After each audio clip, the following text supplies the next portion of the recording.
Alright folks, welcome back everyone. 皆さんお帰りなさい。今日は86日目です。It is day 86. Today is our Wanikani Zero day. So starting with Bunpro and probably squeeze in a bit of practice. I have decided that most of the time I'll get to that. Actually, I'll get to that practice a little bit later. Let's do our reviews first. 0 days are days where, in terms of Wanikani, are days where we do not have the current unit being reviewed and the volume is less than 10. I think the cutoff now is less than 10 or 20. Keep with stacking reviews onto 6 out of 7 days. That's kind of the new Wanikani routine. I don't have a third thing to do today because April is around the corner. So we're kind of liberating and rebalancing our scheduling so that Bunpro's position in this year is a little bit more fleshed out. Let's get into our reviews here. No grammar today. Okay, that was a 50-50.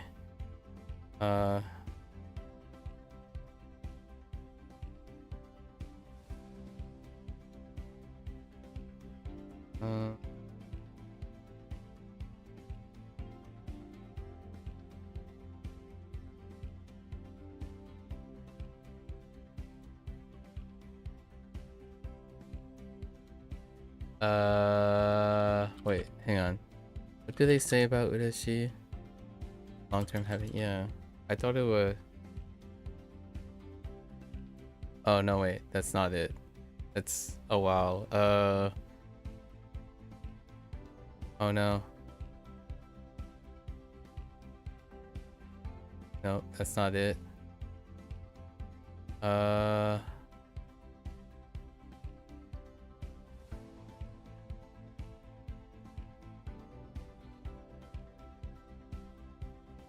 Again, it's...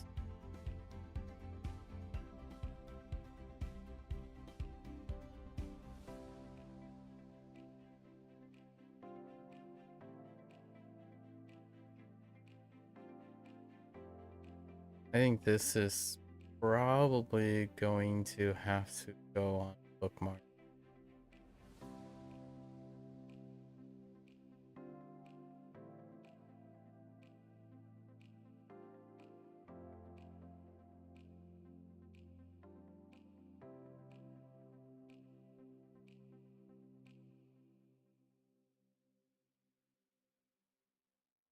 And the only reason I remember Ureshi more regularly is because of recent listening. To express long-term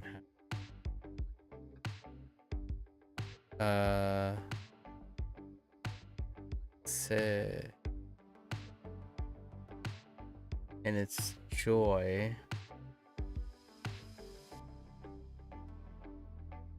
Oh.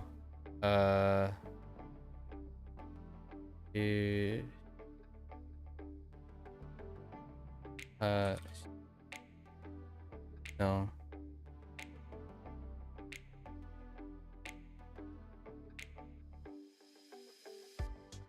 I'm getting two things mixed up.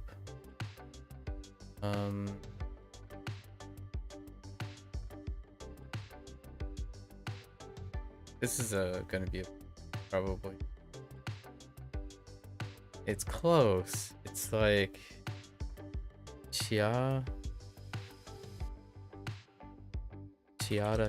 She... 私はとても幸せです。幸せ... Okay. 幸せ... Now we're bookmarking this. We're also gonna write a note for 幸せ.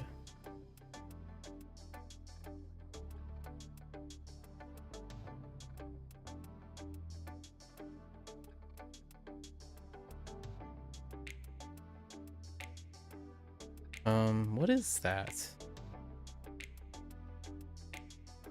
Oh, it should say here. No, it doesn't say here.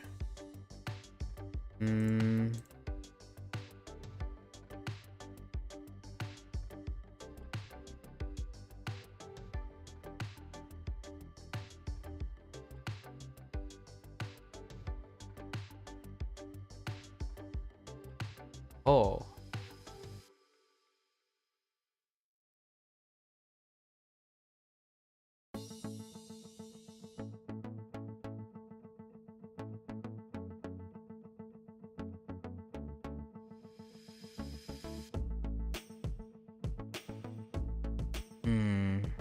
Let me see.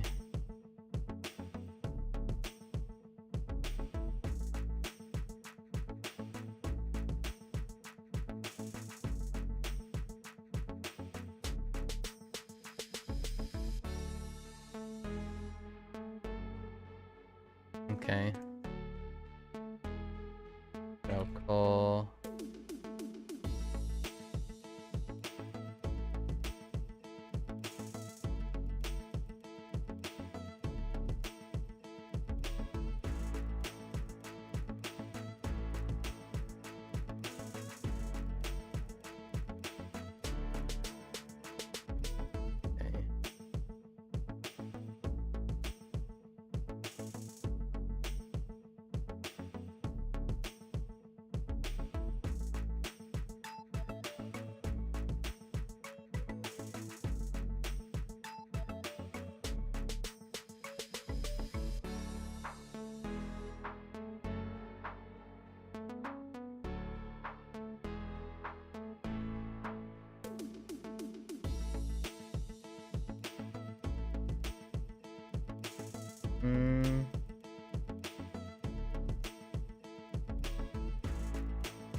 There.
Oh, this is rough.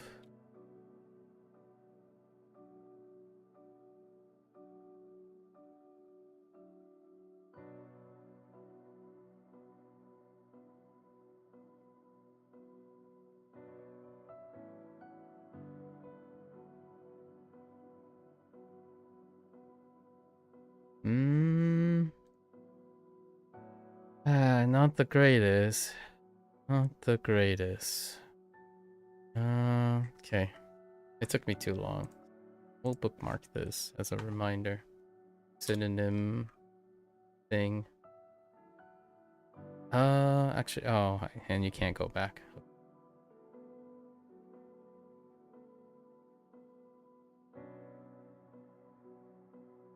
Hmm. それを全部ください。 Interesting.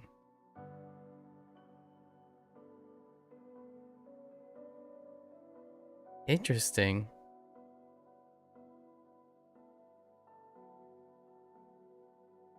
Kind of like implied in it.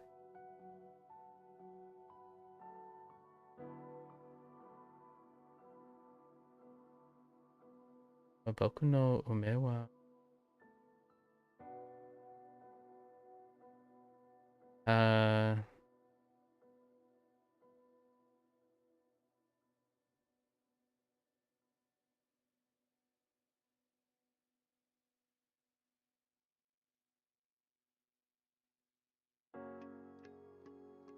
heck? Uh, Jan, ja,ナルリスト。僕の夢はジャーナリストじゃありません。歌手です。歌手です。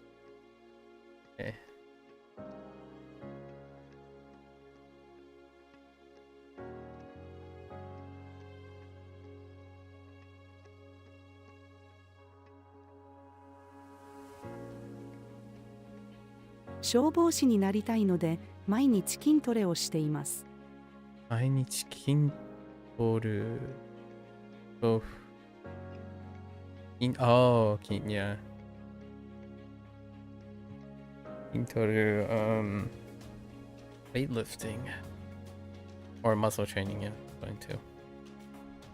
Or yeah, this is muscle training actually. Keen. Okay.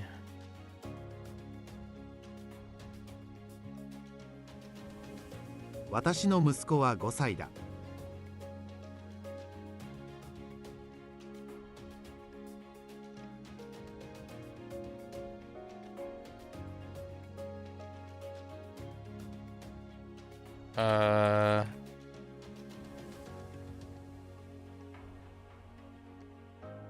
Oh no, wait. Maybe. 独り言。切符売り場で切符を買わなくちゃ。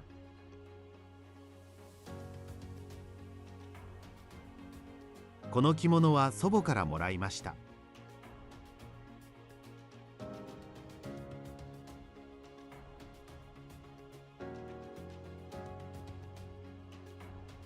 あなたの実家は田舎でしょ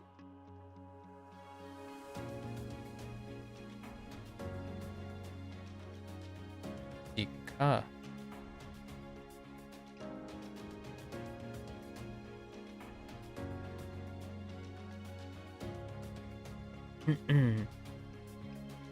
No way to know. Especially on that 実家。僕は毎日6時くらいにいます。え？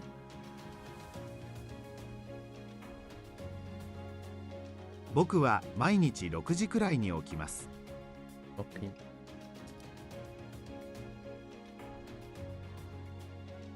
先生。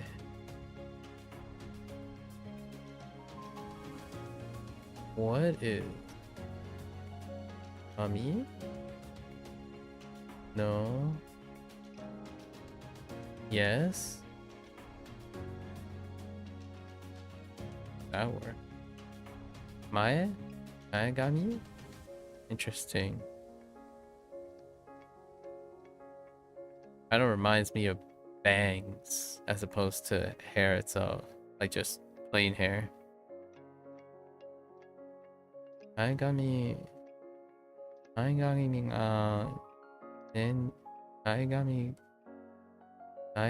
が目に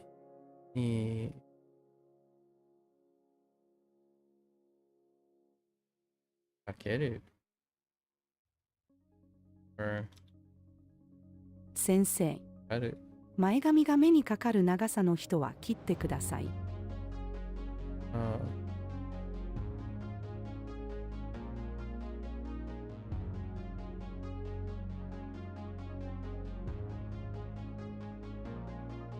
Hanging.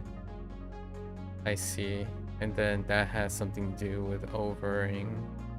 So people who hang their hair over their eyes. Interesting. Hanging over. 長さ。かかる長さ。And then no for 人は言ってください。Okay. Alright. 同僚。シャワーの修理は君の仕事だろ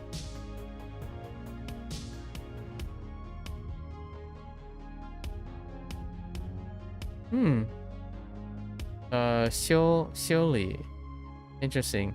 Shioli sounds really, really close. Shioli wa kimi no shikoto daro. Daro.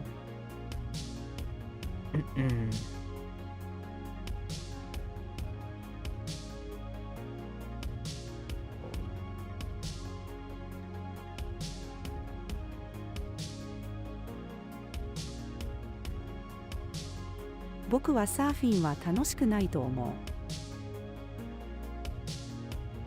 う。楽しくないと思う。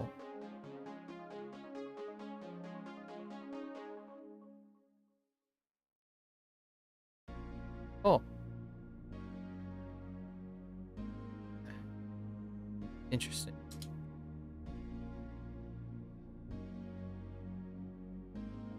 Whoops. Wait.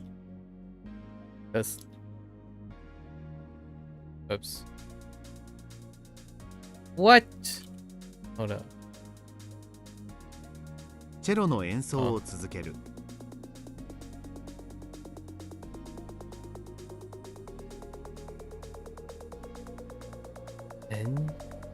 Just an enso performance. Oh, play. Okay, I see. Interesting. Enso.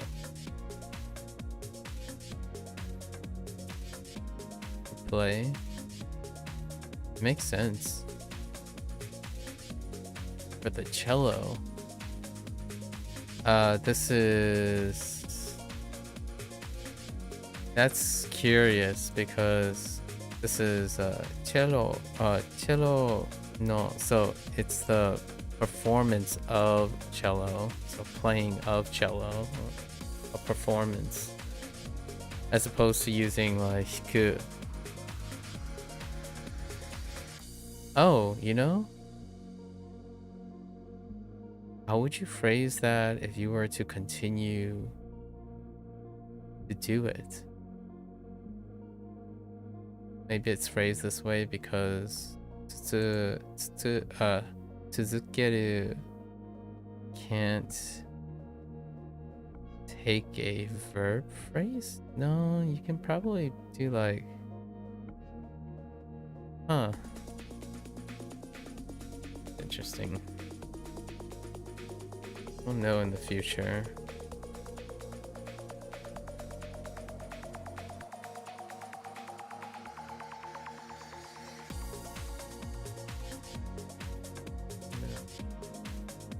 Stole. Maybe toll works? Okay. Toru.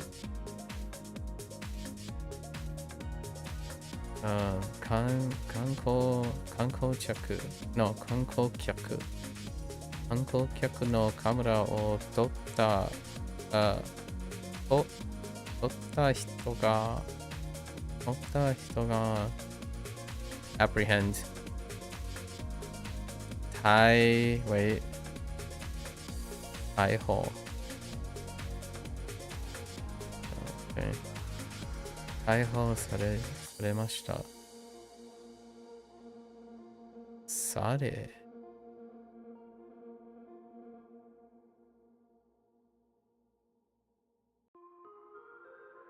Because され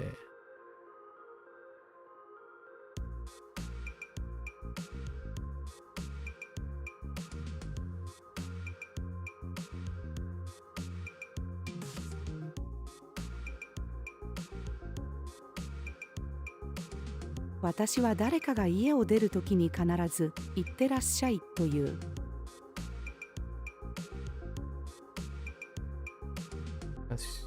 私は誰かが家を出る時に必ず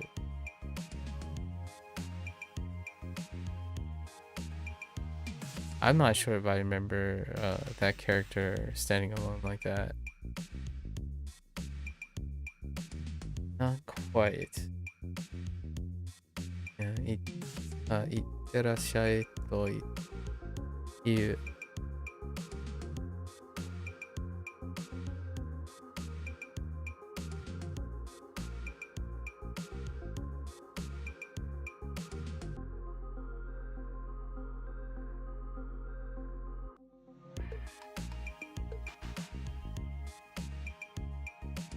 の先生は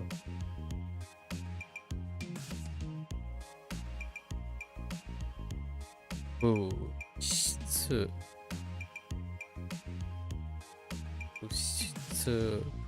のグラム理科の先生は物質のグラムを測っています。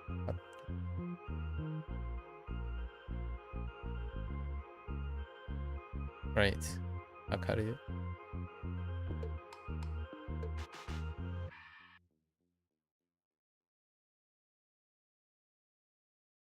Huh. This one I feel like is gonna be a 30%.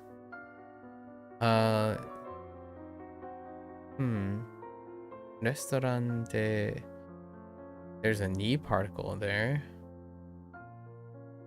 Nani, right? Nani ni sarada o oh, there is order. So there's a 2つ目. So we're gonna go.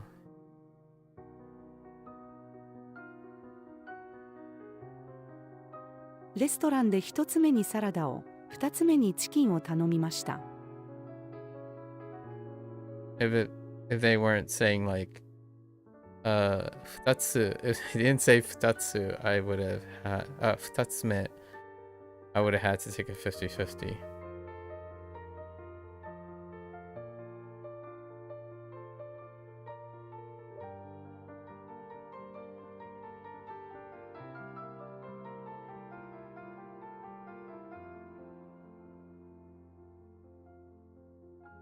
Uh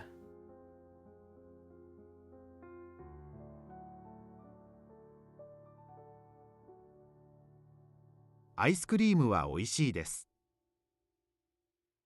okay. 全部で、すべて、yes. Okay. もうすべて、もうすべての選択の家事。Oh, there, Osmond. Yo. 家事が終わったので、それからゴロゴロするつもりだ。ゴロゴロ is loafing around. Yep. Okay. Alright. 家事。もうすべての家事が終わったので、これからゴロゴロするつもりだ。留学生はカナダにします。留学先はカナダにします。家のルールでは、寝る前にスマホをリビングに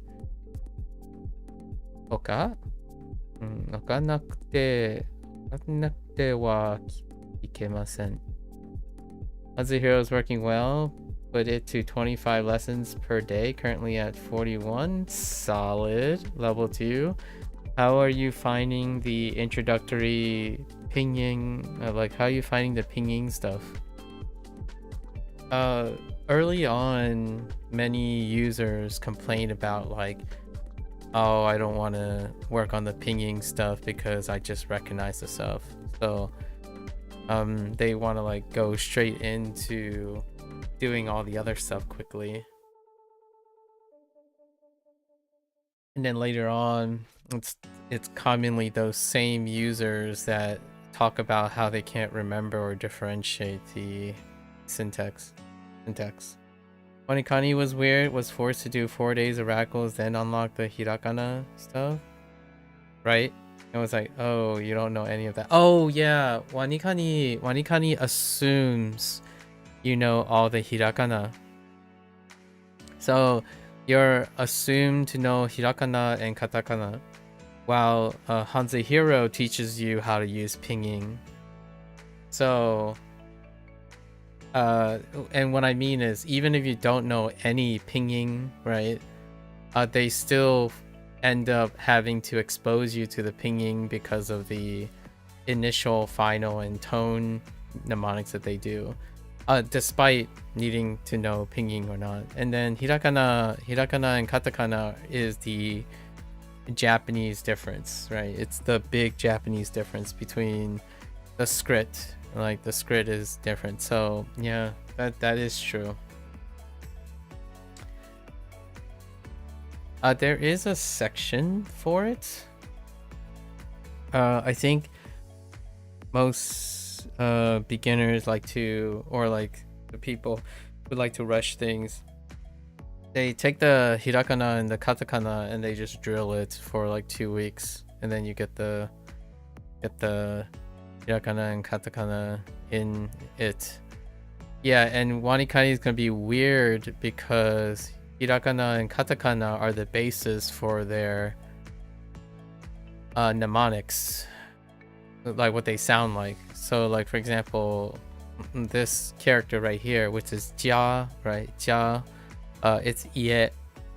However, without knowing Hirakana, Ie is going to be part of the mnemonics. You found a very cool app. You'll brute force it right now. Okay, so you got they got one doing the IEO. Nice. There are fun little like ABC related rhymes and stuff as well if you're into that. There is a song, there's a bunch of nursery rhyme or little things, or the I E O U stuff. But I see. Brute forcing's the way. They'll come up so often, obviously, it's every single sound. So you're basically doing pinging at the moment for Japanese. Interesting. Cool. Glad to hear the HanziHero stuff is starting out well. I totally didn't make didn't make enough comments about Wanikani since we were talking about HanziHero most of the time.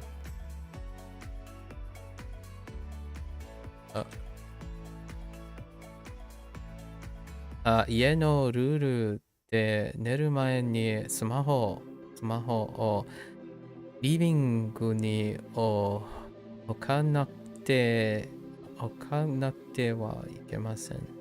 So you must well, that's interesting. You need to leave as opposed to put it down.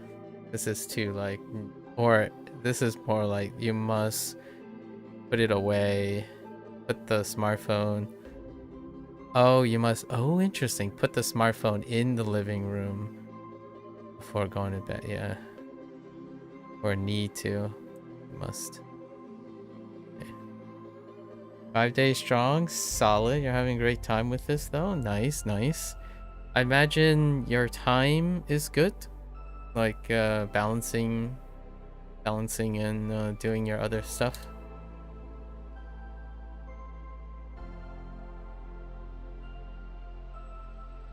Oh. Yoshi. Half beauty, half person. Yoshi, 今日はどちらのどの髪色にしたい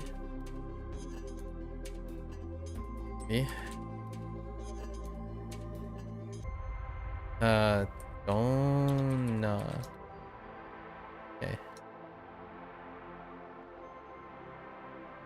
You've been flying through the reviews? Solid, solid. Glad to hear it. That passion up. モデル。私は、一日に、あ、レ、レトル、あ、リ、リットル、リットル以上、是以上、いや、以上の水を飲んでいます。モデル。私は1日に2リットル以上の水を飲んでいます。Some of the mnemonics are insane. For some of the easier ones, you find it better to memorize without it. It's certainly up to you. But you always try to understand the pieces of the mnemonic to drill in the system. I see. Yeah, it's certainly up to you to remember stuff. The mnemonics are simply a supplement, right? If you're finding it incredibly memorable, like I don't remember the mnemonic for like sh or wa. At some point they're supposed to phase out, and if they're already memorable, some of them are really weird, like very weird. Kevin goes through phases. Near like the latter end, he's just like he's the way they generated it or written it, it's like they're just throwing words together now, so it requires some rewriting and all. And then there are ones that are really dark, like they're incredibly dark in the beginning. I don't know what's that about. So all the Walter White ones are funny. Yeah, Walter White ones are pretty funny. I agree. I basically made all of Walter White's ones about crime. about a special product. So like I leaned in on that. So all the archetypes that Kevin came up with, like he just chose like 3 or 4 characteristics. So I doubled down on those characteristics. And whenever like however Kevin generated it or written all those prompts, there is some sort of generation or involved, I think. Whenever it strays away from my archetype, I would rewrite it into the archetype. So Walter White is always peddling his special goods. Yeah, always peddling his special goods.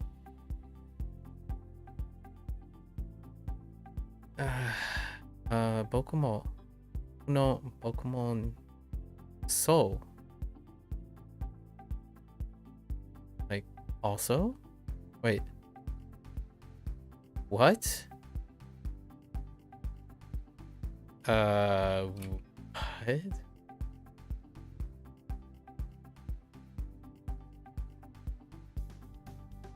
Agreement specific or something that has been said.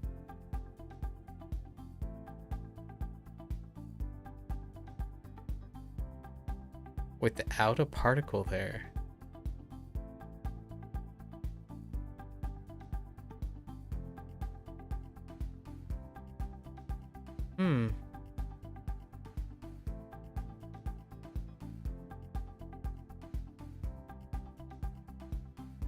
About 僕もそう思う。 Of course it's soul.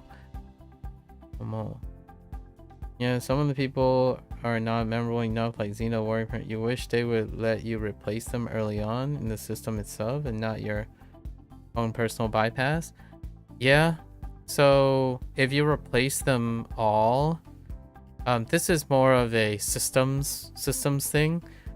If you replace them all, it would mean that all the other mnemonics would have to be replaced as well.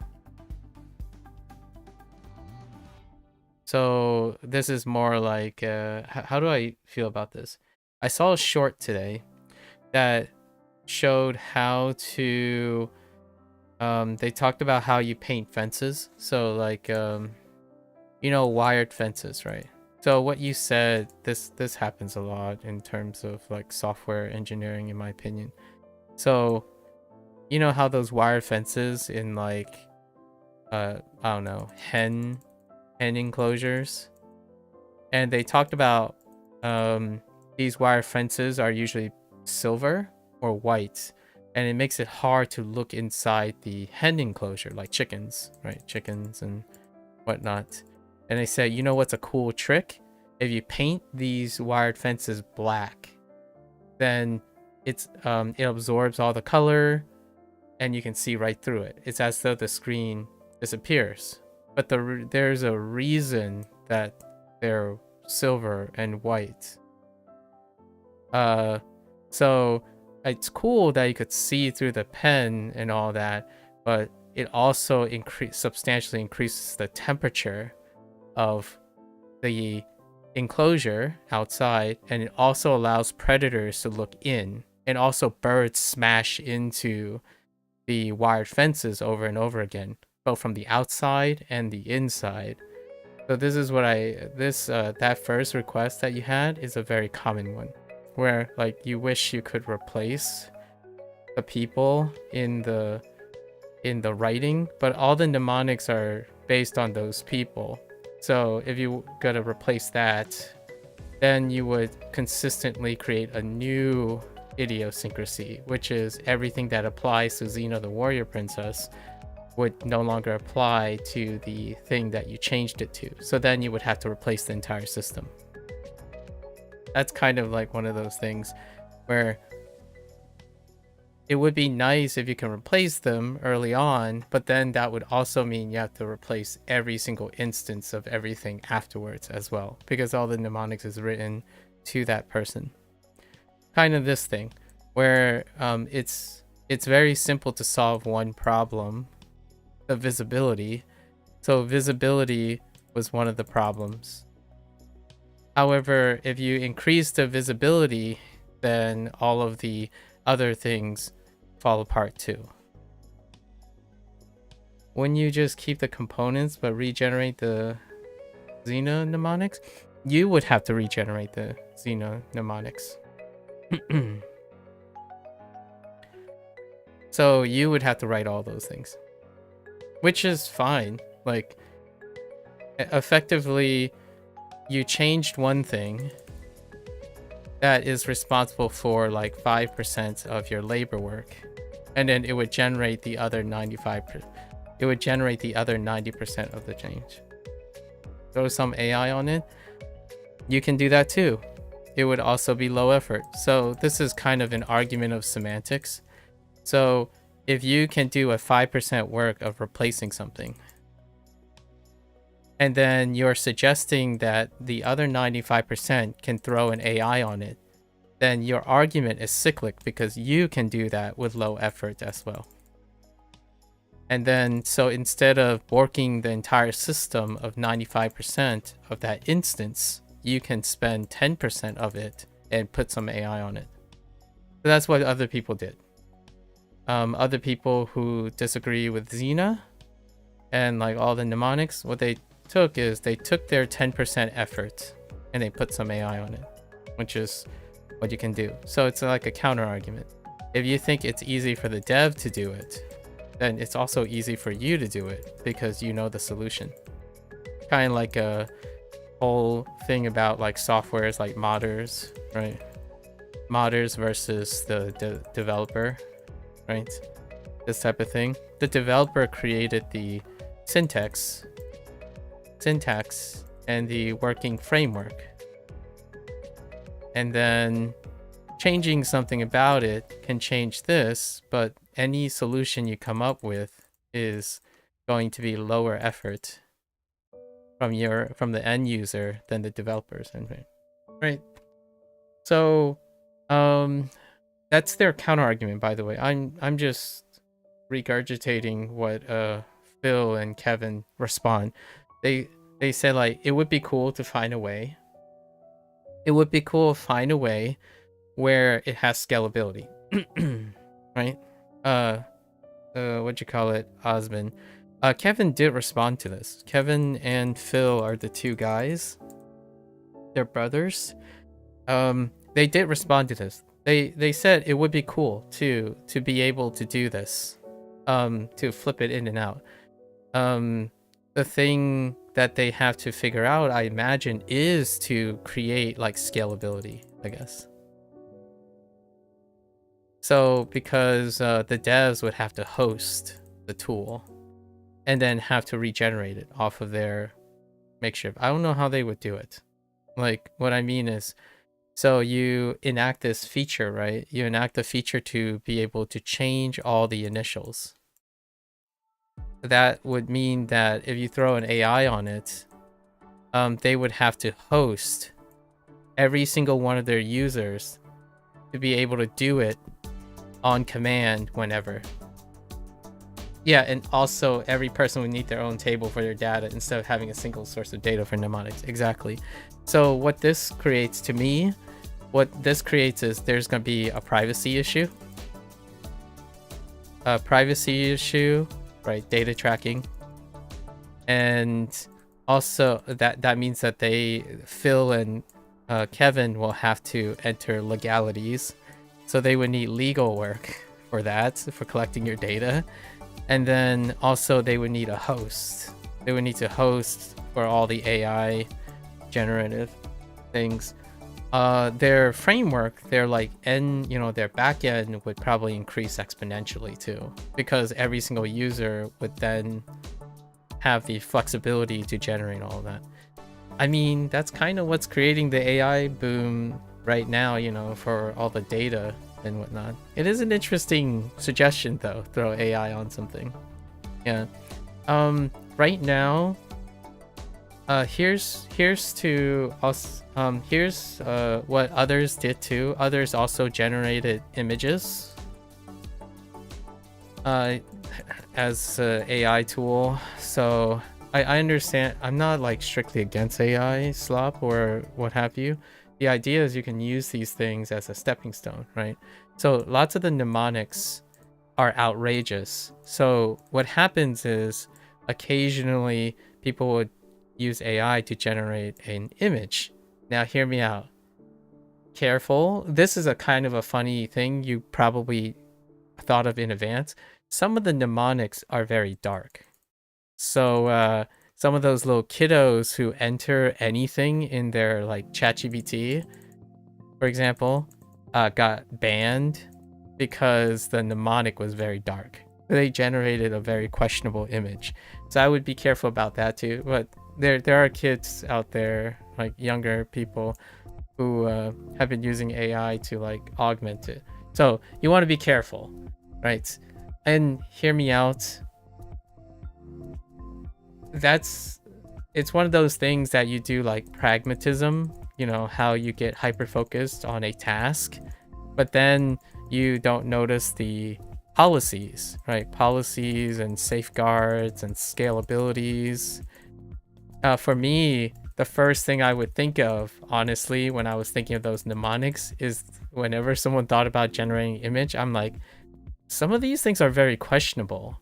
So the tools you are using have legalities on them, and they can also affect like your algorithm and your tracking, how they track your data and whatnot. So all of that stuff is pretty interesting. I don't think Kevin and Phil responded if they wanted to involve themselves with the legalities of using generative. Someone did mention this, for example, too. For the AI question, they have other users, like French users and Spanish users. And since their site is not, it's English primarily, there are a couple users that said that they have to do two-step translation, where they take the Chinese, go into English, and then go into the other two dominating languages, specifically these two, because they would likely have a higher chance of encountering a French speaker and a Spanish speaker. And that person suggested, can you, like, they don't mind it being like AI translator or something, can you create mirror sites, right? Mirror sites in these languages instead. And that goes back to the same question. Most of the mnemonics are based on English pronunciation. So when the person said like, oh, I just want it in French, it would be as easy as AI translating everything. Like, well, when AI translates everything to French, French no longer sounds like English. So then it changes all the mnemonics. So what they would have to do is then they would need a table for that person too, to equivalently exchange everything that is French nuanced to French pronunciation. So then all the mnemonics have to change to French pronunciation, and I have no idea. I don't know enough French.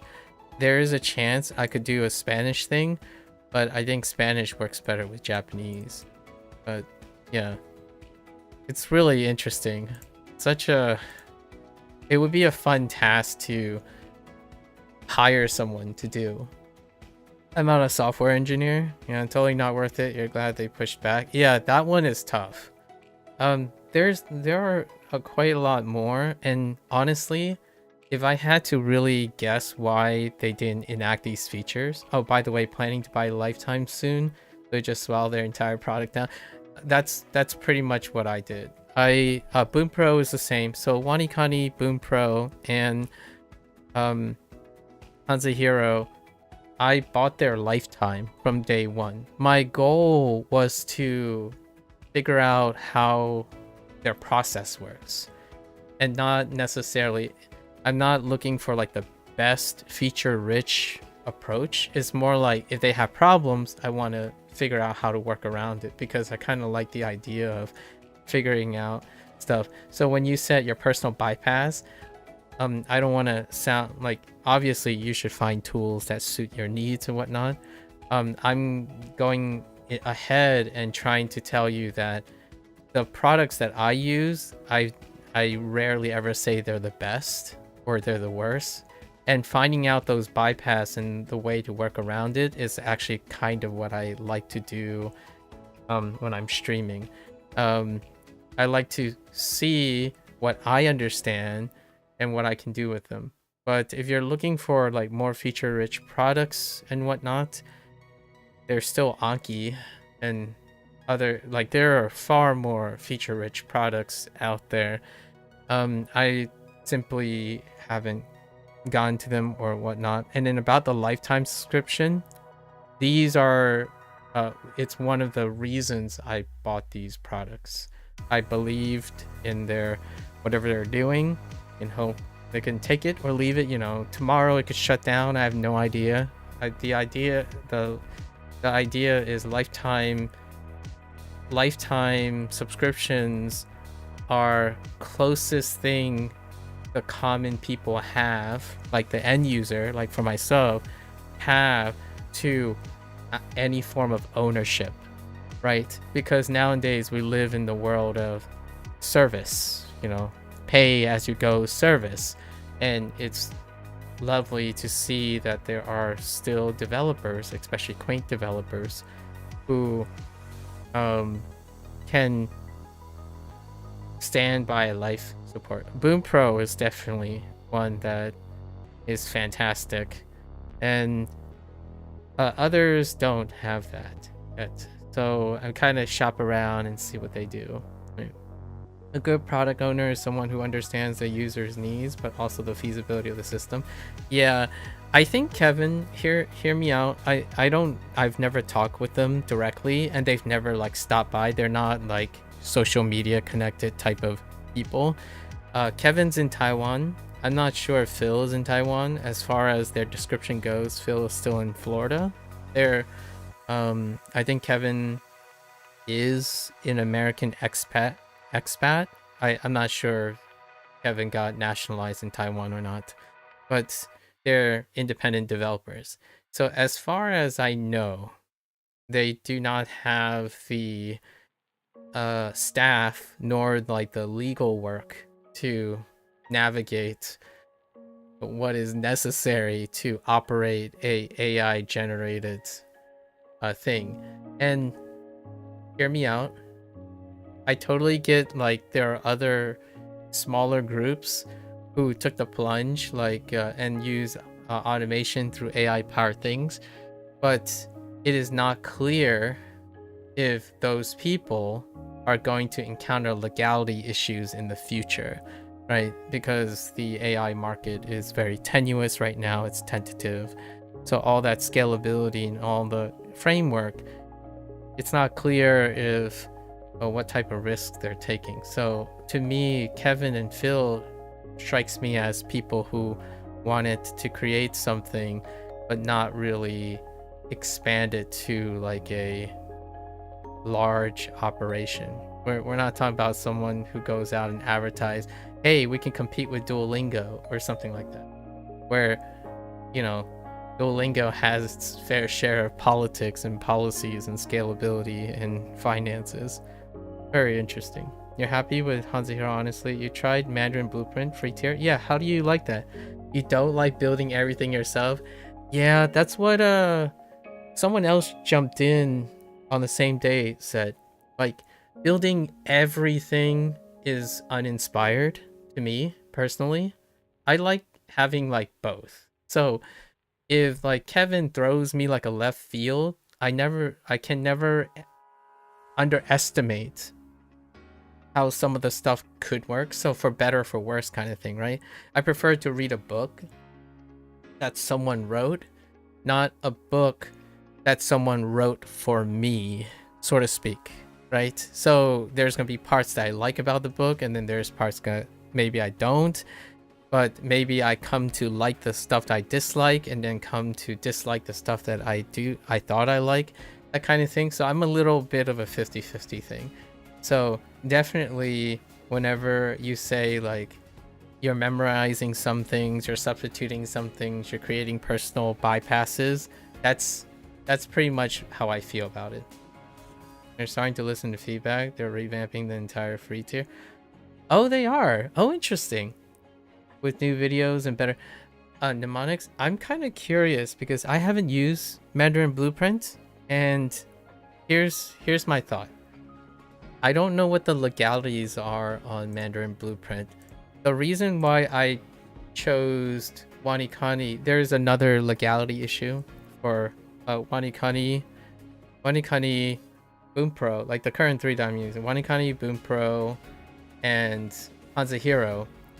They have explicit evidence and like enough indication that they're fine with someone streaming it. So often, and Mandarin Blueprint might be okay too because you're building your own as well. But a lot of times people have been asking me, oh, have you used X, Y, and Z? And my first thought is, that depends. Am I going to get shut down for copyright infringement? Because a lot of times people are like, oh, you should try immersion. Like all the cool immersion apps like Migaku and stuff. It's like, yeah, but in order to use them, you would also need to use copywritten material, right? Because they're providing immersion. So a lot of the content that other apps and other things use require the source to be native sources, and there's a limitation to that. There's a reason why there's a lot of smaller projects that don't use native related content, because native related content also means that if you were to use it to publicize and advertise, they would need legal teams to circumvent all these, like draft all those things up. And then I don't use them because I can't. If I were to restream other people's content, it would get hit over and over again. So that's kind of one of those things. I do immersion, like I watch YouTube and vlogs and all that in the evening. But that's kind of, I'm trying to get ahead of other questions, because the reason why I'm mentioning that is it also means I have no experience with any of those apps to share. I don't prioritize those apps where, like, for example, you could get graded readers. I'm not sure if you've already got into graded reading since you used Pimsleur? Was it Pimsleur? Or it was something else, or it might have been Pimsleur. There are also graded reading apps and those content are copywritten because the thing that they're selling. Oh, Do Chinese is what you were using, but still too. Oh yeah, Do Chinese. Yes, Do Chinese, the graded reader. Yeah. So I was gonna talk about Do Chinese, just now. These things are right. It's copywritten, so it's intellectual property, and lots of people brought this up. And yes, you can do graded reading as well. Pimsleur for speaking. Yeah, Do Chinese for reading. I see. Yeah. The things I can do though is like NHK or like the Hong Kong news sites, because that's public information. So that's probably what I'm going to do in the future to, like, as a form of demonstrating something using stuff, but it would have to be public domain information. So like Hong Kong news might be something. NHK is a Japanese news site, etc. Have I taken HSK exam or plan to? Is that my roadmap? No, I have no plans to do any formal examination. It could be fun as a social experiment. My social experiment, the major motivation for such a social experiment would involve participating it with someone else. So unless it's a personal friend or a colleague or something that wants to perform a social experiment, I don't necessarily need I have no plans for doing any form of examination. I'm not sure if there are going to be opportunities in the future where an examination is required to like proceed forward with the project or something like that. In the title you see 885. What is that number, by the way? This is this is 885 days from the first day I streamed on YouTube. That's how I keep track of things. So 885 days from first time. I track the same on Twitch and whatnot. On Twitch is 2698. You gotta categorize, you know, organize. Do you plan on taking any of the exams? I look forward to hearing your progress with the exams. Exams are what many like to do to give a form of self-evaluation for them. Like, they like to do that type of milestone. For myself, it's task-based. So most of the stuff is based on the tasks that I want to achieve. So like writing a Chinese review of a game or something like a video game would be one of the milestones. It wouldn't be something like taking an exam. You will as a measurement of your success. That's fair. That's fair.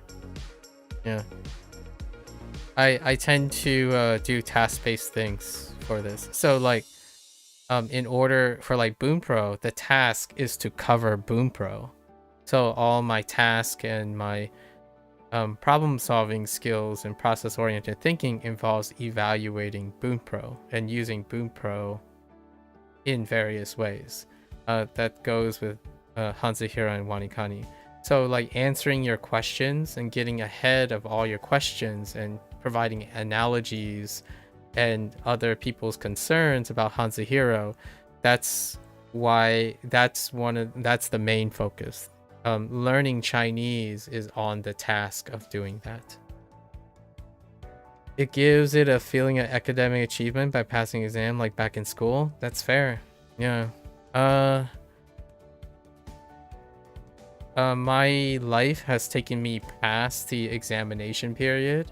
So most of the time, the way to evaluate people's success or my own personal achievements, my academic achievements, is to produce something, to publish something. So I do that every single day.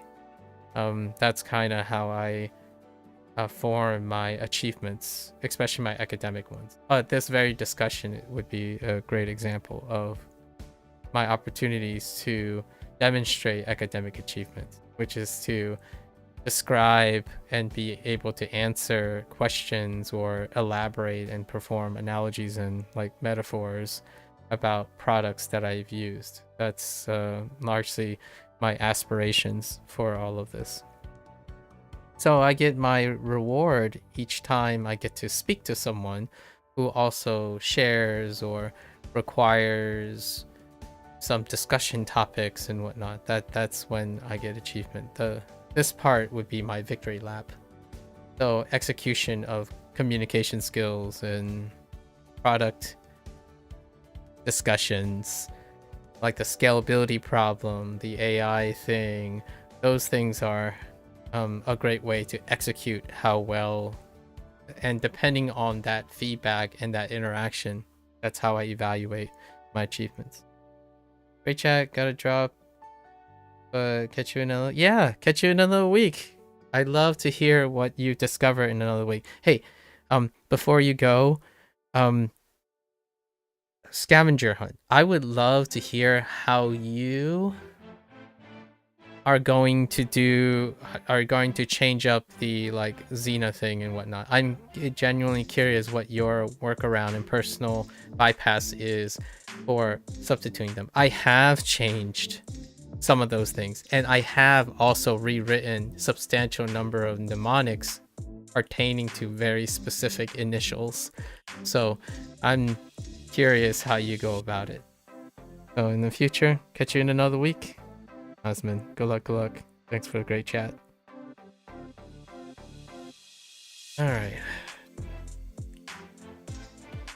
Always a pleasure. Take care. 会社に勤める。会社に勤める。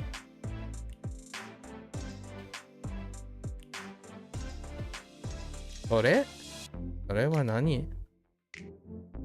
Okay. There's no way I would have known. あれは何? There's not enough. Oh, maybe when they ask what, it's always going to be away from both of the listener or speaker. Kind of curious. キャベツ。客が店員にキャベツを買いたいです。どれが一番いいですか？どちらが一番いいですか？あ、どれが一番いいですか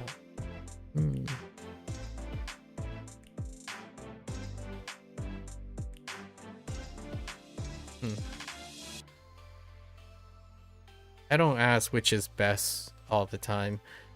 Maybe like どれが進める or something like that. Probably like which do you recommend? I don't like using ichiban yi or any of that stuff. Not that I'm saying that Japanese people do it, but for myself, I rarely ever ask which is best. Often, or maybe like omou, right? Use think or feel. Maybe like what do you feel is good, but susumeru is fine, or susumu. There's recommendations as opposed to asking what is best. Scratch my head. 頭をかく。Well, that is certainly itch.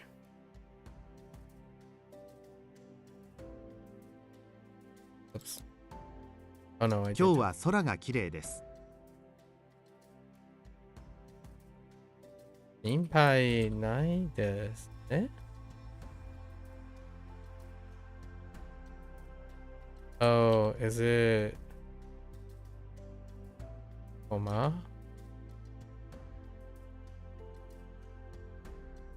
I was thinking like Komaru or something.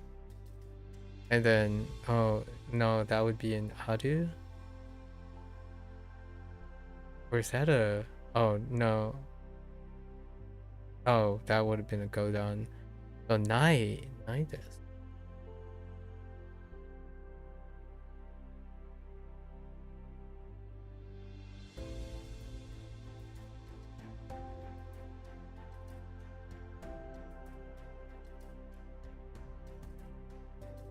Two more things are terms of context. So I need a relationship word.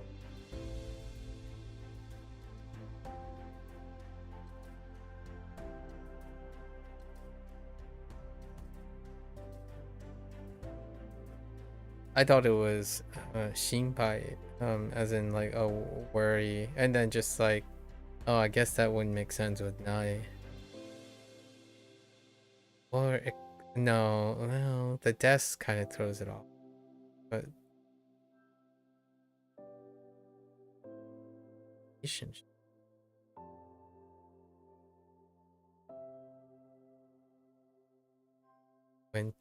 When binds together in terms of context, like, no, I'm thinking of nature.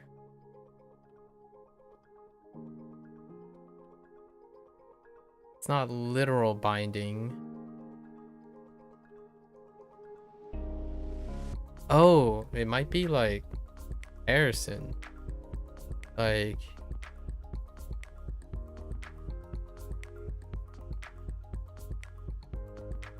no, within each other?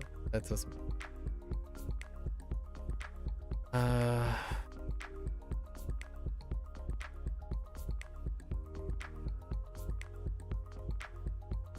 That doesn't conjugate properly here.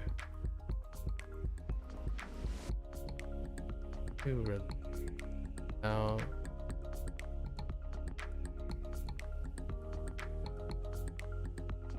Oh, it could be about? No. についてないです. That doesn't make that's about. So like that doesn't make any sense.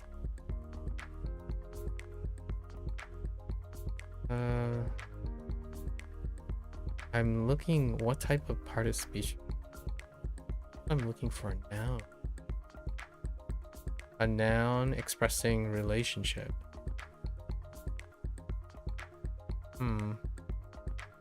It's of no concern.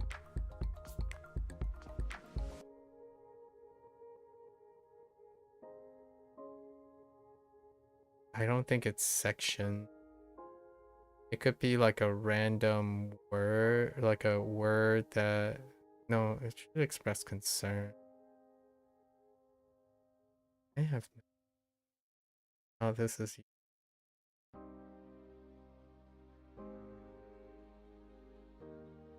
It's not curiosity.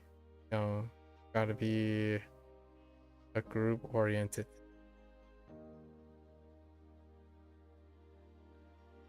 Sakuru. That doesn't make any sense. Does it?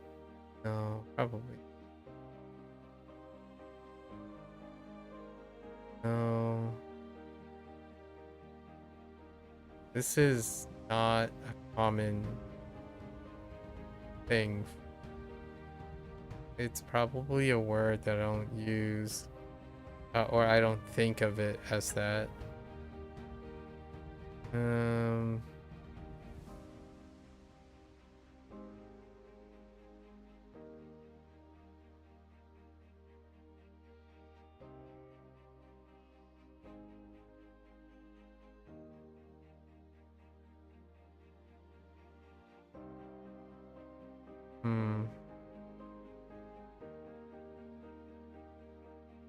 I can only think of things like gumi and or kumi and stuff where they're like groups. They're grouped together. Off that nuance hint. Yeah, more groups. Neighborhood. Like things in a close vicinity that's grouped together. Collect together. Options? No.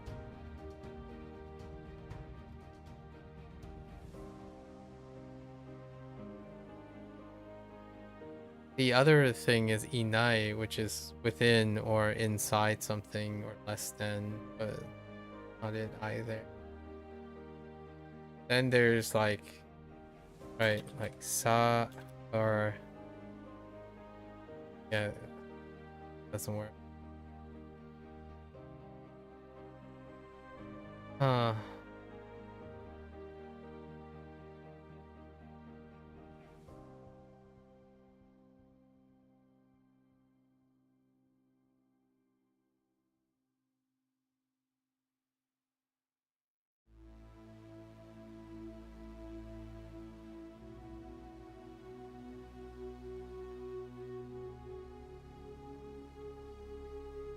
Hmm.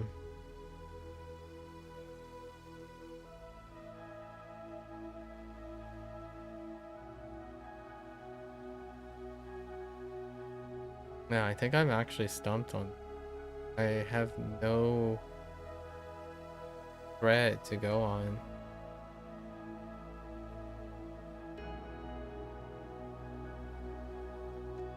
Even the hint is kind of unrelated. The primary hint. This is summarizing the primary hint.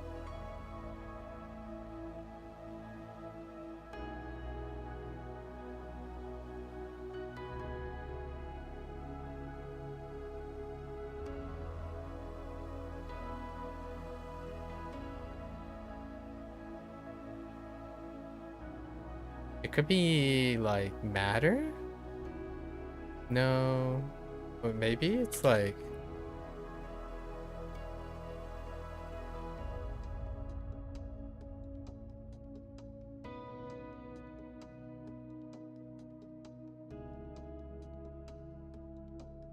I'm thinking like matters or a group of things. Like things could be matter. Like toki, not toki, koto.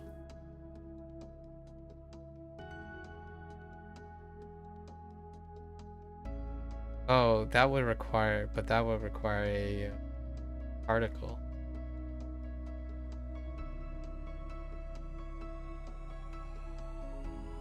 Other than that, it could be like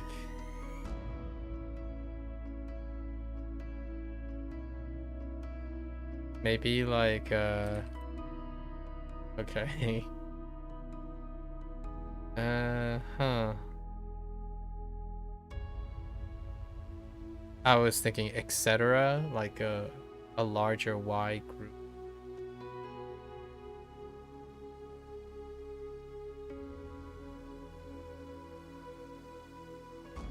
Could be like something really like now I'm using generic group words. Maybe like Yori? No, Ryo? Okay. I this doesn't Ryo doesn't fit this though.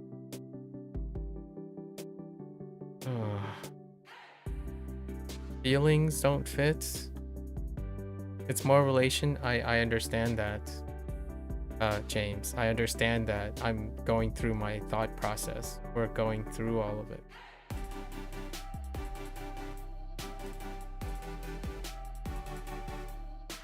I see those words. Thanks. I'm going through group knowing I need to find relationship. I'm going through all of the possibility. So, regardless.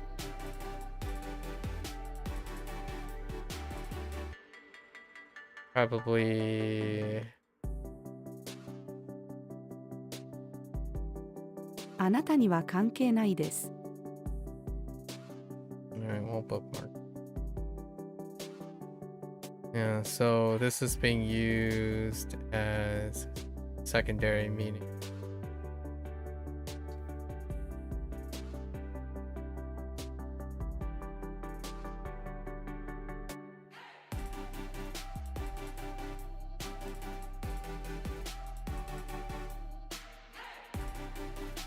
I don't know when you came in, but again, the way to go through finding the stuff is to go through everything I possibly know. So whether it's one or the other, you use all the possible information, whatever it comes to mind. So eventually we'll get there.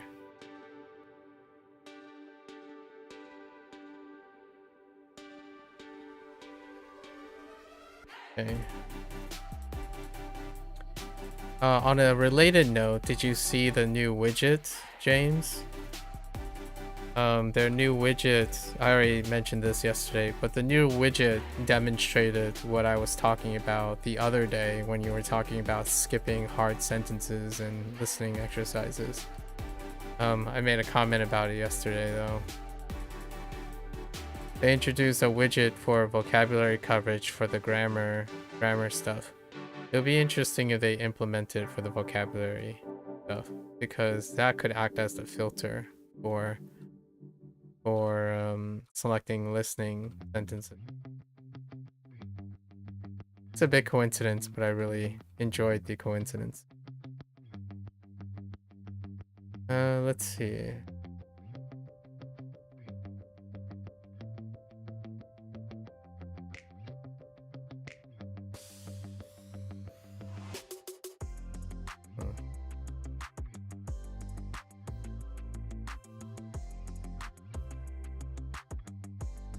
Yeah, it's a funny coincidence. So it would be nice, it would be cool if they were able to implement it at the different sentences. You know what I mean? Like then I wouldn't have to take the notes, but in a way it would be nice to take the notes anyways.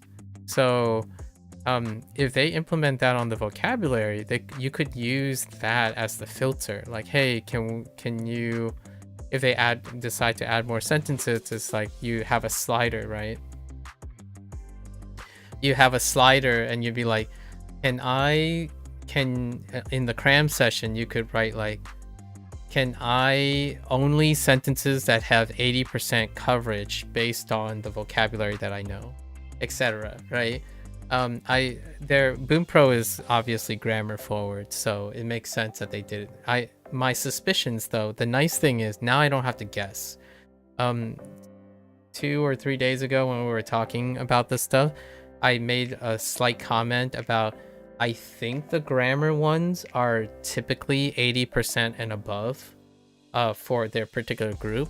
And then if you go through it with their new widget, you can see that nearly all of their sentences are 80% and above. So you can make out the 1 or 2 words, and now the widget just tells you what they are. So when you try to figure it out, like when you listen to the sentence, you're like, I don't get one of the words, but I largely get the sentence. Then you can immediately click on the grammar thing, click like, I think this word means this. So then when you expand the widget, it's like, there it is. That's the thing. I think that's wonderful. Now, if they implement it in the vocab cards, which is, regardless, the stuff that's in the grammar will link back to the vocab cards, but if they did it the other way around, that would be pretty cool too. It gives, in my opinion, it creates a connection between what Bunpro has to offer, right? Like if you're focused on learning all of the grammar examples, you can use that as motivation to explore all the vocabulary words necessary. You don't have to study based on N5, N4, N3 grouping. You simply want to understand through discovery of the grammar stuff. And then that percentage slider is fantastic because now you know what your competence rate is. So like if they tell you, oh, 80% of it is covered, then you know where your comfortability is. You know, like if you're fine with figuring it out at 70%, that's great. At 80, at 90, I usually aim for 80. I typically say 80, or, 80 and above.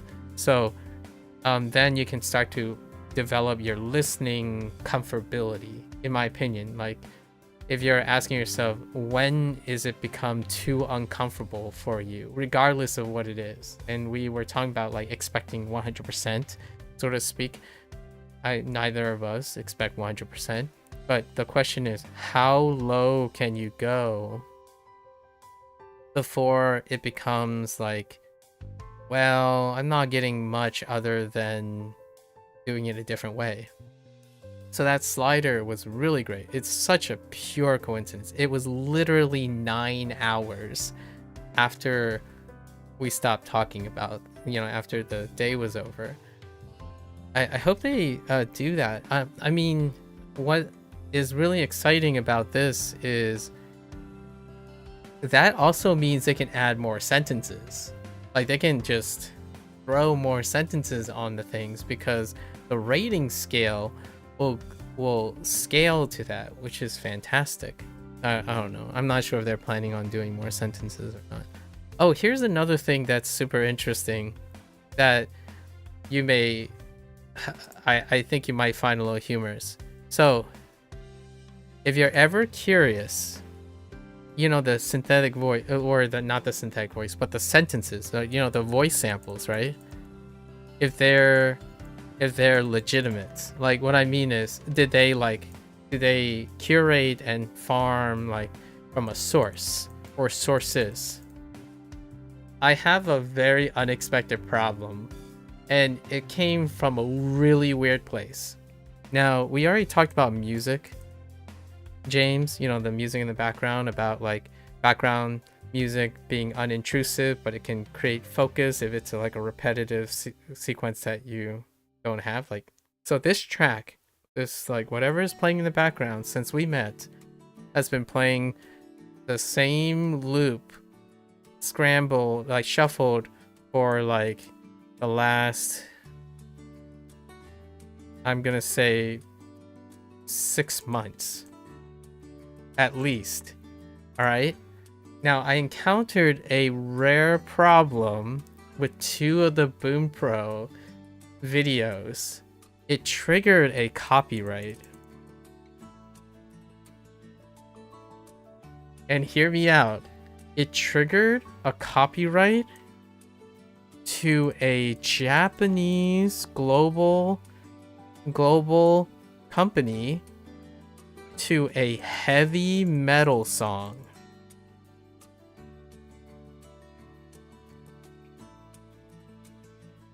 And I was like, wait, what? Like, there's not even lyric.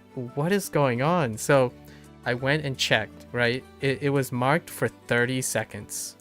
It occurred in 2 of the hundreds of videos, multiplied by every time I've uploaded, re-uploaded, cut. Like, we're talking about thousands. We're talking about, like,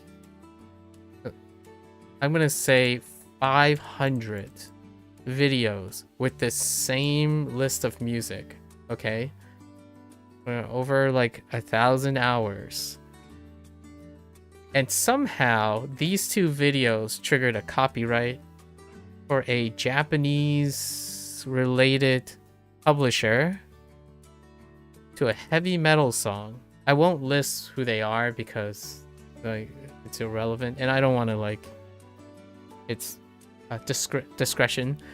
It turns out when I went back to look at that 30 seconds, it tracked to an example sentence. Like, the music was different. Like, the track was not the same track. Like, it wasn't even the same shuffled track. And for the record, I looked up what the album was, like the album or whatever.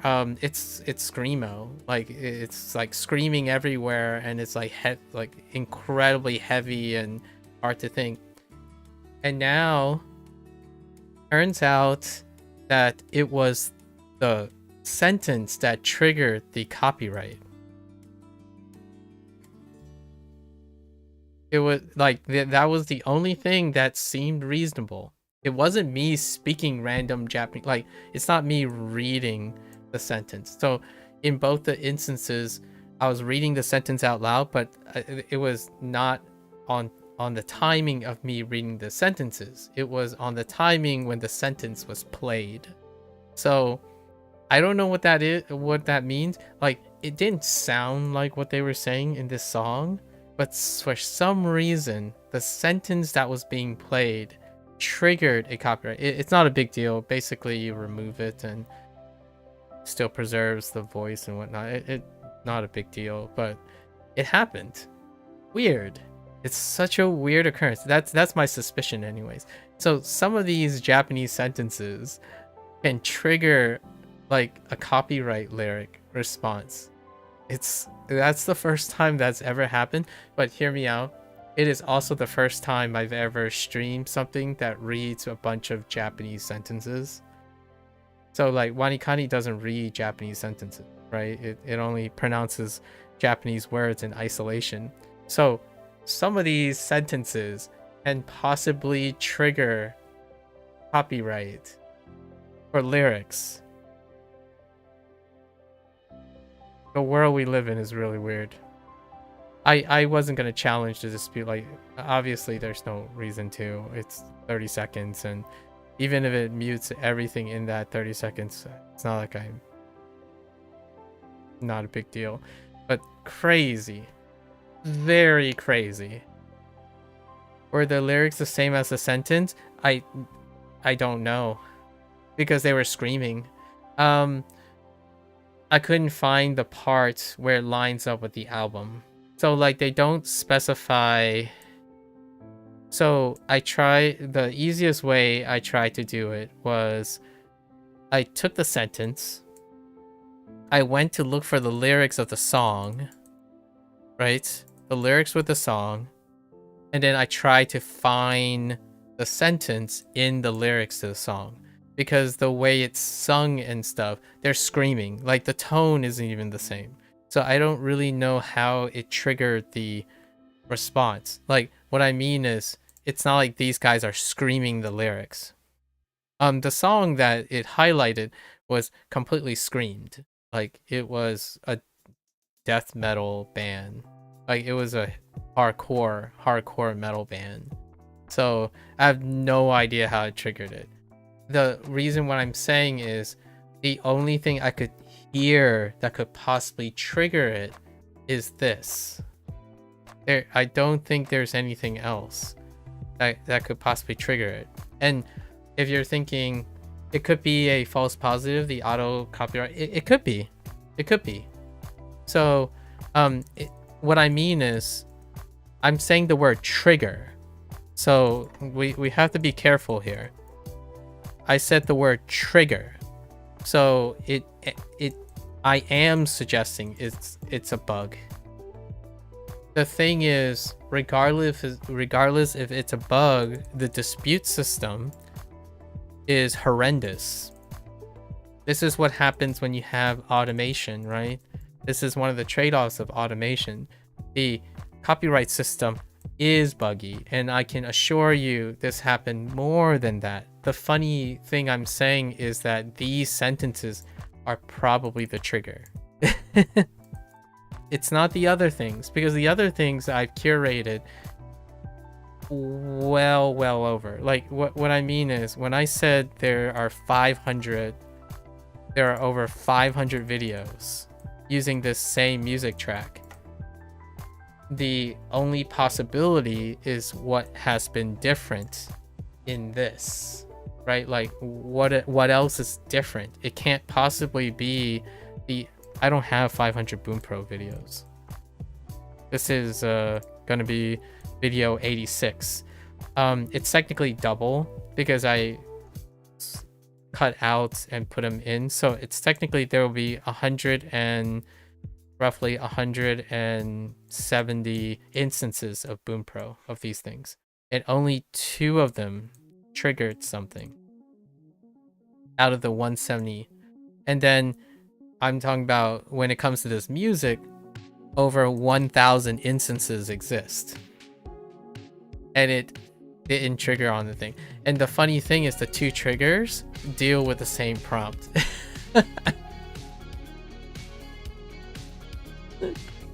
so like that's if you're like, I actually think it is a bug, but it is a very specific bug, and it makes me laugh. So okay, I understand that this would be like I don't want to make other people alarmed or scared or whatnot. I can understand how this could frustrate other people, right? Like if they have money involved and monetization. I wanted to point that out because it can happen. So in the future, I can tell people about it. It's one of the weirdest occurrences I've ever had. It's no big deal to me, honestly. But I know it could be a big deal to others. I think it's hilarious. It hasn't happened in Chinese though. So good news. I could also say good news. HanziHero has over 1,000 hours of random common sentences, and it didn't trigger anything. So that didn't happen. And you would think, hear me out, let's do this about language learning. I would actually think that there's a higher chance for HanziHero to overlap in sound, right? Because we're talking about automation here, right? If they were grading it based on the sound, like how they're matching up sound, I would think that, in my opinion, there will be a higher statistic for Chinese sentences to trigger a copyright thing than Japanese, because Japanese has more unique reads than Chinese does. But it's still, like, for example, 我爱你, right? Well, 爱你为什么, like all those things, they could possibly trigger something. But here is like, what the heck? Now hear me out. It could also be like, so HanziHero uses a synthetic voice, right? A synthetic. So that could make it less likely. So you could make a counter. And this, they might be using like voice samples, like voice boxes and whatnot, which could allocate themselves to a specific singer or something. And hear me out, they did title the song. So, but the thing is, it's not clear. Most of the time when a copyright shows up, it doesn't highlight the song that you think you have.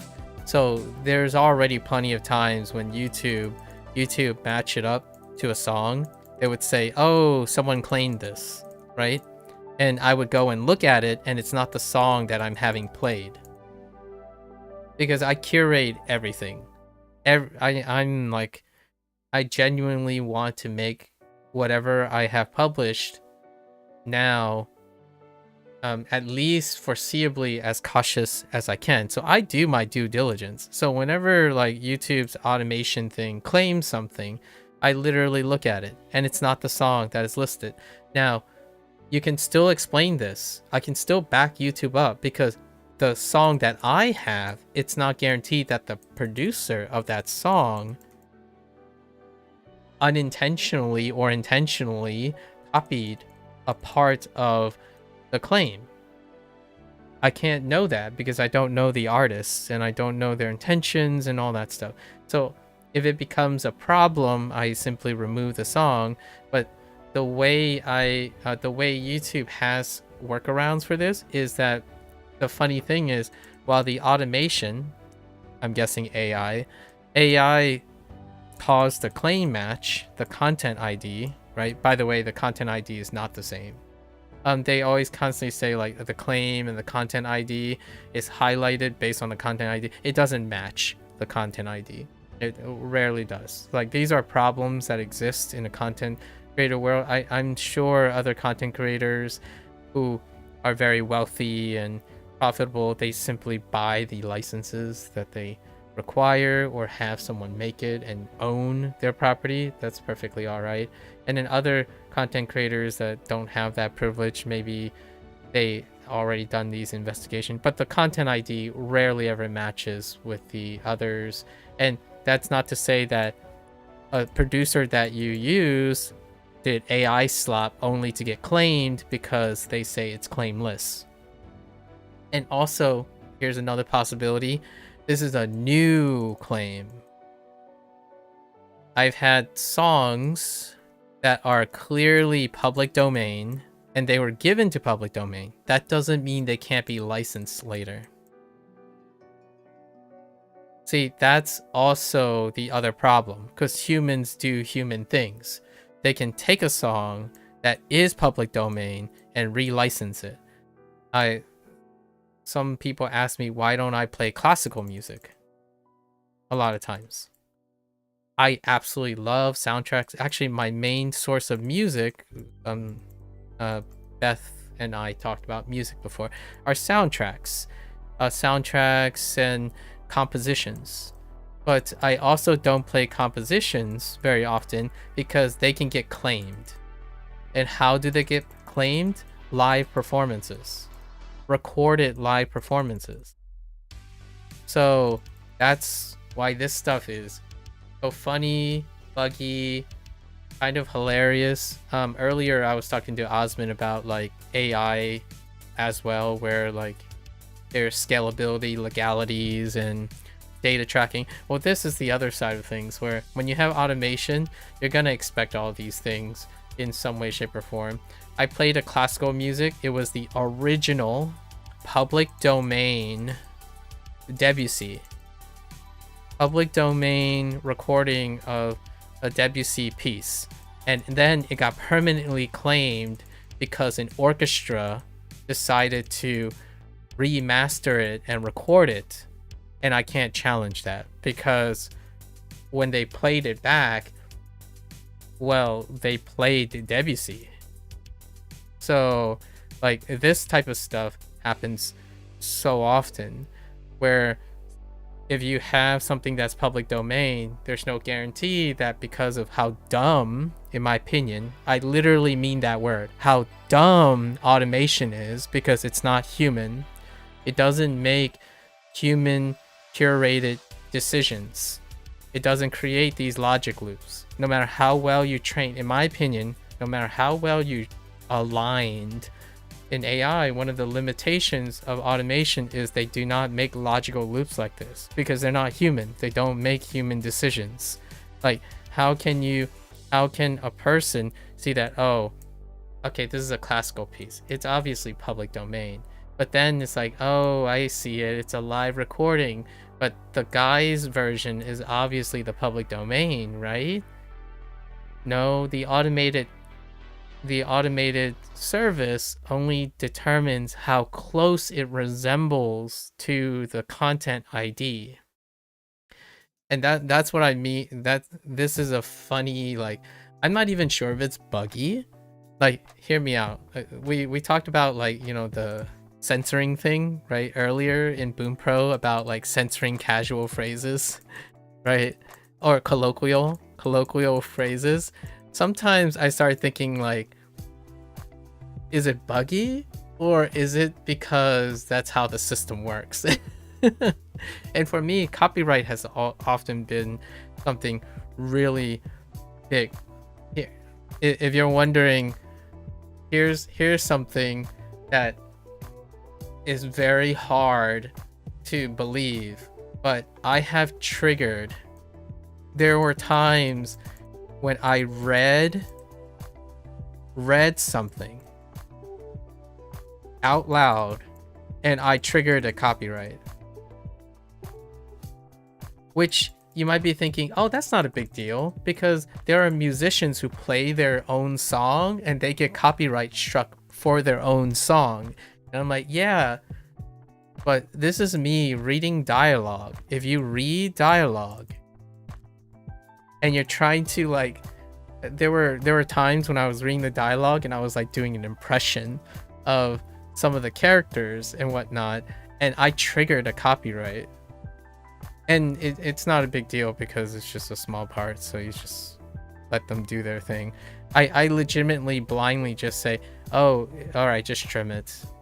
If someone says, hey, people don't watch these videos, so it really doesn't matter that much right now.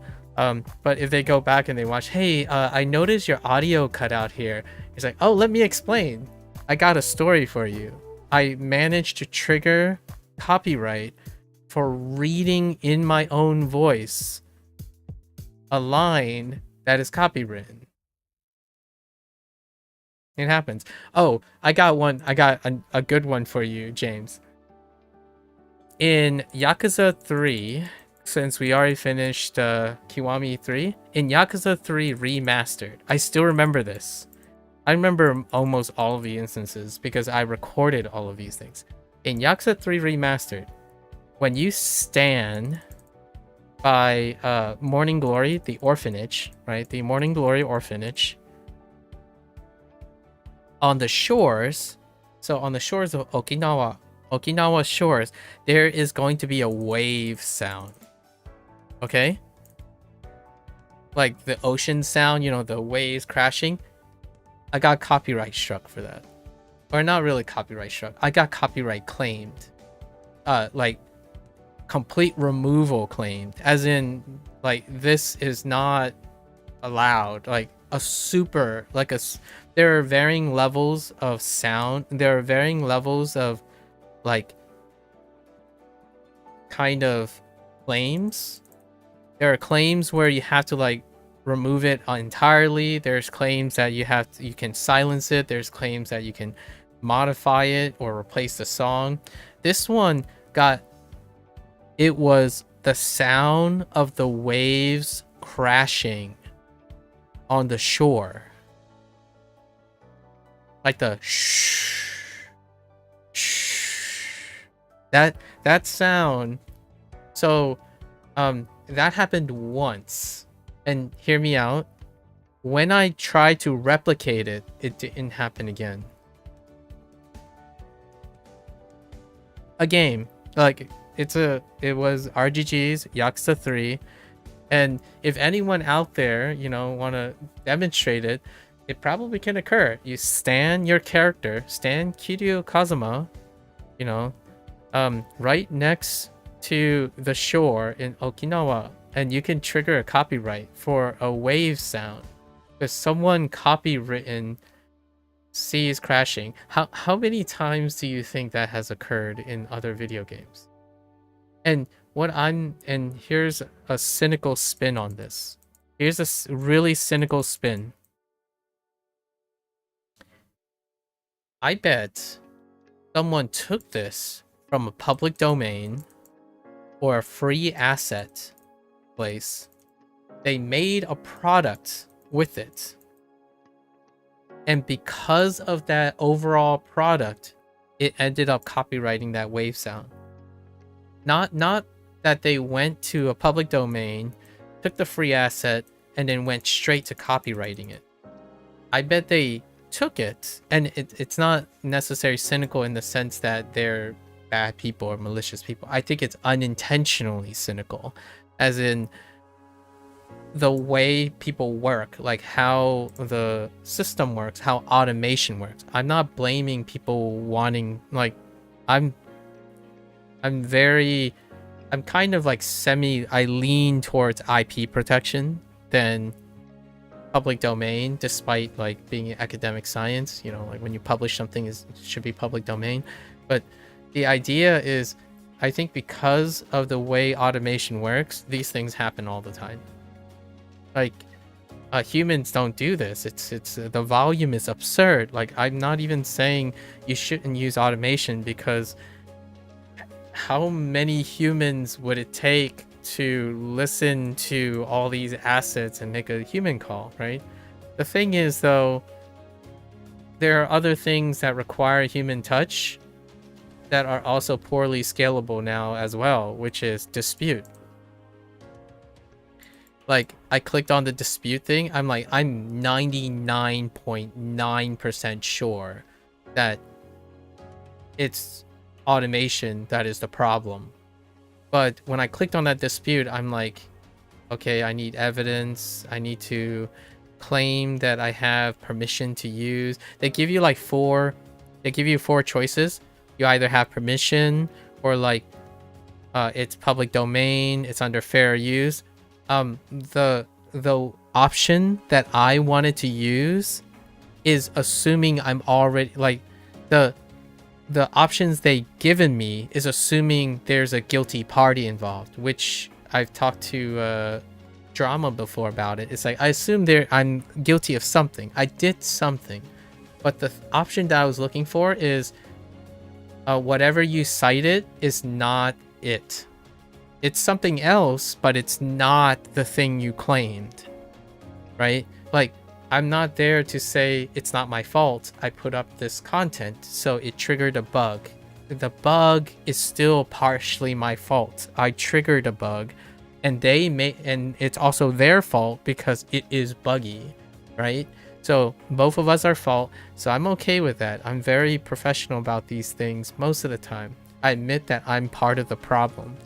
Now the thing is, the option assumes that the person who triggered the claim is ignorant, and all the options suggest that I don't understand that what you're highlighting has nothing to do with the thing that is in the video. And the reason why I'm saying this is absurd is because the disputing part would require a human, a human person. Otherwise, I hope AI continues to improve to a vast and dramatically more complex thing, because I can honestly tell you, I've had so many weird claims over the years, and it is ridiculous. In fact, to this day, Twitch has I don't YouTube automation. This is a bit buggy. I actually think this is funny. On Twitch, I have come up with a routine. Every single video, I have to submit a response, and their automation has to lift the muted audio because it doesn't exist in my video. The reason why it happens is on Twitch, it is automated and running against a database where someone has copywritten things that weren't theirs, but the person who made it, they didn't copyright it. So then eventually, like all this music, like all this stuff, despite using it for years, it does not guarantee that later down the road, someone whose name is completely in Sanskrit, completely illiterate to me, like I can't read any of it, and then I go click on the sample, it sounds like something remotely like it, and I'm like, but I have no idea, I can't even read this. How will I even get to this stuff? Dispute, not in my video. Dispute, not in my video. Dispute, not in my video. And on Twitch, since their automation is so automatic, you simply have to dispute it.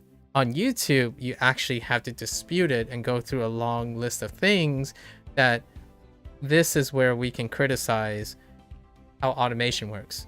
If you're using automation to be incredibly lazy, in my opinion, or, you know, solving the scalability problem, right, because of a large operation, your dispute should also be as expedited, but that's not the case on YouTube.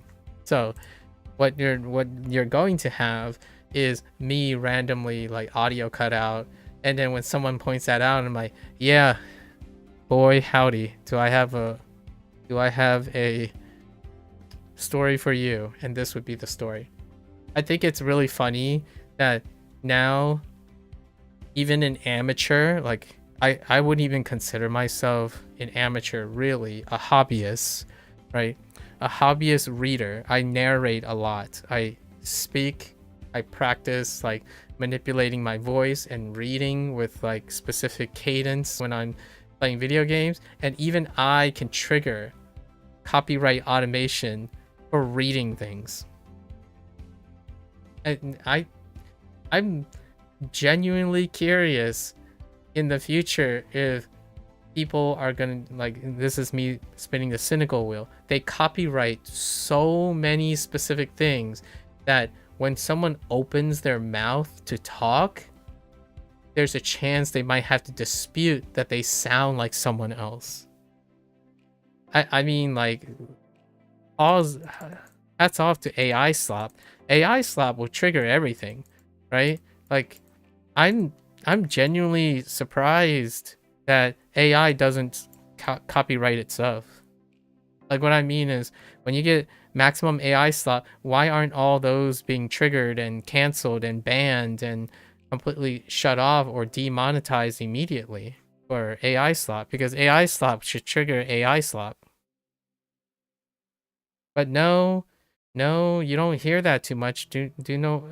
Here's my opinion about it behaviorally. Why this is not a big deal? Because the people who use AI slop are already low effort to begin with. So they just generate more AI slop. They just simply brute force past all the triggers. Meanwhile, I'm like reading this and I'm doing this, and then suddenly like, hey dude, by the way, you kind of sound like someone. Oh, and the thing you're using, it kind of sounds like someone. Meanwhile, it's like 30 seconds of a 5-hour study session. And then you're thinking, all right, automation should be smarter than that, right? Like, we trained our automation programs to reflect human interactions and make decisions that would impact human lives. No, they don't, right? Automation doesn't have feelings. They don't have internal logic, at least not yet. And no dependency or growing logic either. Like, it's absurd how you could get a decision like, hey, this guy is clearly using this track.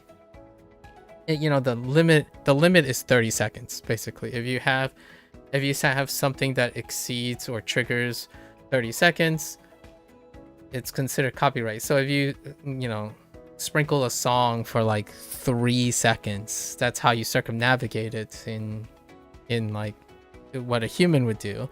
But in this case, you're like, all right, can an AI understand, or whatever they're using to filter a new system, can they understand context? And clearly they can't. So not yet anyways.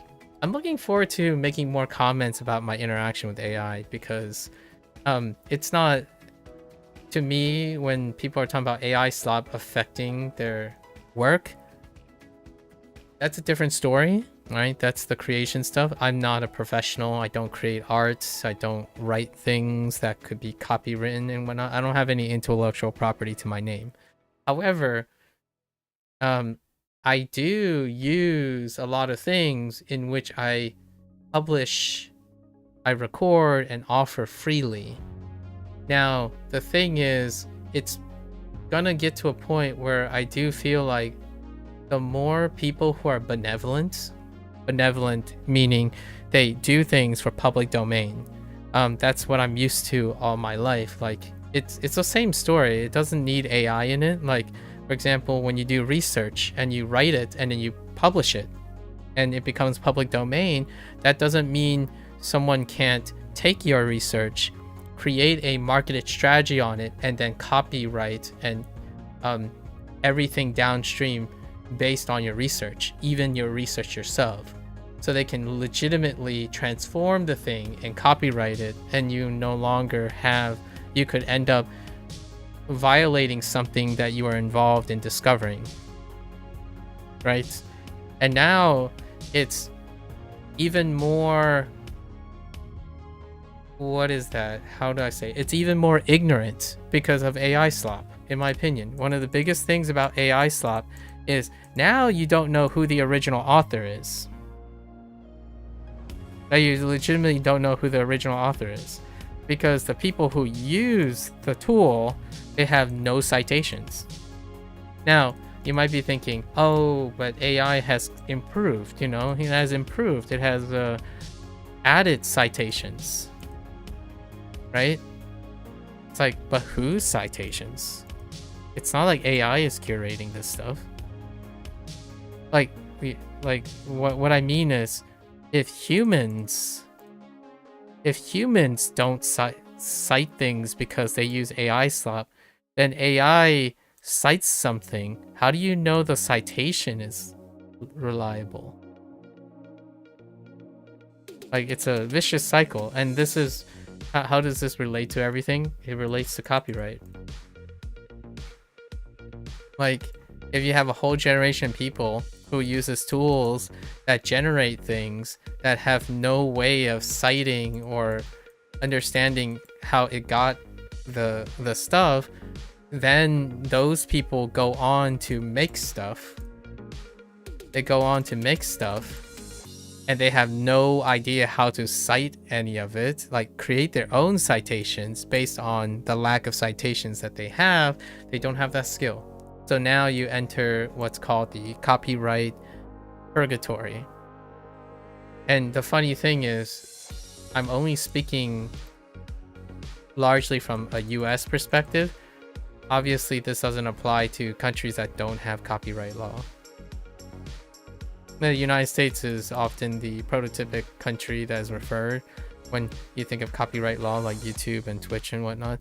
But other countries, that doesn't mean all the countries in the world have copyright law. In fact, there's a very prominent country that doesn't have copyright law. That is related to a language I'm learning. So that's to relate really back. What I would think is the reason why HanziHero may not trigger copyright is probably because it is Chinese. And gently related to that, IP and copyright is handled very differently in China.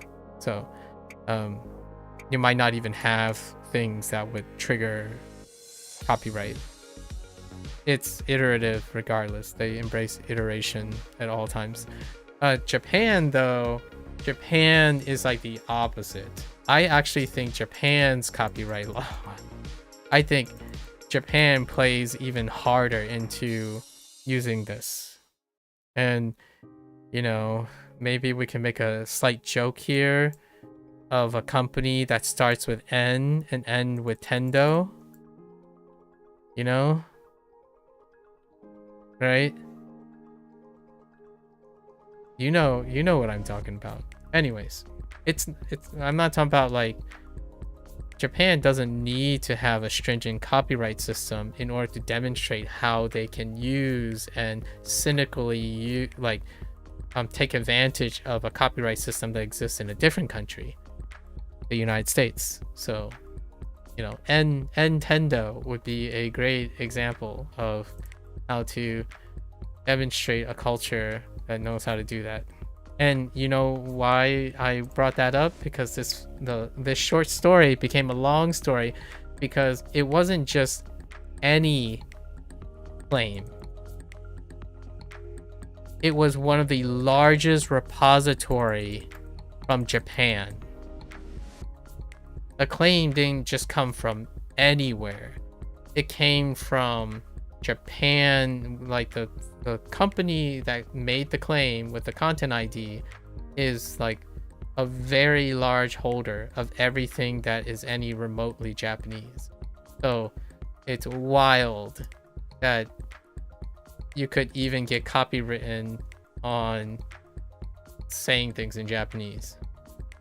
I'm kind of curious if anybody ever encountered this problem, but it's pretty funny. All right. Anyways, there you have it. Thought I share something. Oh, by the way, the show Manpuku, it's cute. I haven't watched TV drama in a while, and man, that does bring back some homely feeling. Their set design is really cool. I really like their set design, especially the Osaka. It was clearly the set was designed to look at old age Osaka. Oh, by the way, there was a new trailer for Stranger Than Heaven, James. Stranger Than Heaven actually takes place around that time. And the reason why I recognize immediately that it was like olden inspired off Osaka, like the very first like couple episodes, like the very first episode, I'm like, dude, this really looks like it takes place around Osaka, and it turns out it is. And in Stranger Than Heaven, they actually do the same thing. It's a 5-period piece, and so later down the road, I might be able to talk about Manpuku in a way, because it goes from 1920 to like 1950, and some of the locations are in Osaka. Anyways, just thought I'd relate back. But Manpuku is a cute show. It's very campy, super campy. I kind of understand like a vast majority of the things you watch are quite campy.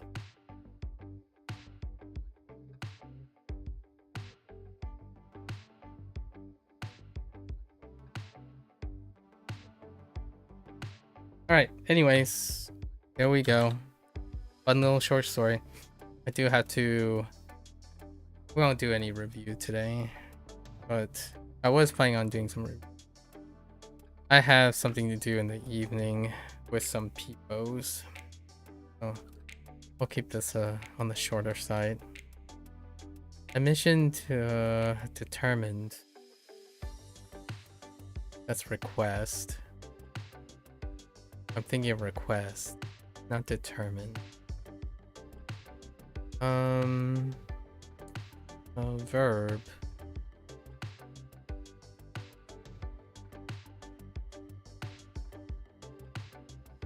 Determine that something is the final point.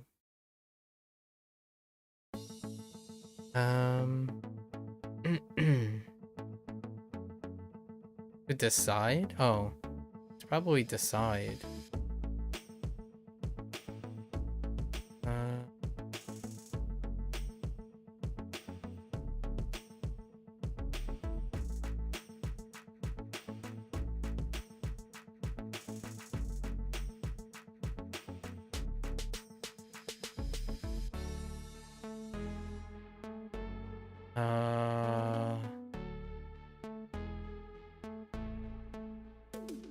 Probably Kimeru.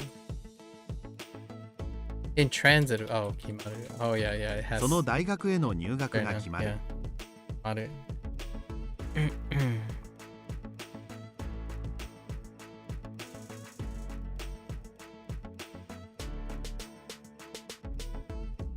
I'm gonna bookmark this. I don't want to add something.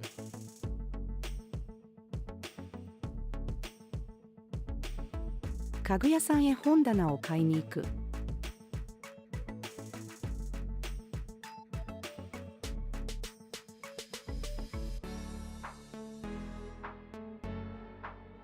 Yeah. Wait. Irumu. Irumu.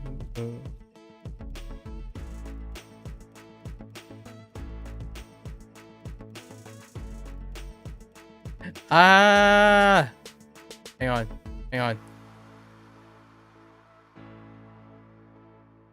僕の趣味はフィルムのカメラで写真を撮ることです。I thought I typed Firumu. Never mind. Just kidding.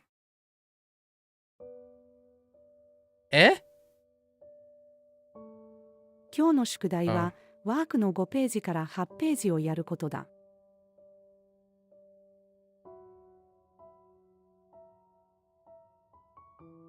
No.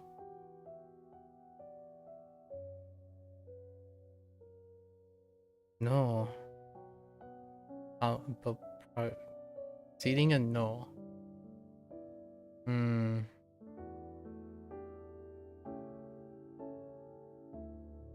No. That wouldn't work. Maybe.「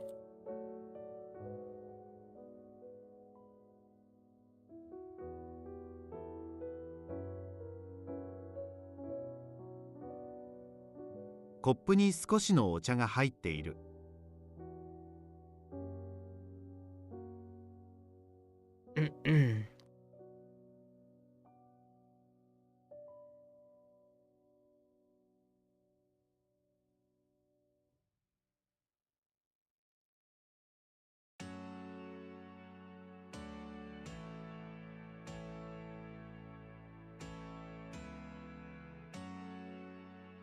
Wait. Stop. Or is it?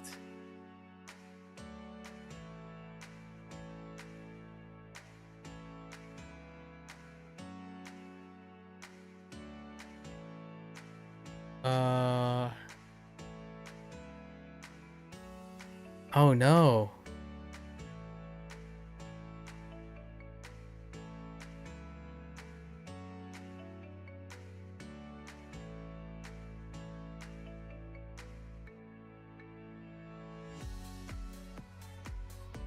What? Oh no, I lost the ending.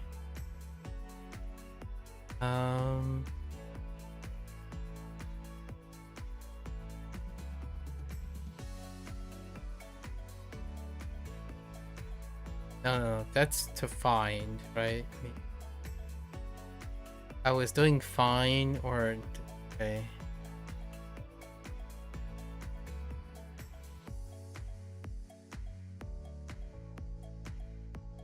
Cause oh, mise. あなたの手を見せてください。Yeah.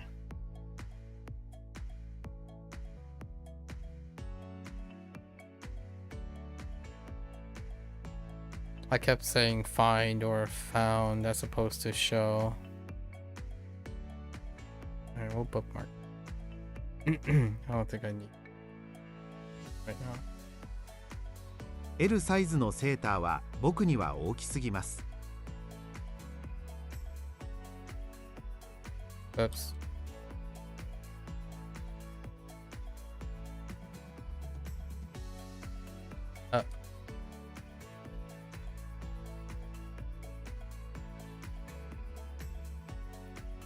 Okay, what's a different way to move with the wind?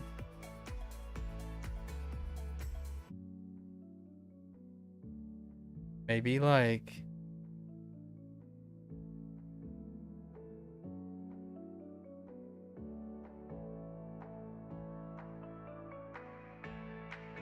thought it was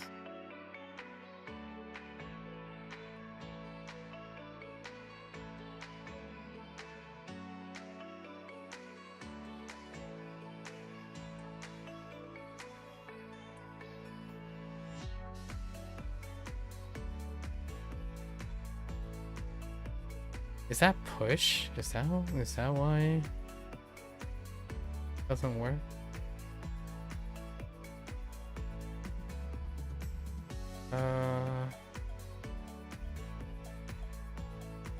Yeah, oh, Goku. 風で木の葉が動く。I kind of want to bookmark this. Because I'm thinking of... thinking of...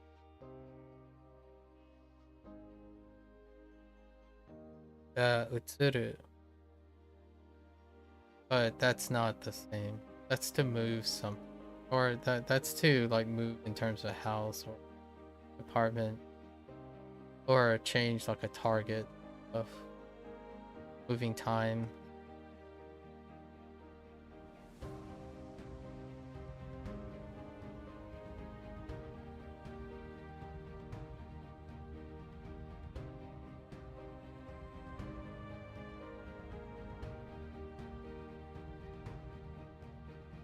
Okay. I think I have some that in mind.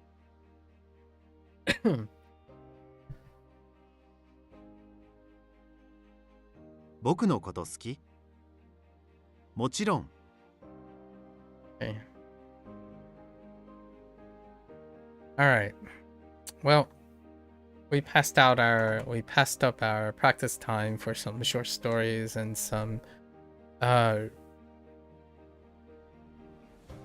catch up with Osman after 5 or 6 days. Did they? I think the person said 5 days strong. Yeah, 5 days strong. The weekly update. I can't wait to hear how that person's stuff goes in another week. So what? Friday? Okay, so next Friday. Every Friday I might be able to catch up with Osman. Friday turns out to be like the day, I suppose. Because I had to do something this evening too, with 2 other people. 2 separate obligations. Okay, I bookmarked some stuff today. So we got Miseru and... Oh, Kanke, right? Miseru, Kanke, and Ugoku. Actually, maybe I'll add some notes to this. Kanke is gonna be fine. Ooh, Ugoku.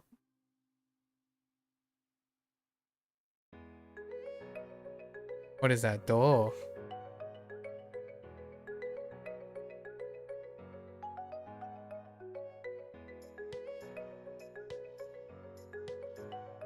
go. Okay.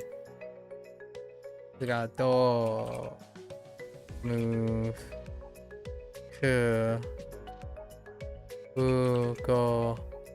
I feel like I can use go instead of Godzilla. Alright. Oh. Maybe we use Godzilla after all.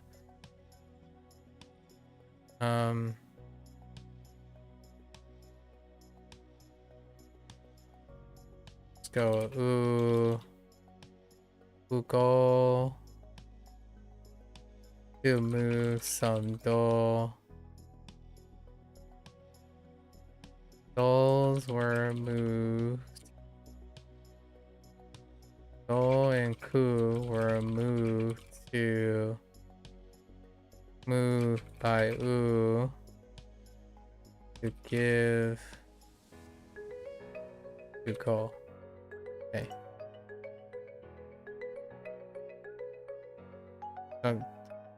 You don't have to understand. It's my shorthand for mnemonics now. And then miseru. That's just me though. We need a set to differentiate. So, okay, that's still me. I mean, it could be moku, but that's fine.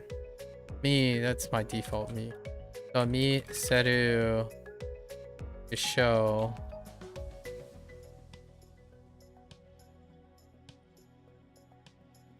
We'll say me, see, seru, see, and then show. So you see a seru on me. Wait. See a seru a show at seru.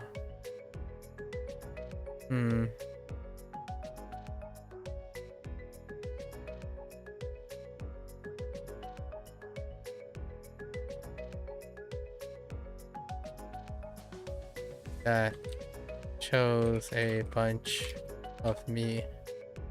Okay. Alright. Those are our two. Our three, actually. Our first one. Actually, there was one more. There's one more. I need to be a little bit more visual. I feel like there's one more. What was it? Fine. So the three that we cherry picked was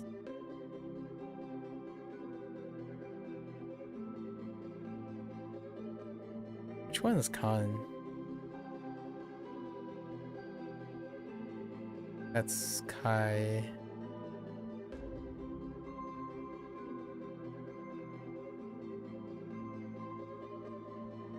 Khan is yep. Anke. Oh.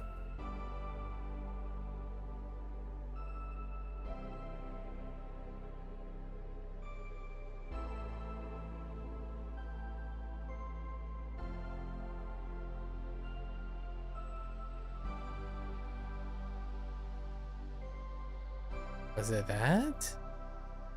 I feel like K is a little messed up. Oh no. Oh, I added one extra shogun.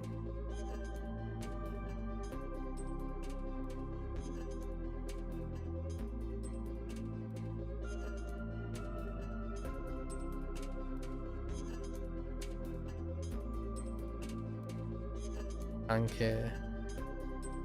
Okay.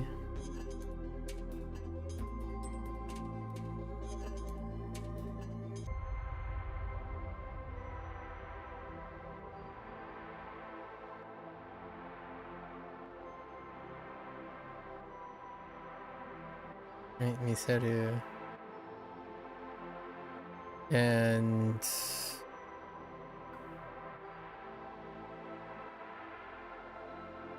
Goku.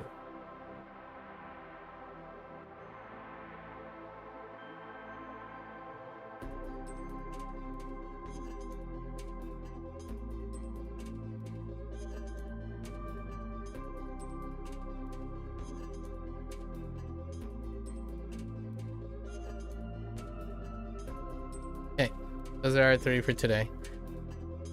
I was gonna do some practice.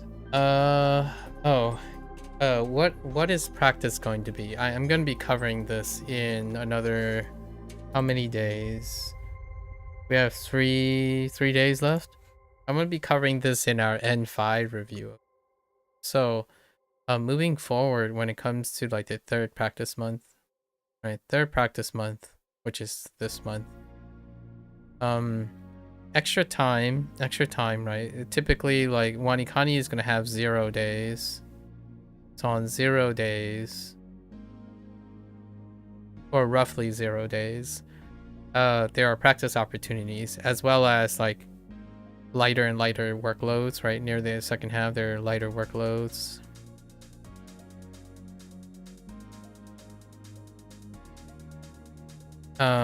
My primary focus now is grammar cram. So the cram stuff for grammar is going to be listening only. Actually, because of the new widget that confirmed what I need. And then for vocab, to swap it up a bit, we're doing reading.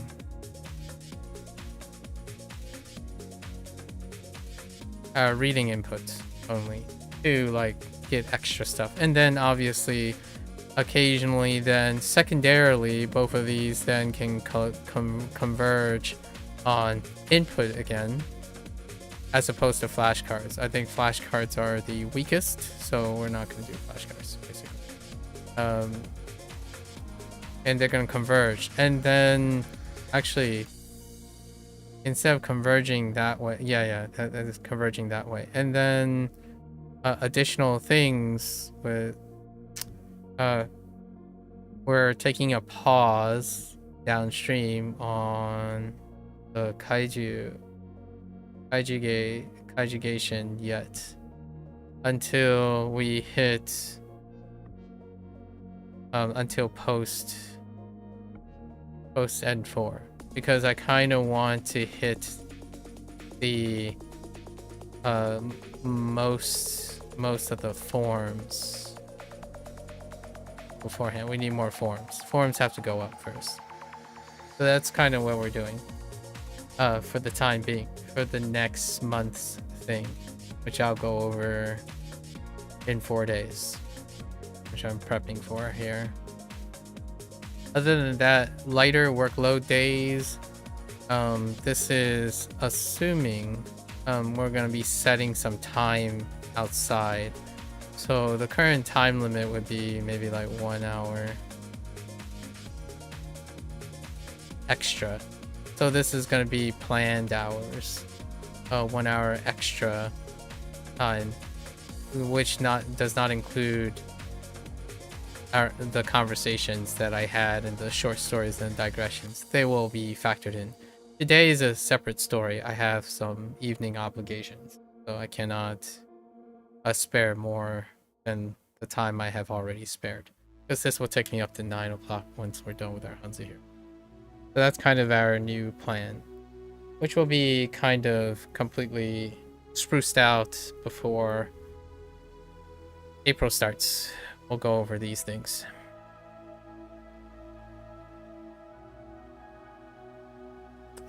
That's a wrap for today. Yeah, end of my Bunpro session. If you're gonna watch this later, arigatou gozaimasu. Right, as always, feel free to follow along, pick up Bunpro for yourself, give it a go. Or pick up Wanikani or HanziHero. We can talk about it for days. I echo a sentiment I said today. Osman is gonna get his fill of like academic achievements by passing exams, and James asked multiple times about passing exams or taking exams. I have no plans, again, to raise the idea. I self-evaluate based on the tasks that I am doing. Exams, they would have to be corresponding with the task. So if I was tasked to do something, like take an HSK exam and JLPT exam in order to achieve some of the things that I went out to do, as in, like, I plan to achieve a bunch of things. I already know what I'm going to do. And none of those things require that I take an exam. So therefore, they are not part of the necessary academic evaluation. I evaluate my academics and performance in many ways that I feel are far more stringent and germane to my interests than an exam that is standardized for other purposes. Now, when my interest aligns with taking the exam, then it becomes part of the task. At the moment, to answer Osman's thing, and it's a very common question, quite literally everyone has asked me this that dealt with language learning. I don't think standardized exams are something that reminds me of academic achievements, which is what I mentioned today in Osman. It does remind other people. I'm not saying you should not be reminded of academic achievements like back in school when you're taking exams. I just happen to prefer other ways of evaluation. Standardized exams are for meeting criteria that is standardized. Most of the criteria and use cases that I have are non-standardized. Like, it's not like I go take an HSK exam and be like, oh, hey, we're gonna give you an essay on Final Fantasy VII and how to write a proper colloquialized review of a video game. So that's what I mean. And yes, you could say, oh, well, you still need all the things in the exam to do those things. I agree, but you don't have to take the exam to know that. Unless you're someone who needs someone else to evaluate you, which is a possibility in the future. When I work for someone, if I work for a boss, if someone is interested in me, as in like, hey, someone comes by, is like, hey, we got a project that we really like to do, and all the superstars are occupied. All the really cool guys who know everything and say they're the best, they're preoccupied. But we want you. We want you because you're available and you seem genuine enough to do things. Then I would take exams and standardization and stuff. Because when I start to work for someone or work with someone, I must meet standardized evaluation, right? I must have the academics. If I want to become something and a degree or an exam is required, then I will go get it. So that's probably the slightly longer reiteration. I don't think the most appropriate thing to do at a much later stage in someone's academics is to go back to a time when they couldn't evaluate their own performance or understand higher level of evaluation. That doesn't mean that higher is better. It's simply not the skill set that people are interested in. Like, in my opinion, I don't think the internet ever teaches proper transformative evaluation. The whole idea of apps and exams is to constantly treat yourself like a student. It's been a very long time since I've been a student, and I still treat myself like a student, but I don't treat myself saying that I don't understand how to understand, lack of a better word, what I need to make sure that I keep improving, right? When someone needs affirmation of their improvements, I can appreciate that. So I did tell Osmond that there are going to be future opportunities. Like maybe someone comes along and it's like, hey, we're really interested in investing in you after all those years. Would you mind taking an exam in order for us to know if you are qualified to participate in our project? It's like, sure, absolutely. And then it would be the other way around. It would mean like I would need to want something to take an exam. So for others, I feel like they need achievements. They need to know, at least that's what they tell me. I'm not projecting my need because I don't have a need to pass an exam to know that I'm doing things. It's the doing things that allows me to really evaluate how much achievements that I have done. I think academics is a thing personally of my past. Like, it's great to get a star on something. It's great for someone to tell me I got a 9 out of 10 on something. To me, I don't find any need for that or reward for that. I think evaluating based on the task and the performances that I must achieve for my goals are the ultimate achievements. So to consistently evaluate Bunpro through N5 to N1 is the academic achievement that I'm looking for. Taking an exam could be part of that. Some people could argue that, well, in order to understand that Bunpro is like helping you academically achieve, you must take an exam outside of Bunpro's structure. Like, okay, that's fair enough. Like, that's a compelling argument. That's not what people are challenging me with, and they aren't telling me that that's what they're doing. So if they were doing something like that, and they know me personally or interact with me, I might be motivated to do so. However, that is not necessarily the case for most people. They have different perspectives and we do not align with strategies. So usually that doesn't, you could call it like a selfish request, so to speak. I'm moved by other people's motivation and interest in me and my interest in them. If they ask me, if they're saying they're doing this and they're asking me if I'm going to do it, the answer is no, because our interests don't, like, we don't know each other. Like, I must be moved to do something. And I usually emphasize this in the end, that I can be moved to participate in something if I'm willing, if that person draws my attention to being partaking in their activity. So when someone says, hey, I'm on a journey to become passing the N5 exam, and I want someone who can be there with me to solve these problems that I have and become good acquaintances or colleagues, then I might end up taking the exam, because I would need to take the exam and prepare for the exam and do all those things to understand how to help the person. So in this case, no one's asking me, hey, can you help me pass the N5 exam?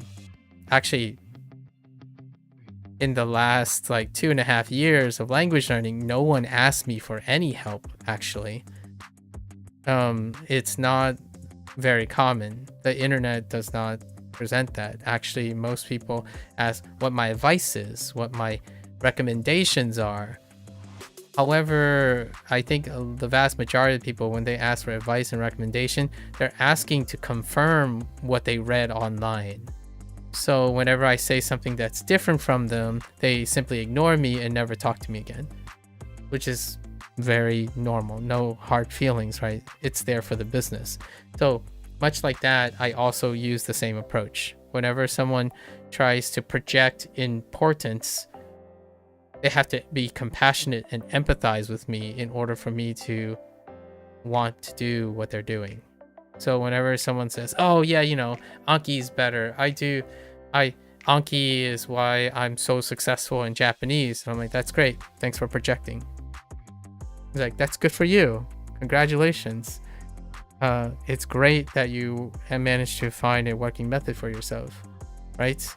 And then the person's like, well, you should use Anki. It's like, I shouldn't, because I don't trust you right now. You said things without compassion, right? That's how that's how you keep reality in check.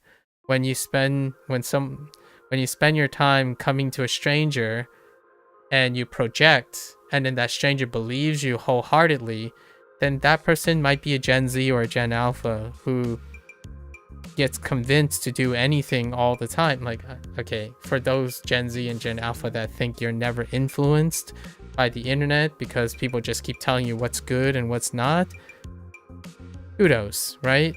Good for you. I think the vast majority of people who are young and impressionable, the people who project, that's how they communicate with each other, even other Gen Zs to Gen Zs. Like, in order to get someone to do something, you tell them what you think, and then you hope that they agree with you.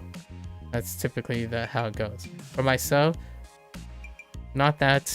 That's what happens when, in my opinion, you become an independent thinker over the years of education.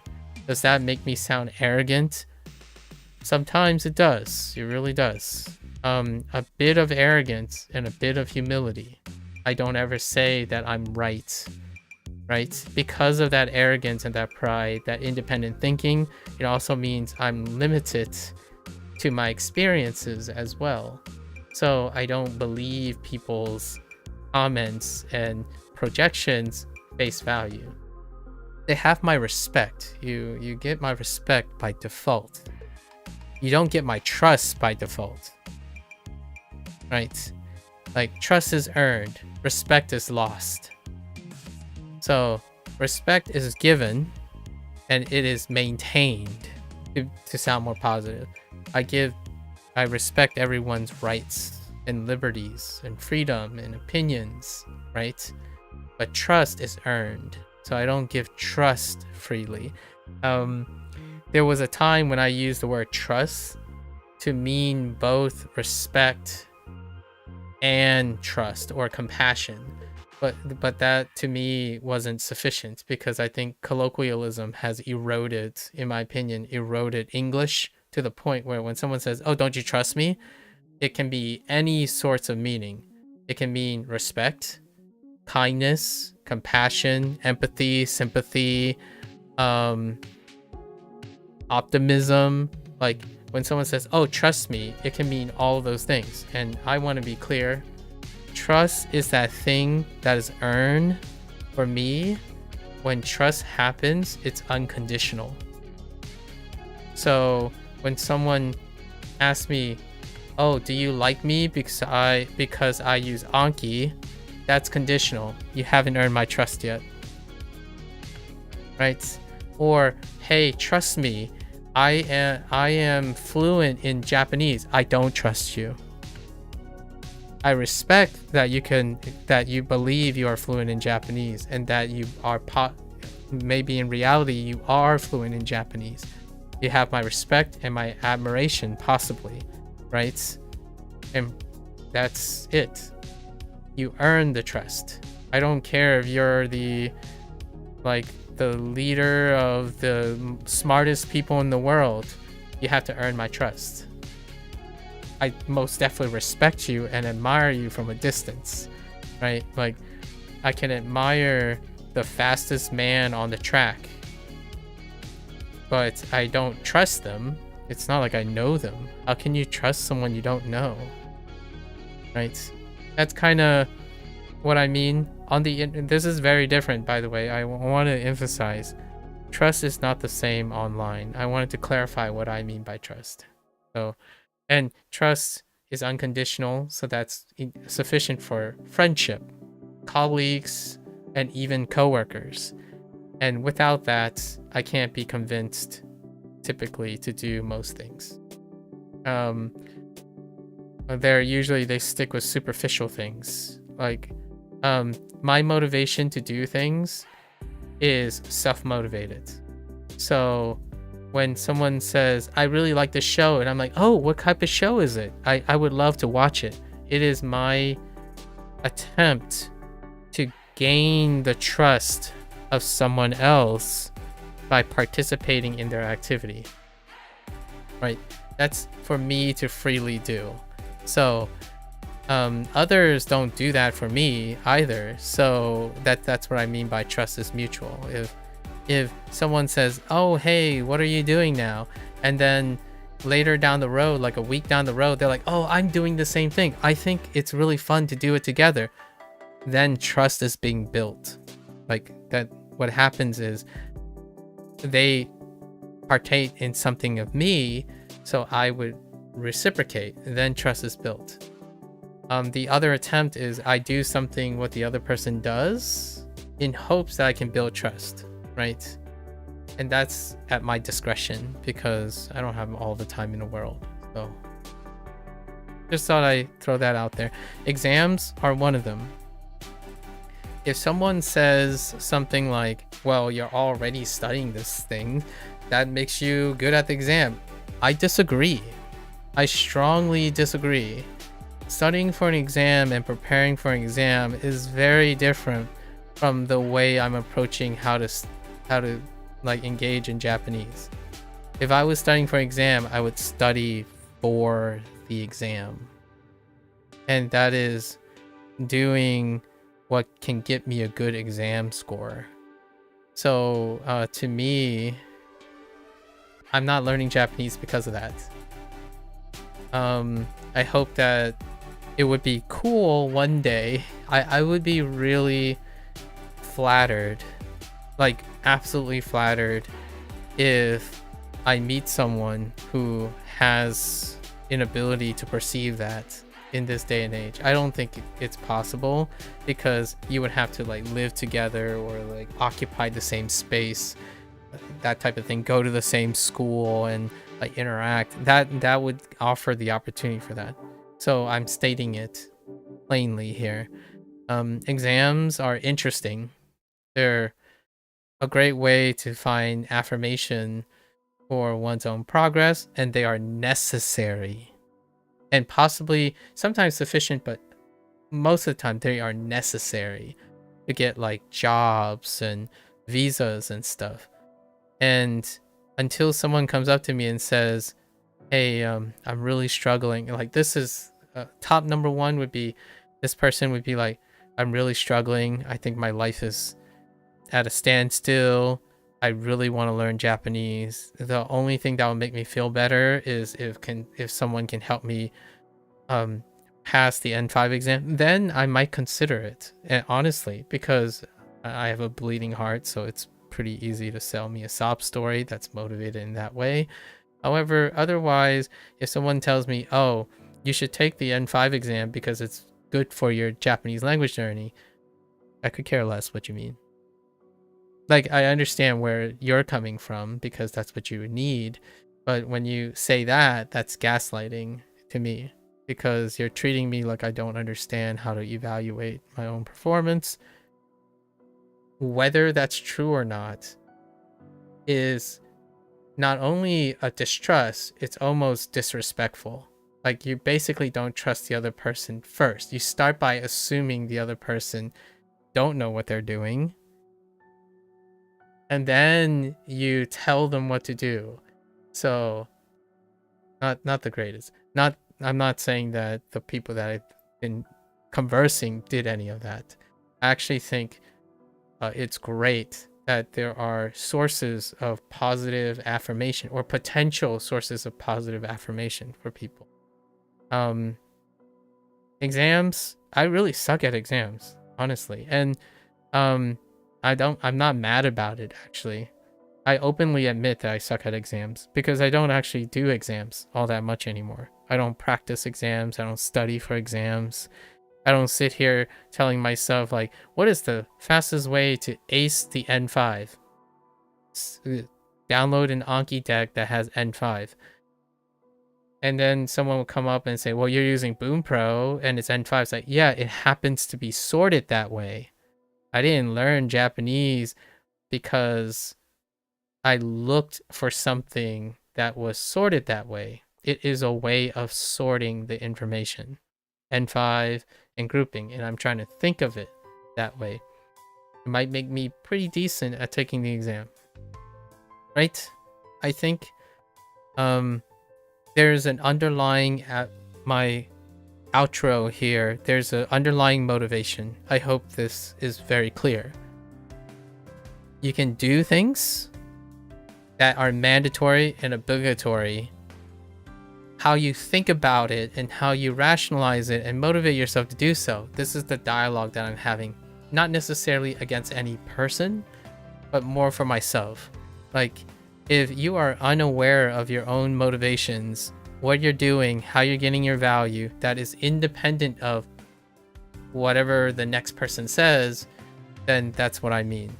I think it's become very clear that the vast majority of people are, when I ask them, I'm curious because when it gets closer to like exam time, I want to ask the people, so did you learn anything? Did you, what did you end up feeling and being motivated from taking the exam before and after, right?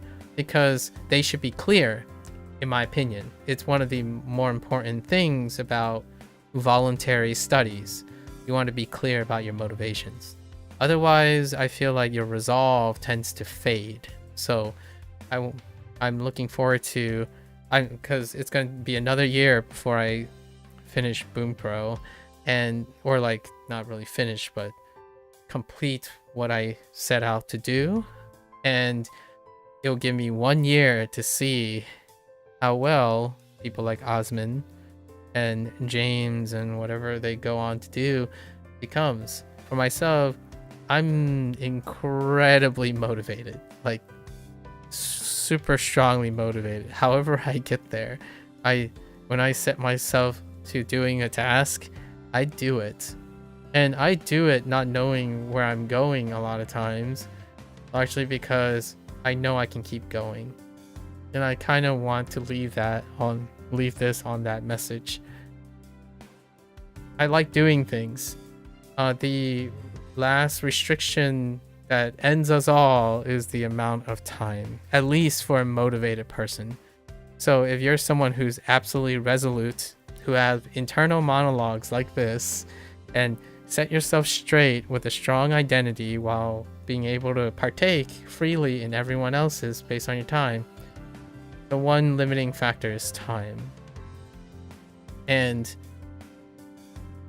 that time, the more I smile, the more resolute I am, the more consistently I'm content, that's when I know I'm doing the thing that'll keep me going. Looking for outside sources of satisfaction is the privilege and icing on the cake. And maybe one day someone will come up and say, hey, you know what? I know you haven't done any of this, but I think we would really like to have you partake in this if you could do these things. I'm like, hot dog, let's get to it. But for now, I don't think people have ever reciprocated an interest in whatever it is that I'm doing, because I honestly, humbly, didn't really make it clear what I'm doing. Here, this is an attempt to get better at expressing what my hidden motivations are. One of the hidden motivations is to develop your own motivations, your own mindsets, and follow through with them. If it's passing an exam, I hope they pass the exam. Until next time, 皆さんまたね。見てくれてありがとう. Thanks for watching. I'll see you guys next time. I'm gonna get up, stretch, walk around, and I'll be back for HanziHero. Thank you.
Alright, folks.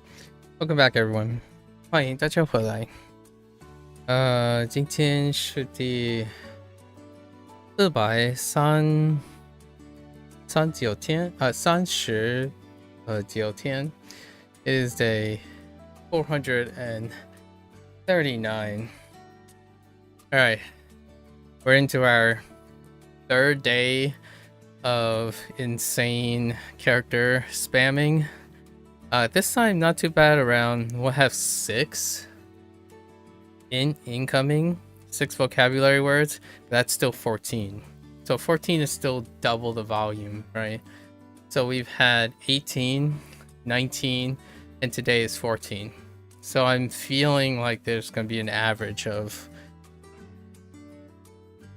16 vocabulary words, or characters. That means that this was placed us somewhere around May, possibly. I don't think the pattern is going to change. In fact, there's a chance it might get higher than I expect. But we do have a bunch of vocabulary words today, though. So let's get right into it. 批准 批准 批准 criticize, and then what? And allow. Oh, he is a weak. 批准 He is pretty weak. 猫咪 Mommy. Okay. Cat and meow. Cat. 猫咪芹菜 Ying Cai. Right, celery. Qing is pretty weak.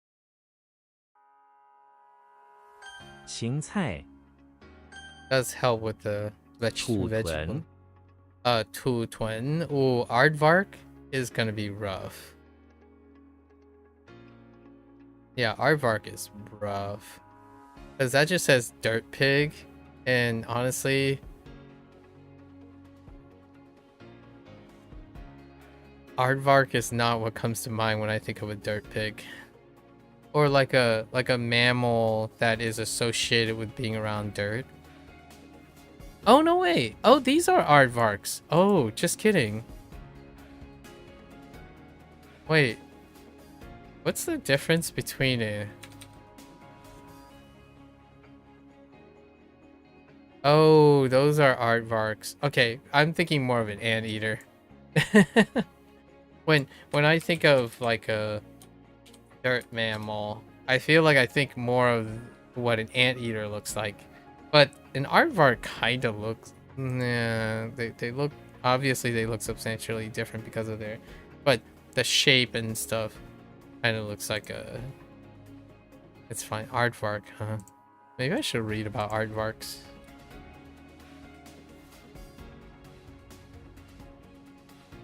土屯烤栗子 Kalitsa, okay. At least we got that. I dropped 烤栗子 I dropped Lee yesterday.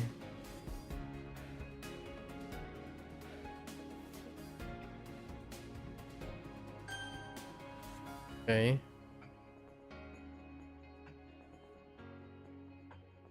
批准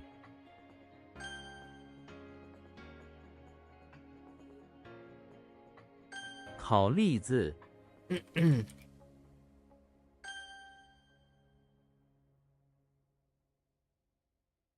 芹菜猫咪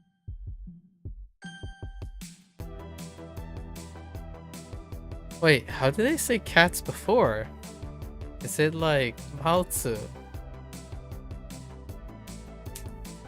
Or just Mao?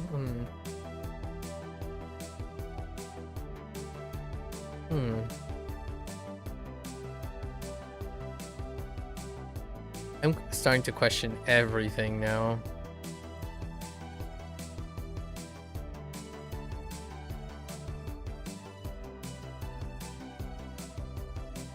土屯 Aardvark. 海豚 High twin. High twin? There's a joke in Japanese for high twin, so that's fine. 海豚 For dolphin. Because dolphins are mammals. It seems like, for whatever reason, pig has been used for like the characteristic mammal. So like a water mammal would be a dolphin. Obviously, you could also use whale. But whales are... I wonder what whale is. Hold up. Whale in traditional Chinese. Yes, fish in it.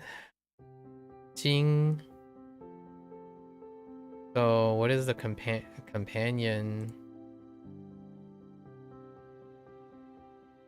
whale? Okay. Puqing? Yeah, Puqing. Oh no. Or Jingyu. Oh, Jingyu makes more sense. Yeah, so it uses... Oh wait! Hold up. Whales aren't... Oh no. That's my bad. Whales are... Wait a minute. Is it just dolphins? Like, isn't there... No, whales are... Yeah.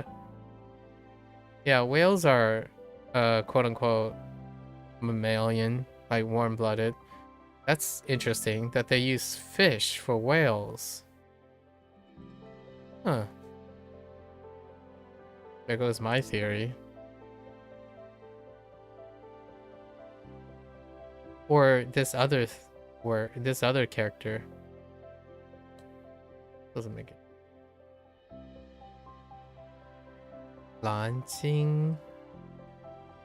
座头 座头鲸, these are different whales.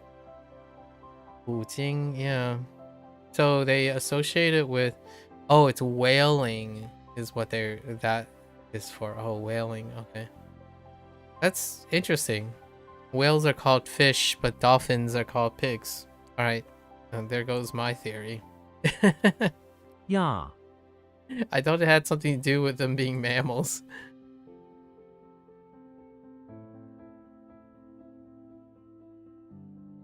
Or being warm-blooded, I suppose. Anyways. Yeah. Prush. Oh, goodness gracious.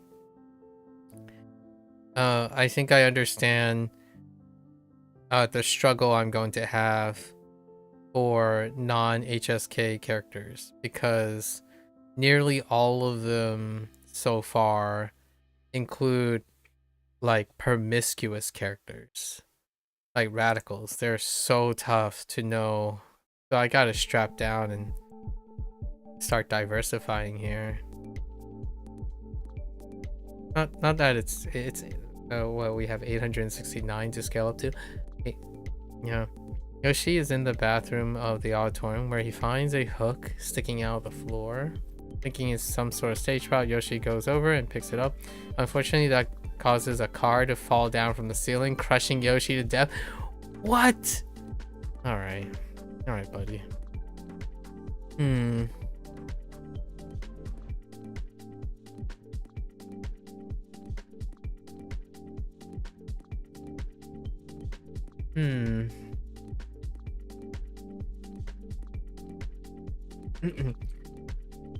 Yoshi is in the bathroom. This is so wild. Oh no. Yoshi's in the bathroom auditorium. Where he is trying to, I don't know, quickly. Oh man.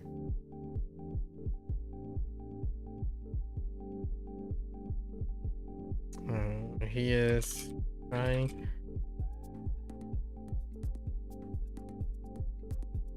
find a hook in the storage closet By the stalls to help with a prop car that unfortunately came crushing down on the stage after. Yeah. 亚飞 So far, no words. So far, trophy. Bay. Oh, I can kind of see why they chose Bay, but what in the world is that? That looks like a boo on top of a pun. Honestly, we should start doing it that way instead. Since I know enough words, I think.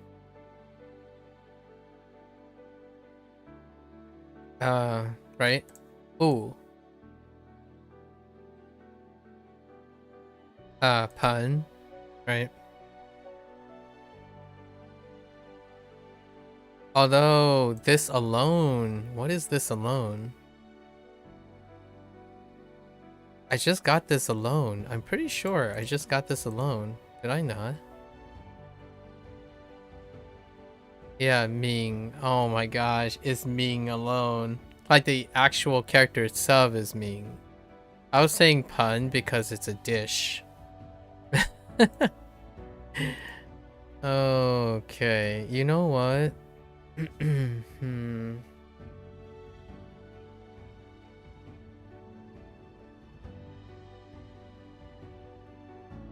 No, we won't do that yet. There was a part in my plan to convert all the radicals into Chinese and then line them up with all of their radicals and their reads. So like I could refer to this as pun, or I could refer to this as Ming, and then I could refer to this as Bu, or a it's still Bu in the no sign. See, a no sign is still Bu. Maybe like Bu Ming, Bu, no, like Bu Mian or something. I'm just saying no face as opposed to sign itself because not quite sure. Maybe Bu Pan. No, not Bu Pan. Bu Fan. No, Bu Ban. Which is a no board. Like Bu Ban or something. Or Bu Hao. Could be Bu Hao. And not Bu Hao. More like Bu Hao, like a marker. So no marker. Right. That's what I was thinking. Somewhere like in the transition period. But we kind of threw that out the window. That didn't actually happen. It didn't come to fruition. Not because I couldn't do it, is I ended up scrapping the idea, which we can do on the fly now. But it hasn't happened yet, basically. Bart Simpson's in front of the beach house by the bay making a trophy cup. Okay, he takes a no sign that is in the sand and yanks it out and then impales a dish on top of it,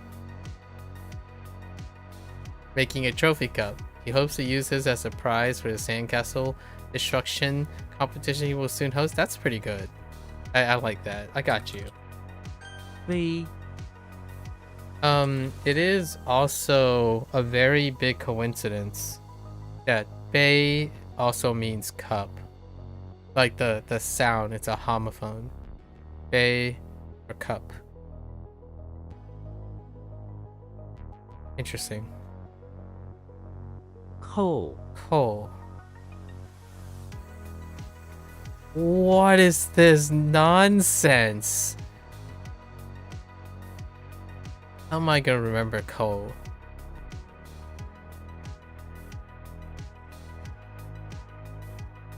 These are hard. Like, these are really hard. And right now I'm trying to see how I'm gonna do this. And they're hard right now for the moment. They're hard right now is because I don't have a routine. I don't have like a way to discern these. I don't know if this was deliberate or not, but like now these characters are haphazard. There was like some groove and some rhythm to a lot of the other characters, like the HSK characters, but these characters are wild. They're like knock. Okay, sure. I guess we have postage stamp and mouth. Maybe. I don't know how that's Ko either. Kermit the Frog is in the basement, in the bathroom. It feels like I'm starting all over again. There's nothing here. Kermit the Frog is in the bathroom of the bakery where he is trying to get a postage stamp off of his mouth. Yeah, see that? This reminds me of Button, which is Ko, by the way. Ko is Button. I have a word about Ko. What was Ko? Was it? I'm pretty sure it was this, possibly. I think Ko is this. Hold up, let's go find out. The other homophone. Yep. It's hard. This one's hard because it's just fingers and mouth. Like, all right. I mean, good luck. And this is starting to remind me of that. So I think we're gonna be okay if I think of it this way. If he has a postage stamp on his mouth that one of the bakers stuck there as a prank, he goes up and says, no. Oh. Kermit is in the bathroom. Oh, the bakery. Sure.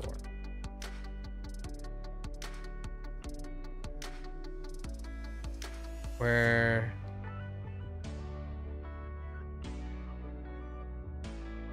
he is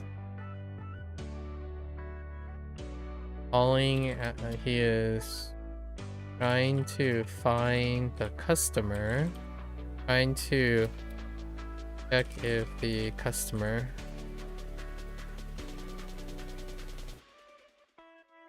is alright by calling out with his mouth and slowly,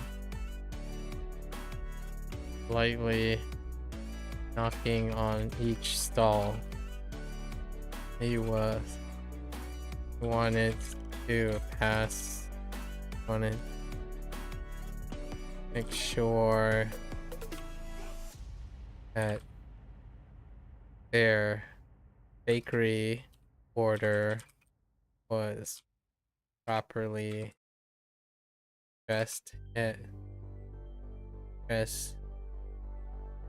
paired with postage or delivery. I have no idea how it's this. Ko is扣齐 navel, like that. It's a part of the body. It's the navel, like the belly button, navel, and it has moon, so that's fine. But made, right? Oh, or is it navel as in navel? Which navel is it? Oh, it's navel. Okay, yeah. Wait, navel is spelled. Wait. Hold up. Now my English is like getting wrecked so hard. Oh no, yeah, it's the center of the belly button. Yeah, it's the navel. And navel with an A, right? Is yeah, okay, alright. English is kicking my butt now.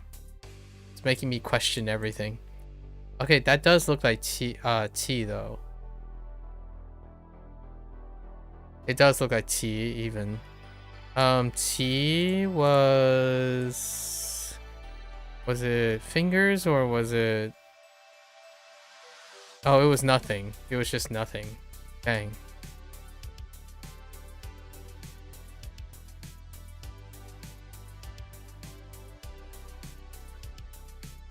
That's interesting that this is abstained as opposed to purification.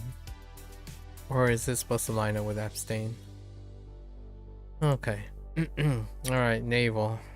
Kirby is inside the living room of the house, helping the maid clean. The maid notices that Kirby, being sort of a weird creature, has no navel, so attaches a miniature moon where his navel should be. Kirby, happy that he now has a fake navel, laughs, causing the moon to fall back on the carpet. The maid sighs and tidies up, having given up on her navel giving. Or just, you know, at night doing things. It's fine. 洗 Kirby without a navel. How many characters do we have that don't have navels? Quite a lot of them, actually. It's okay though. It has to be Kirby because of that character. Or that radical. I hope that works. 海豚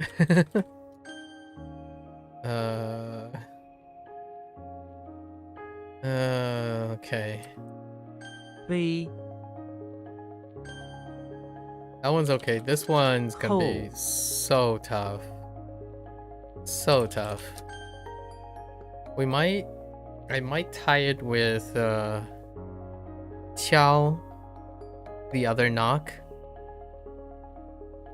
Possibly. We'll just write something with Qiao in it. Gotta get fancy now. Gotta leverage all of our other characters. That's how we're gonna get secondary exposure. Vocabulary is out of the question. 洗 I don't even know what to do with navel. Navel, maybe fu. We can tie it with fu, the abdomen. Right? This one is yikes. 亚 Auditorium, yeah, this one's tough.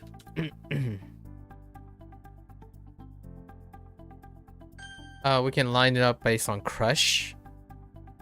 Crush could line up with burst as well. Kui or crush. Da.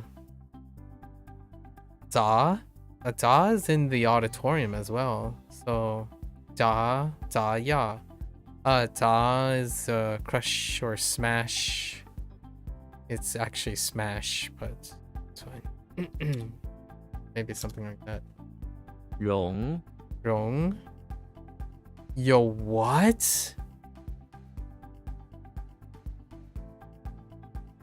Downy? Like feathery downy?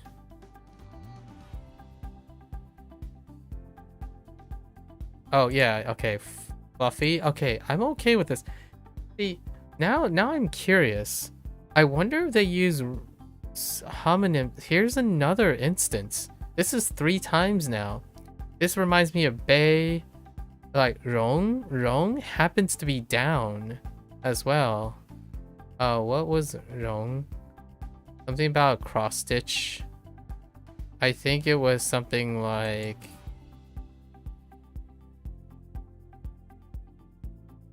I have no idea. It's like something with a cross stitch. Oh wait.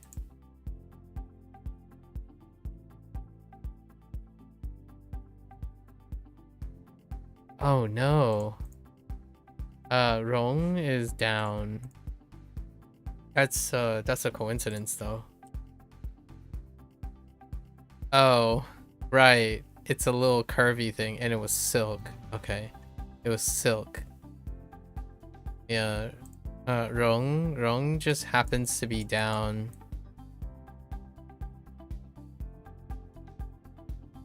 Oh my gosh. Mouse, please. Yeah. So this happens to be down for feathers. Which happens to share the same homonym. That's interesting. I don't know if that's a coincidence. But this is nondescript. Like, whoa. That's tough. Flowers carry nothing other than you hope that it has something to do with plants, but in this case, not really. Maybe. I mean, something fluffy can kind of... Robin Hood is inside the temple where he comes across 2 downy ears lying on the... Oh, goodness gracious. Ears and flowers and downy.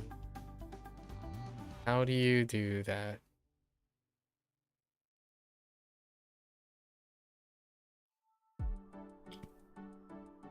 Maybe something like, okay.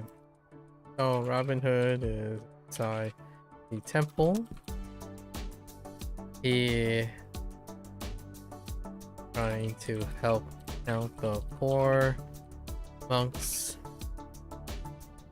He was able to construct downy ear like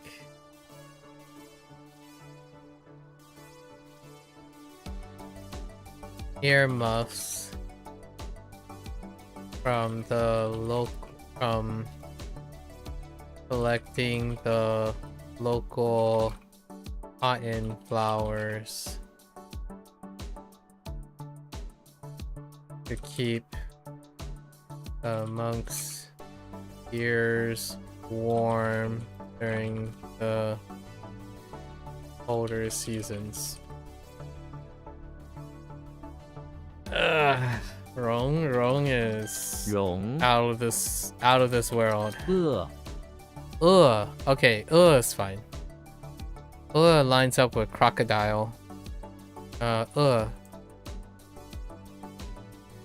In fact, it might actually make wait, is that crocodile? No, that's not what I meant. I meant to write fish show.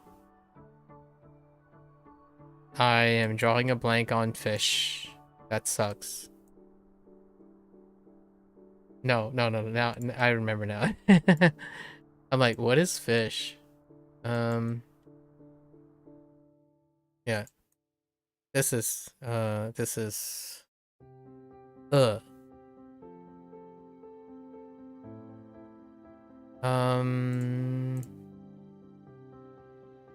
where the here's right here.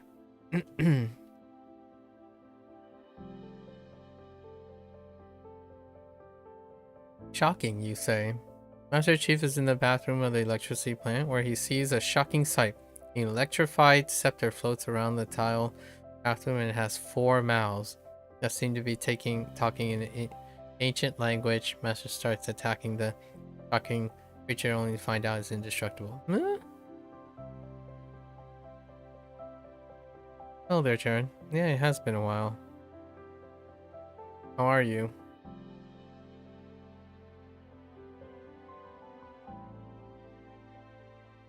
Alright.恶 Could also be a shocking alligator. 会 Or crocodile. You just woke up? Oh, good morning. Wait, a comet? Man, that is just non-specific. Although, it is a hui though. Hui for wisdom or intelligence. Tomorrow's your uni welcome day, and the day after that is your first day of class. Congratulations. Wait. Did you already move, Churn? Or are you commuting? Great. I was beginning to wonder when you're gonna start uni. You didn't, are you going local?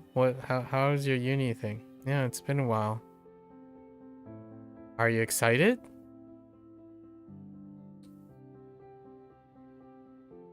And 31st is the day that you get your SPM results. I see.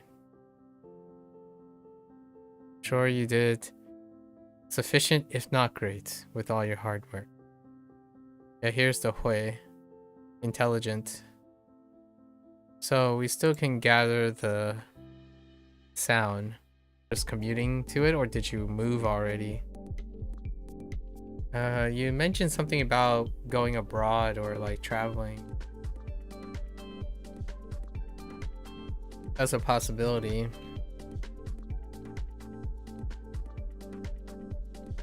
IT, huh? Another IT.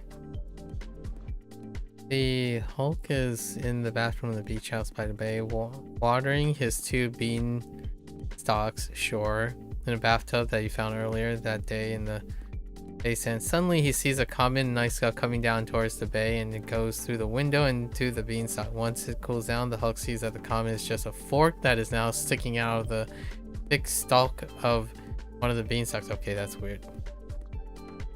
You think for now commute with train and buses and see how it turned out in the future? Like maybe rent a hostel there nearby? Oh, okay.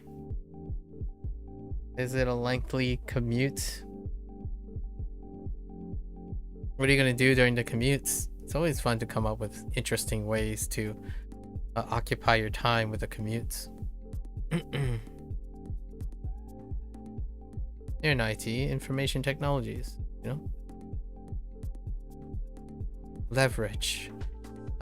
Wait, so let's go and do something. So Hulk, bathroom, beach. He was collecting beanstalk samples. Say samples with a specialized fork, and came upon a comet with a very odd frequency. He took it to the bathroom to wash and probe with his specialized fork. I don't know where the beanstalks is gonna come into it, but this is okay. It's sort of okay right now. 会错 Chore. Oh man, the last time that happened was Gray. That's not gonna help. And it's putting a car in the bathroom again. Yikes. Man, these characters are getting wild. They're just spamming a bunch of characters that have like all sorts of meanings. A bunch of radicals that have all sorts of...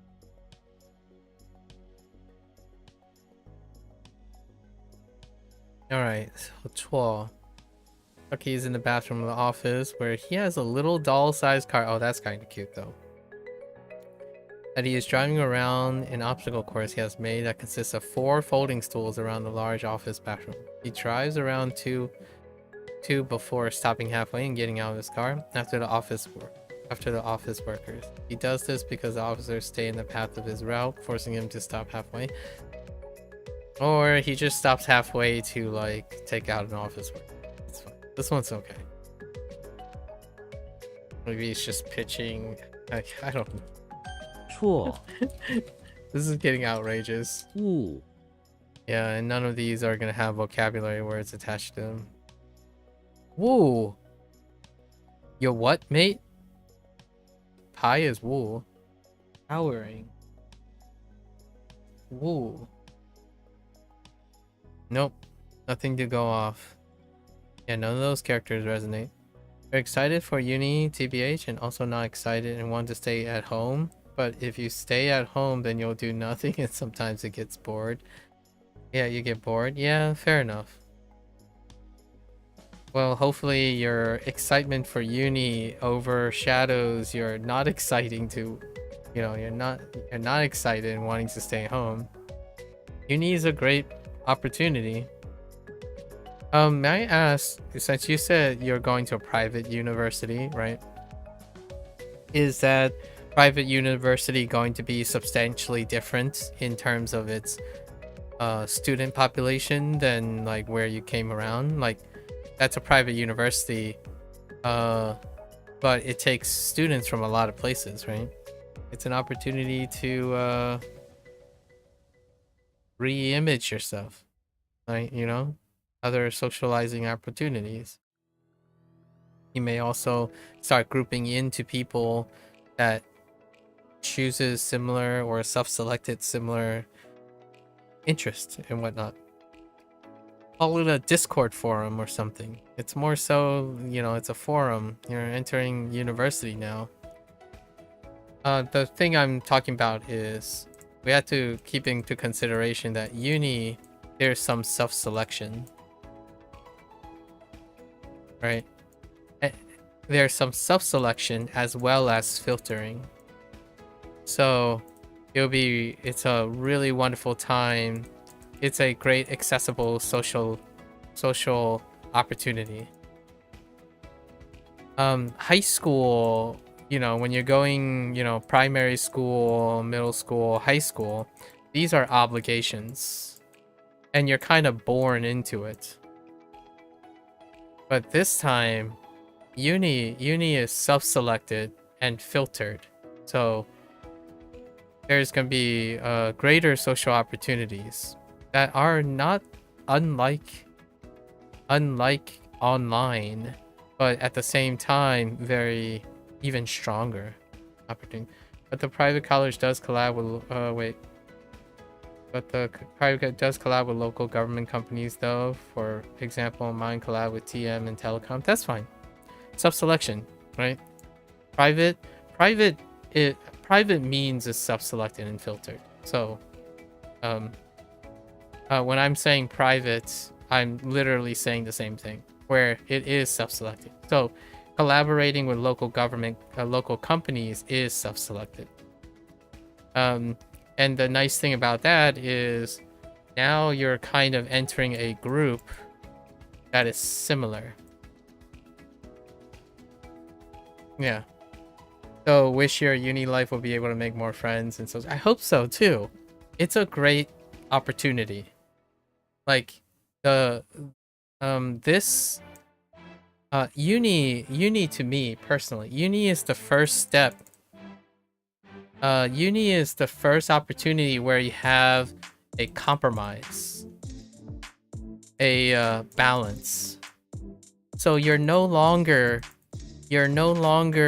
in an environment where people are dealing with things only dealing with things.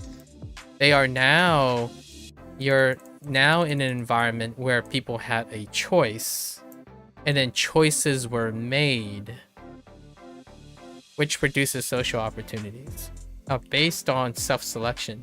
So it's kind of like if you play a video game, right? If you play a video game, the video game itself is the uni. But who decides to play the video game is the self-selection. And who ends up liking or succeeding is the filtering. So it's very similar, like in my opinion. When it comes to high school, primary, middle, and high school, you have to do it. Like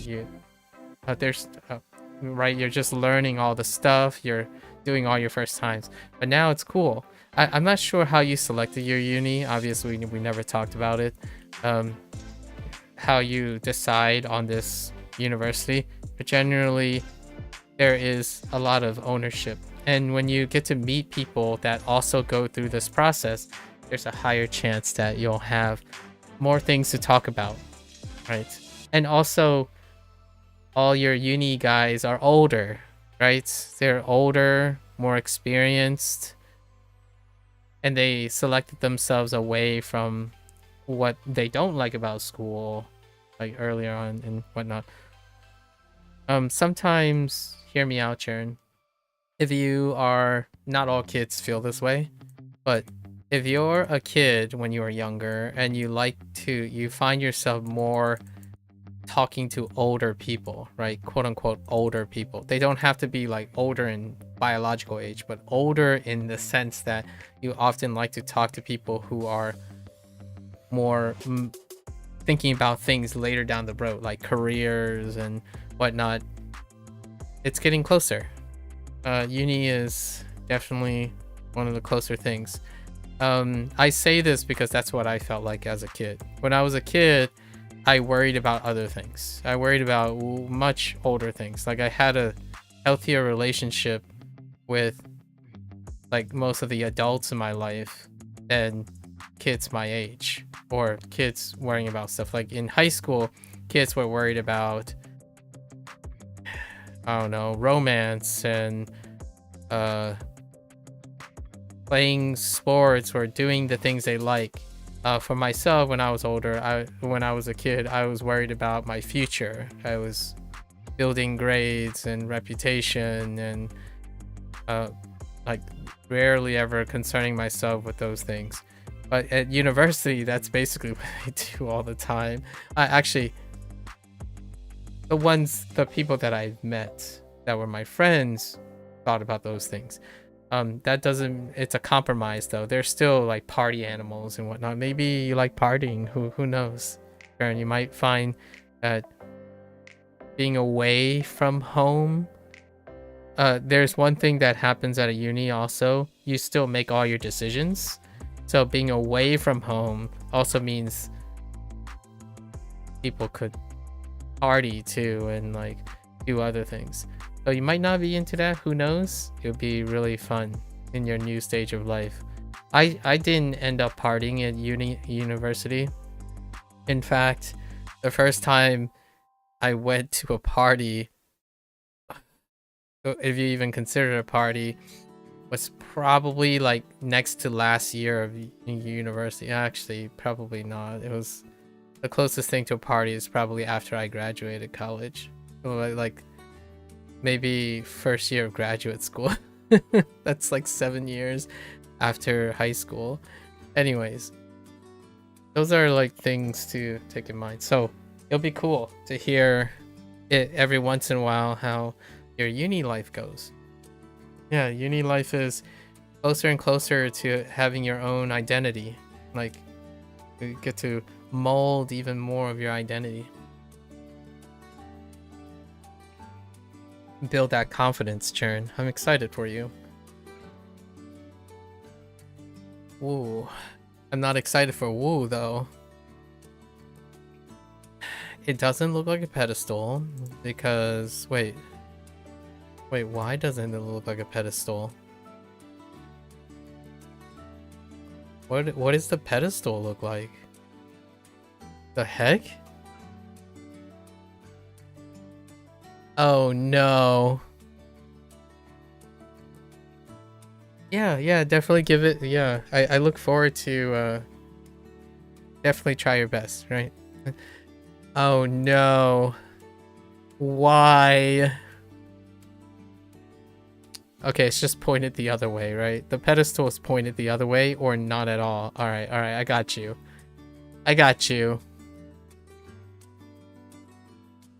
Oh, goodness gracious. Oh, this is pie. This is not pie. I just realized that. Oh. Wait a minute. Hold up. Now I have to go. No, hang on. Now I gotta go back to Wanikani. Hold up.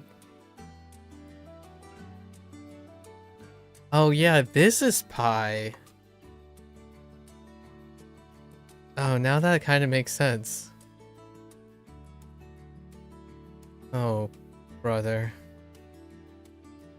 How many leg? Do we have any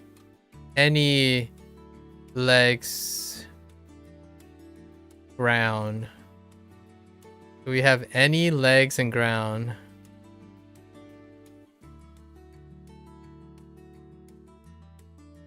Oh, just to give you an update, Churn. In the last 3 or 4 days, we finally crossed into non-HSK characters. So all these characters are based on character studies now.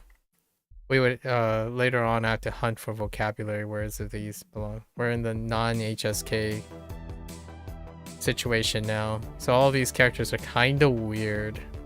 They're quite weird. Alright, so I got nothing. And towering kind of sucks too.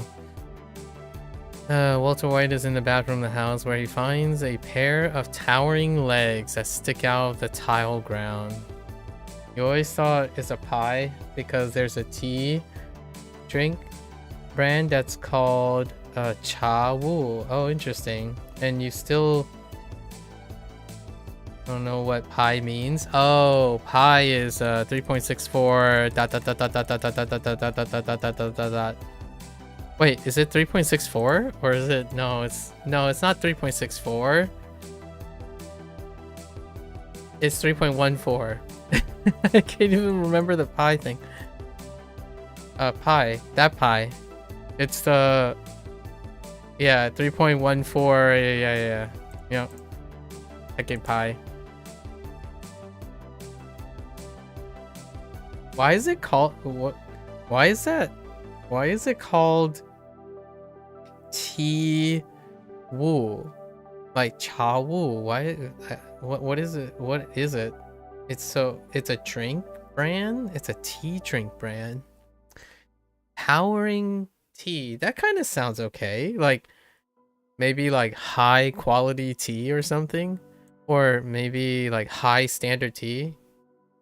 Oh, you call it Cha Pi. Oh, Cha Pi. Oh, Cha Pi. Oh, interesting. Or Cha Pai. Huh.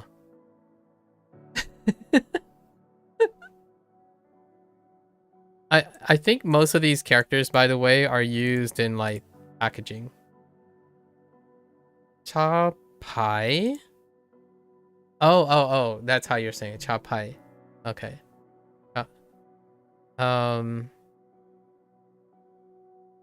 Actually, how do you pronounce pi? Do you pronounce it 4? Pi? Like what I mean is English pie. Do you say with a 4?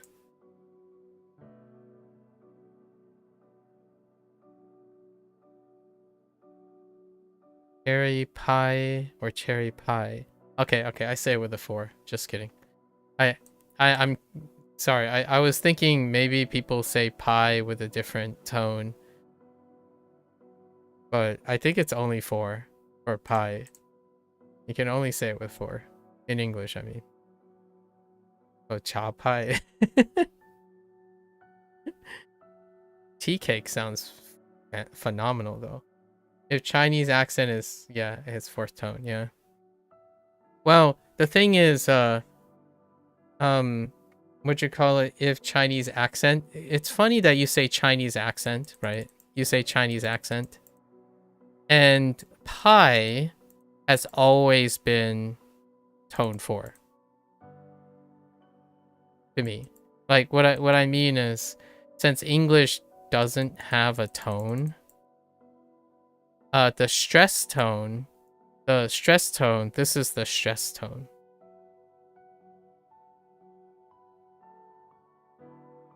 So like the English stress tone, its pitch quality is 4. However, stress also increases in volume, which Chinese does not dictate volume. So like the difference between cha pai versus cha pai, right? English person, if they say, oh, the emphasis is on pi, it would be cha pai instead of cha pai. So the volume would also go up. And also there's a chance that it would get longer. So cha pai versus cha pai. And then the other one is like cha. Oh, actually, I'm not even sure if English ever uses 2. Does English ever use 2 besides questions? Like maybe say cherry. Let's see, cherry. No, cherry. Oh no, cherry. Yeah, cherry pie. Isn't that funny? Cherry pie. Cherry pie.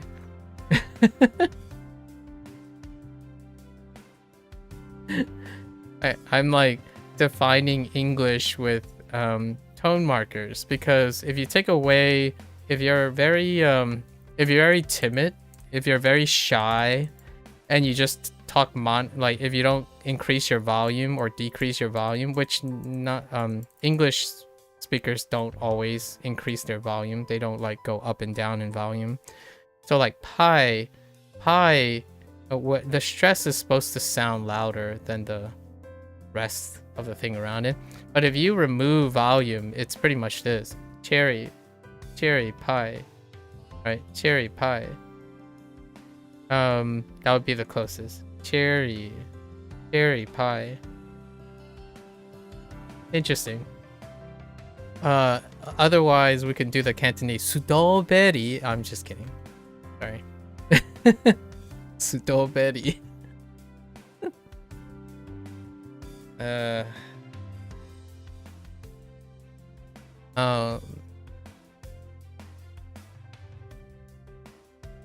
Sudoberi. Anyways, I don't know how I'm gonna do this. Towering legs, maybe. Brown and legs. All right, how about we do Walter, the bathroom, house. He finds himself having to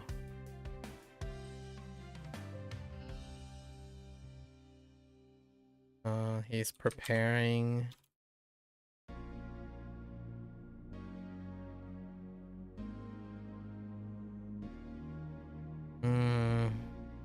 I don't know how we're gonna get this. He has stashed a towering stack of special goods on the ground, on the tile ground, and started hiring legs to transport them out for distribution. Towering, that's gonna think and help. All right, what is this? Wrong. 容 Uh. 恶 我 物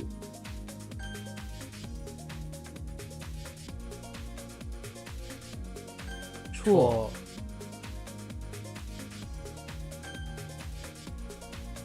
会 会 All right. 无 Oh my goodness. Wait, we paused on the other Wu.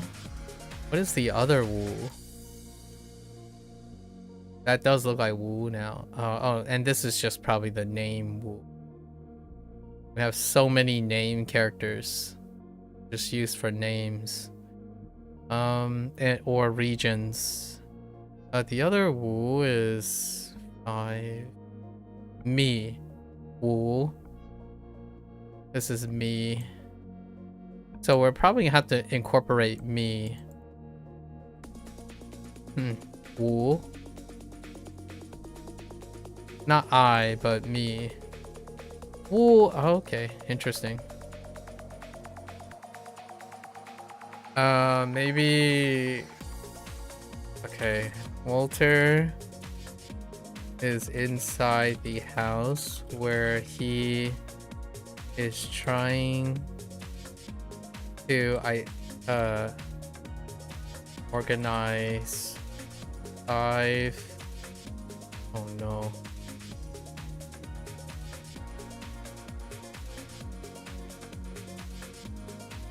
Oh man, it sucks. All right, we're not doing me. Me is so hard to use in this demonic because they're all in third person.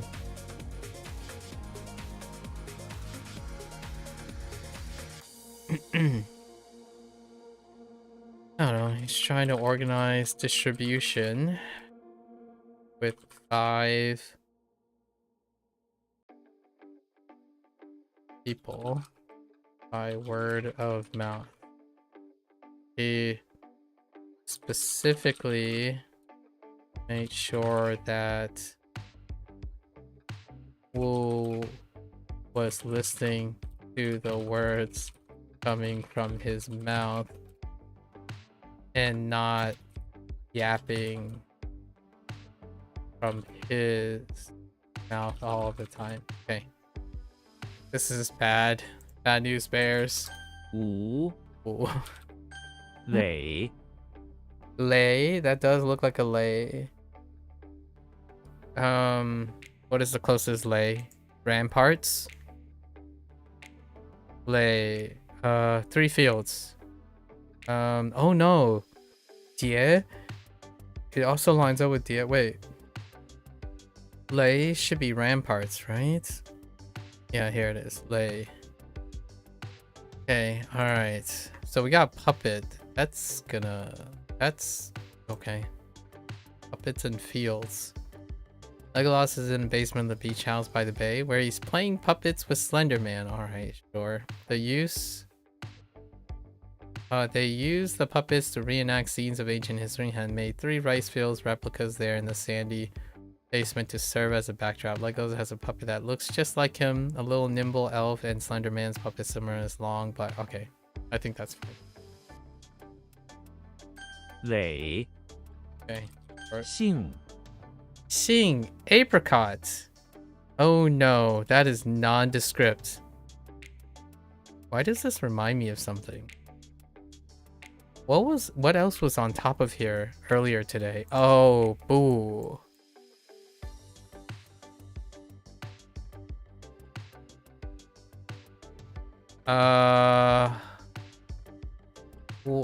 Wait, was it mouth or was it? Oh no. Okay, there are a couple of characters actually. So Tai is not what I'm looking for.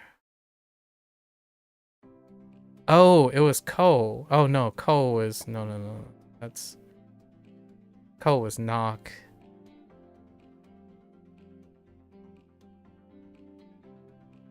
Wait, there isn't another character where the bottom?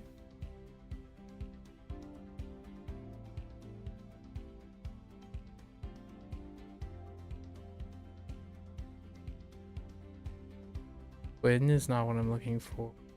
Twin is not what I'm looking for. What? Oh no, I don't know. Alright. I mean, it's a tree. I have so many trees right now. I think we're at like 11 trees, and I don't actually know what 9 of them look like. The closest I could say is like pine tree and a willow. All the other trees are like, all right, I guess I know what a fir is. Like all the other, there are a bunch of fruit trees too, and I don't even know what those trees look like without the fruit itself. Xena's in the basement. This doesn't look like anything. It's just tree and mouth. Xena's in the bathroom of the English Manor, which is nearly the size of a house. It has multiple toilets, a spa, a couple of showers, and it's decorated immaculately. Okay. In the center, a couple of apricot trees, which really ties the whole bathroom care. She's too lazy to use her sword, so she instead lies underneath the apricot tree with her mouth open, waiting for. Oh, that's fine. Oh, that's almond. What? Xingrong.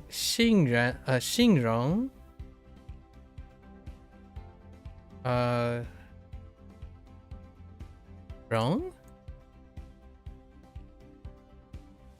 Like, am I crazy? Oh, no, Yu? Xing Yu? Is it you? Am I going crazy? No, it's not you. What the? I'm going crazy. Oh, it is Xingren. Oh, did I type the wrong thing when I said Ren? Oh yeah, I did. Type the wrong thing. Yeah, Xingren. Ren. Oh, that's interesting. Almond, huh? Yeah, that is what I thought it was. Ren. I must have typed the Ren inappropriately in the search. That's interesting. I wonder what the story is behind using those two characters. Especially Ren. Because Ren has other meanings. Apricot, I'm not so sure. This one's fine. I'll just pivot a little. Not much of it really screams Xing though.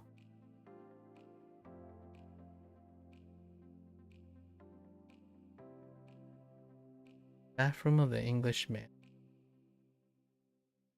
Okay. Lena is in the bathroom of the English Manor, where she is taking a break from guard duty. She was able to grab a snack from the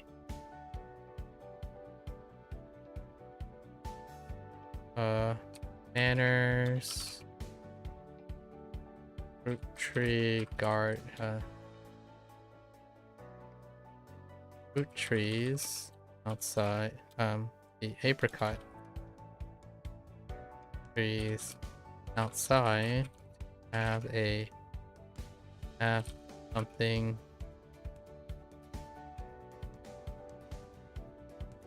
to chew on her mouth. Oh, she takes a half break. Apricot. That could be anything. There's a really 姓 good dude, apricot.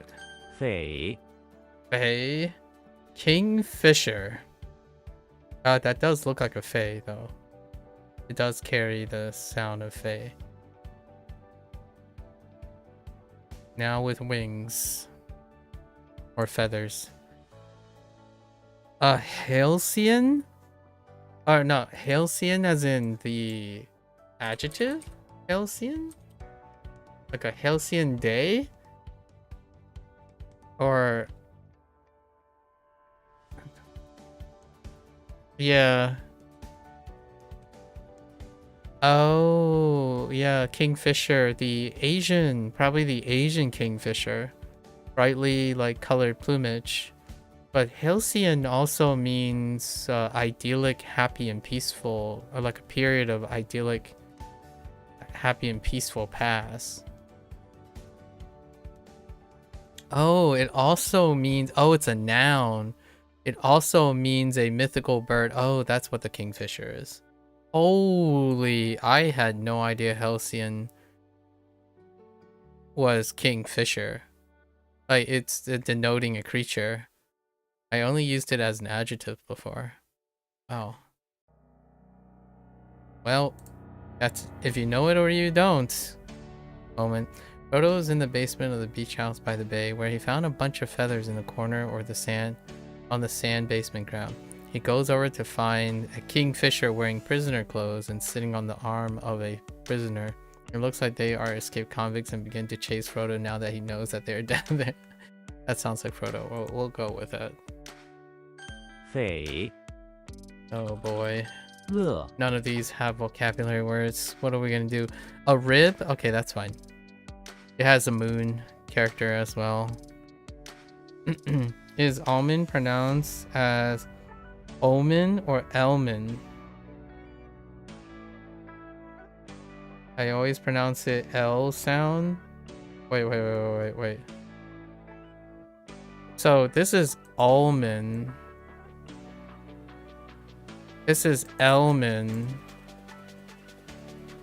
And this is almond. So which one do you mean?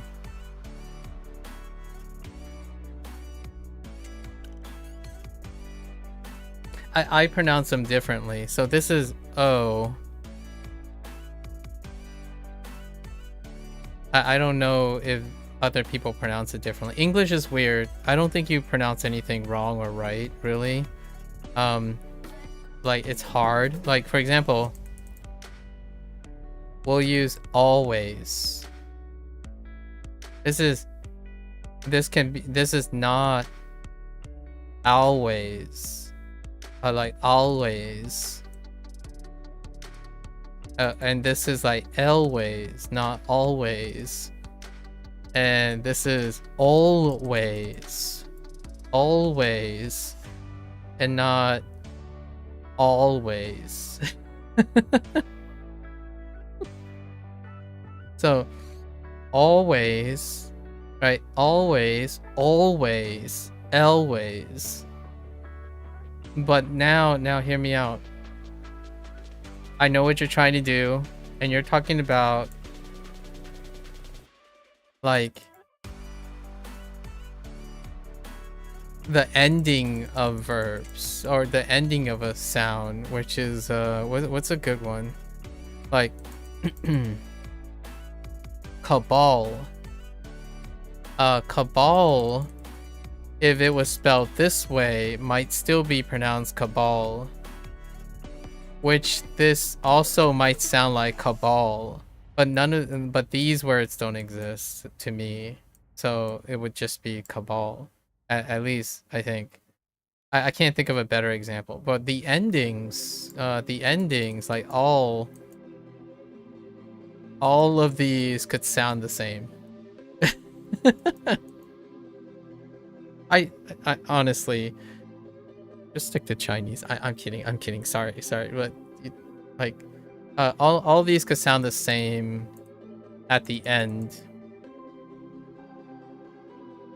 However, if these are in the beginning of a word, to me, I say all three of these differently.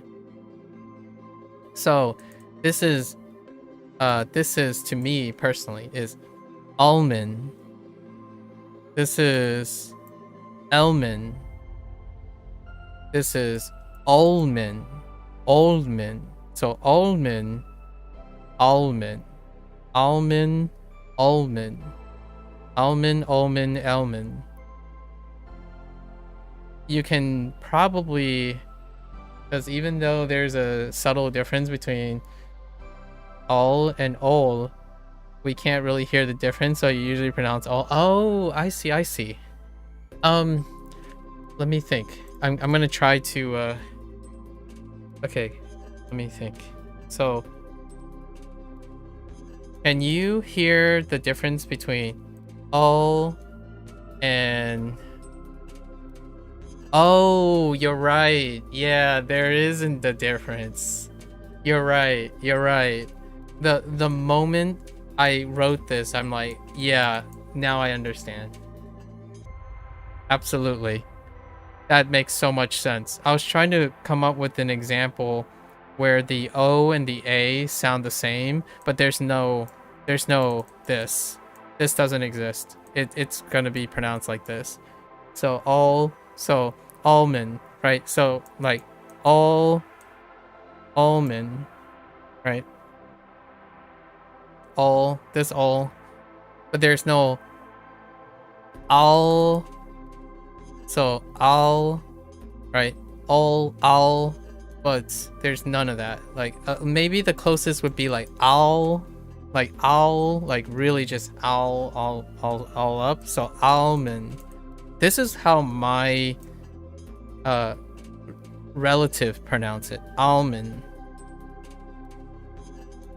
And then there's like a name, like for example the glue, Elmer. L is the other way, so Eldman,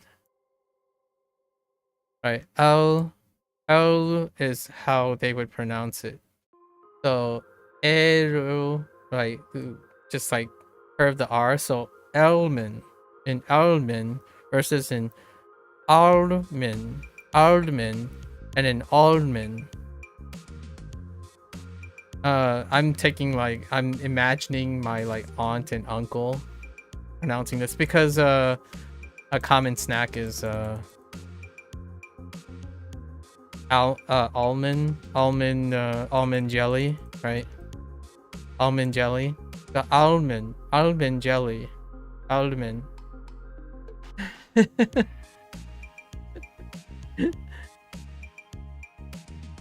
My parents sometimes buy nuts, like different types of nuts, and they say almond.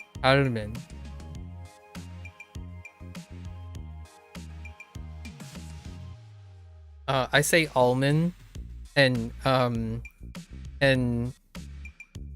I can. Oh yeah, it's in between. It's in between all and all. So somewhere in between these two. Cute. I didn't even realize that, honestly. I should really consider that in the future. Okay, la. Anyways, la.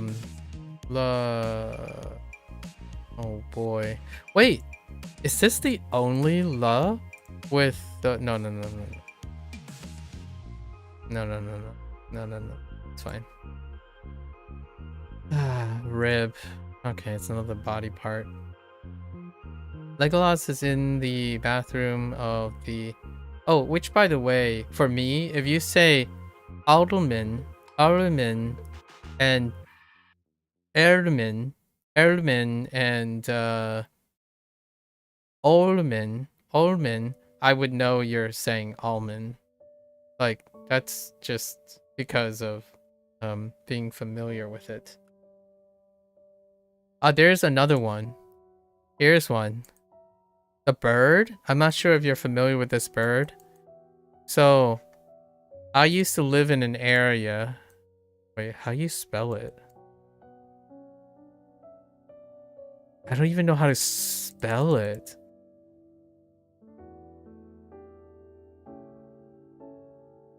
Okay, so, I used to live not here, like I lived away, and this is a mascot. So this is one of the mascots of the team. The Oreos. Or Oreos. Or Orioles. So this part, this O-L, has an A-L and an E-L problem. And this part has an O or an OR problem. So for a while I said Orioles. But a lot of people say Orioles. Because if you're wondering why is this brought up, because there's a brand which everyone's familiar with, Oreos, and I say Orioles, but it's Oreos for some people because it's different from Orioles. So in order to differentiate between Orioles and Oreos and Orioles, you have to pronounce them different. Like some people are sticklers, they have to pronounce them differently. Some people just pronounce them the same. This is Oriole, like Oriole is a bird, like an Oriole, and an Oreo cookie is the cookie. So these two things are the same. Like it can sound very similar. If you're from a specific region, Orioles doesn't sound like Oreos. So Orioles. And that was a really common one for me. Like people correct me all the time. Like it depends on where I am. If I'm in a small region, I have to choose one of the ways to say them, and then they would make a comment about it. And then if you go to a different region, it would be a comment too. This stuff is mean because it has the like the O-R, A-R, E-R right next to the I into an OL, AL, EL. And then it has the LE, EL, and AL combination. Because LE, EL, and AL are going to sound very similar, and then a far distance OL. And then you just have to remove the plural. So both these things are like absurd. These are absurd words. This is what makes like rural. This is what makes rural one of the silliest English words, because rural, like I'm saying it like Chinese now. Rural, like rural, like so rural. This part, you know, it's breaking up the EL, OL, and then it's also having this stuff. It's pretty rough. Like, this is a mean bird. Oriole is a mean bird. There's others like Jewel. Jewel is a great one. So Jewel.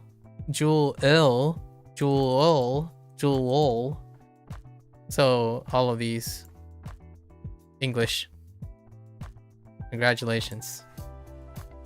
You have decided that. No, I'm kidding. English is weird.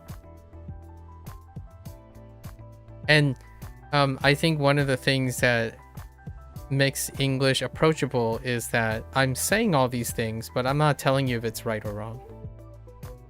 You're gonna go do stuff now? Yeah. Thanks, Sharon. Good luck. I hope to keep me up to date. Come back every once in a while and tell, or like type every once in a while about how your uni is going. I'm excited to hear about your uni. Happy uni day. Tomorrow, you say? Yeah. Good luck. Love to hear what you end up learning in IT, actually. So exciting. New chapter. Take care. Right. Alright. Legolas. Legolas is in the bathroom of the electricity plant where he works with a muscular person to try to defeat an electric moon. Oh man. Alright. Let's try something else. Legolas is in the bathroom of the electricity plant. Where he is being hired as an extra muscle for the night shift.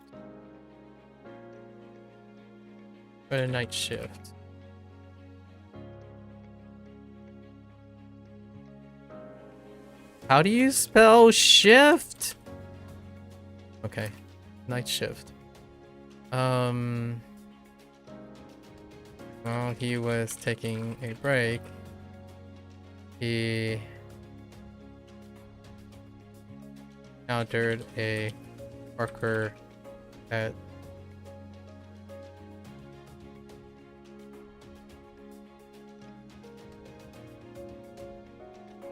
had a rib injury,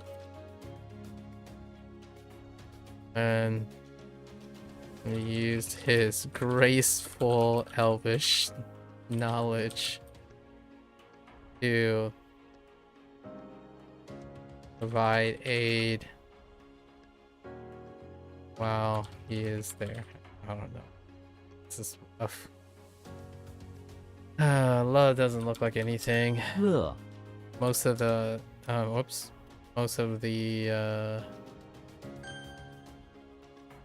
body parts don't look like anything. 5 Okay. 乐 Okay.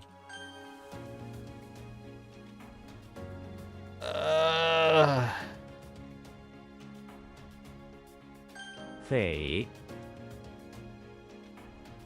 Does that help? 尾 Ow. My neck. 性 Apricot. Oriole. Oreo. Oreo, man. Alright.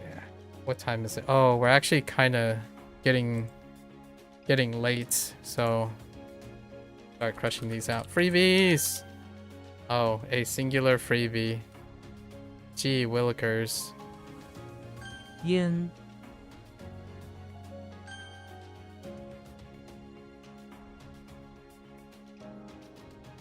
龟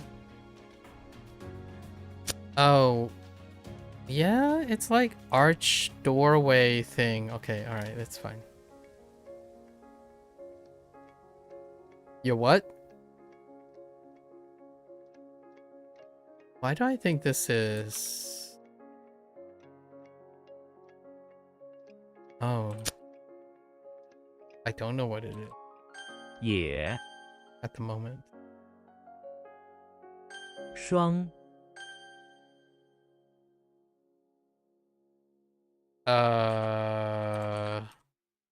Okay. Oh. 板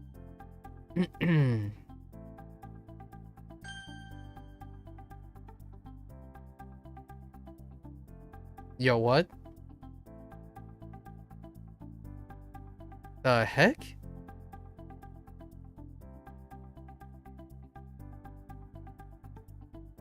Okay, I have no idea.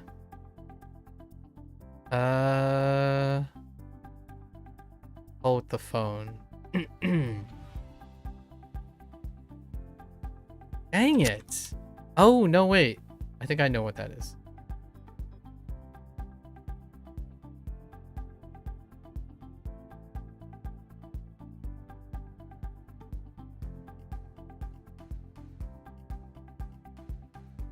Chang So many characters.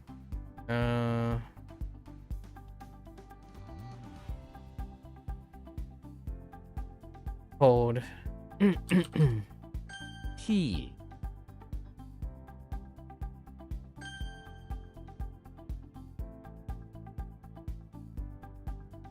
要 Oh no, I've got the eye. What? Wait, hold up.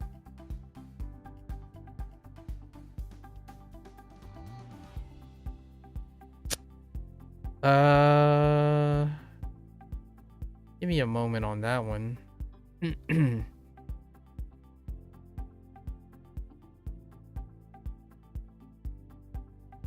B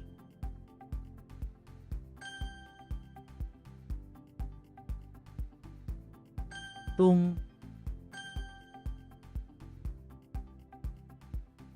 Yo, what?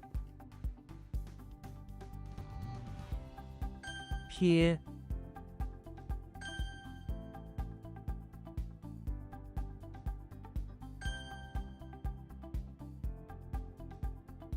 Heck. Wait, YOLO. 习 Okay.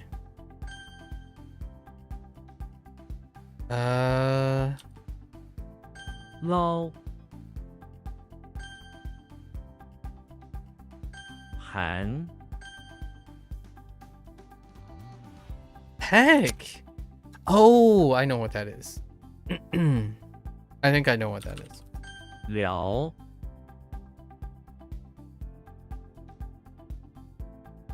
Oh no. What is that? 窄 熏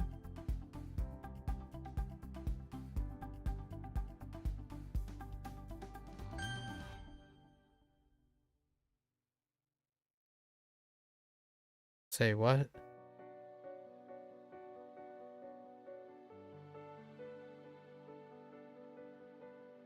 我 Ugh. I don't know what's going on there. That's a problem.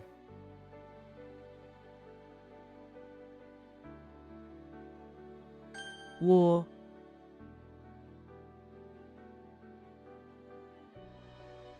Oh no.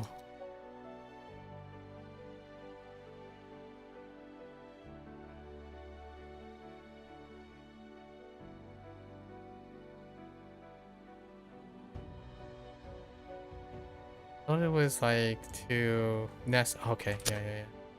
It's okay. He's pedaling the jog here.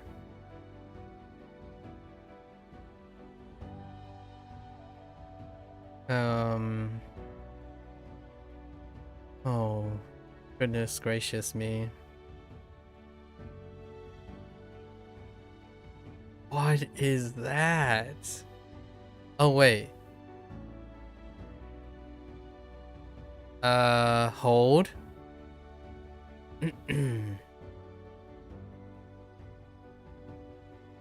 I'm gonna say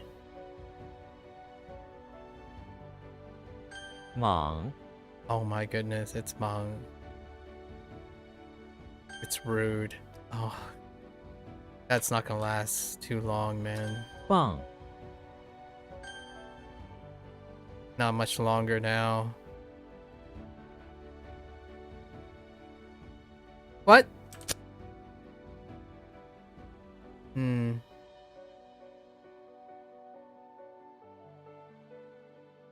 铁 Invitation. It's fine.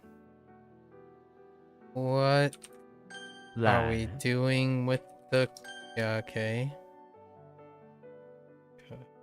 Oh. 徐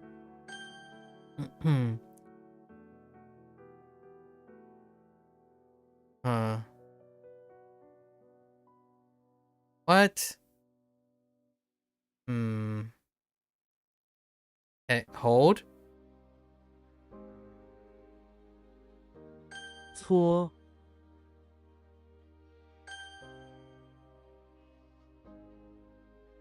拢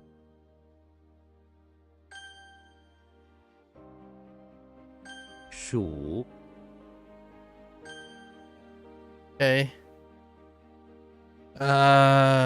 Yeah. Hang on. Yeah, YOLO? Not YOLO? Oh. I can't. The simplest ones are the harder ones. In character studies. Man, I really thought it was...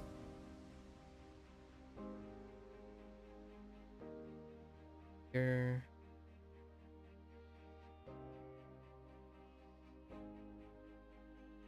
Apparently not that.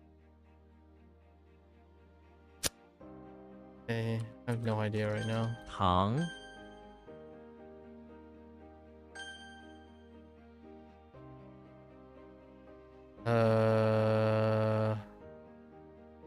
Oh no. I had you. Now it's gone. Okay. 怡 It's kind of like excitement, joy, or yeah, okay, joy. I think this might be okay.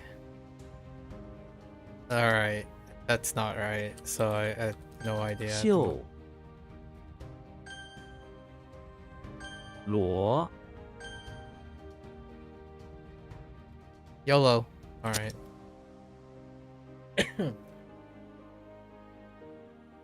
What did I say this was? Oh.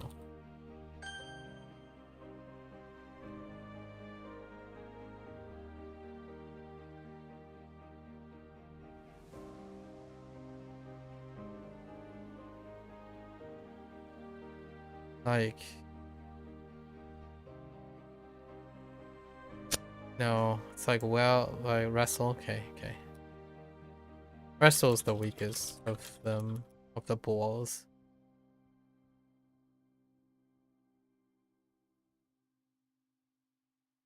I'm gonna go with... Oh no. Oh no. My gut feeling's all over the place. Alright, let's go hold.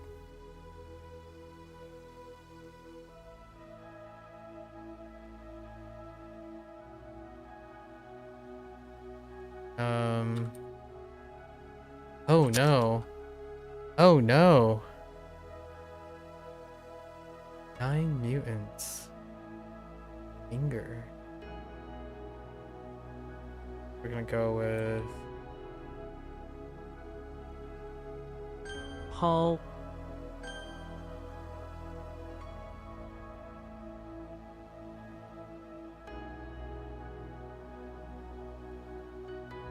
病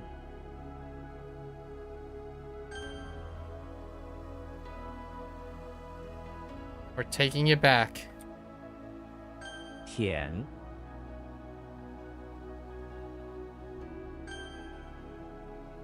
Slowly taking it back. And it's gone. 产 Oh, come on, Bija. 炸 Okay, but now what happened here? It's certainly not key. Like, open. I have no. Oh, is this like? 糖 Holy! It's like shoulders, a thing. Like, yeah, carrying on a shoulder. Yeah, it's fine. Wow. All right.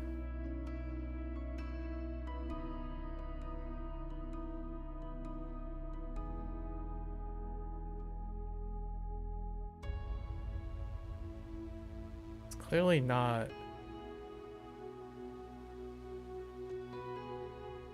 Oh man. I don't know. Wait, I got this one. Got you. 床 害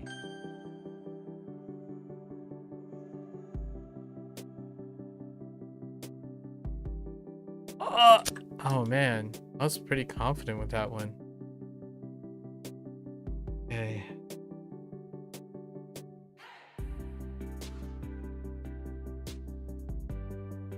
I think I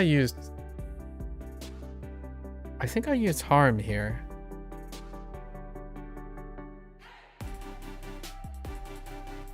So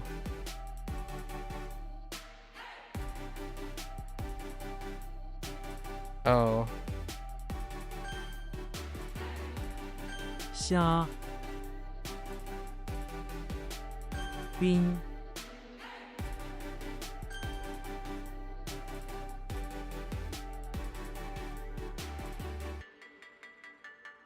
dang. Oh, this is Saw.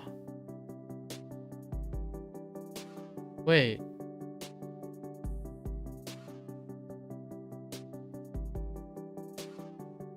Not. Huh. What did the Saw do?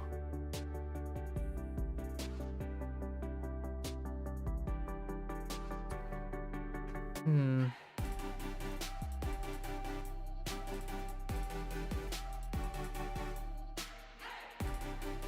This is definitely to okay. The official that asked him to create, yeah, fine.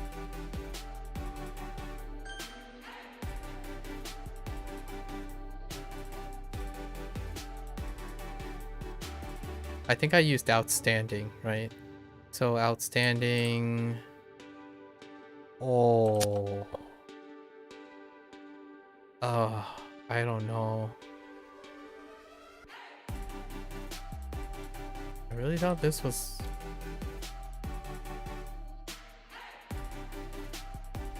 棒 Okay.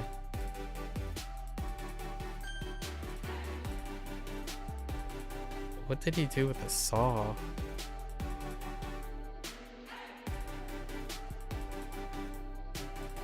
Oh, he sawed it up first? Yeah, okay, that's just a pass. I don't. We're not gonna concern ourselves with that.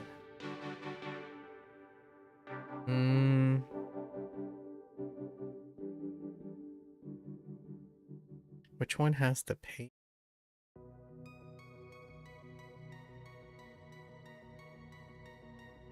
Oh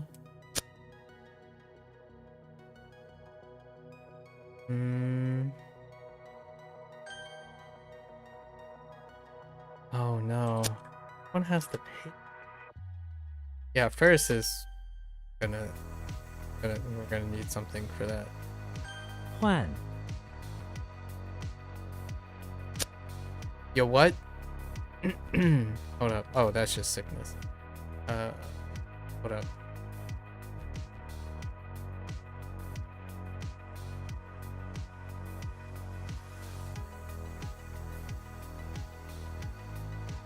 Really?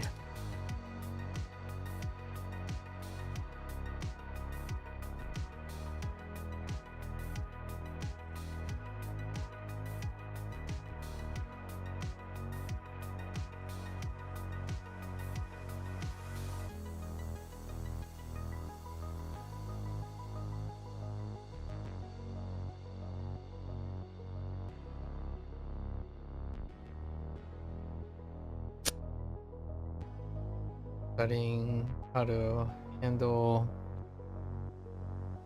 Oh, I typed Sean instead of John. That sucks. Pretty disappointing.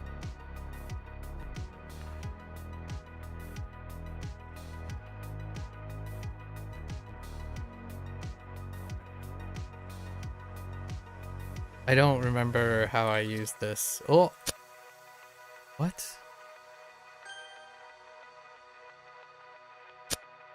Okay, it's not what I think it. Oh, 站 stinks. That really stinks. 就 Okay, hold up.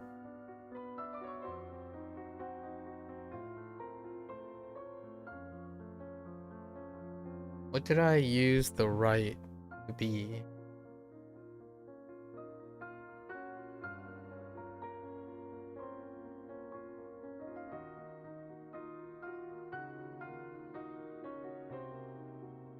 I definitely substituted something for the right, and I don't remember what it is.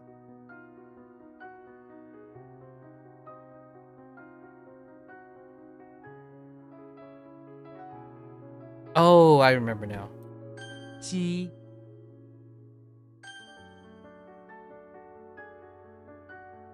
Oh, dude, Nian. 念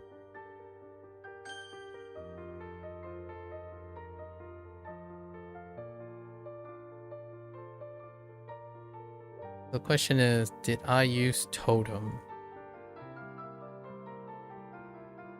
Oh, I did use totem.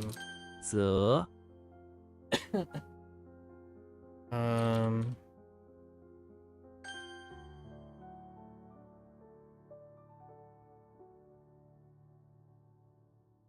Heck.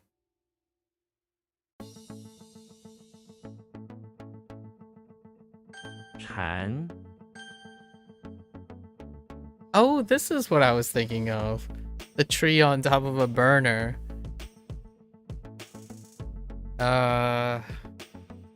节 That was from yesterday.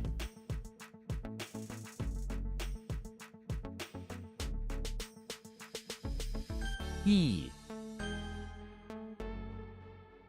This stuff is so wild.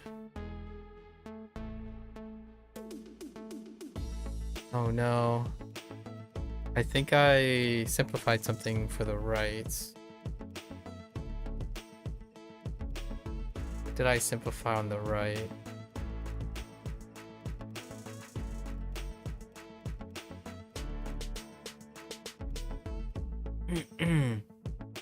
It's like arm. And it would have been like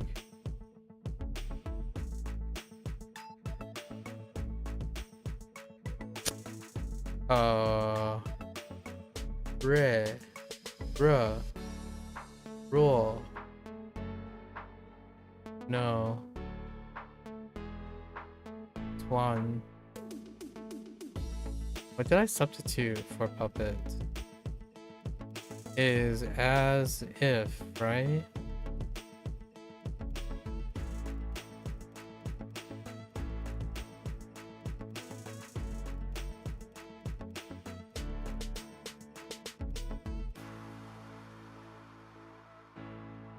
Regrets, you're right, I understand that. But what did I substitute?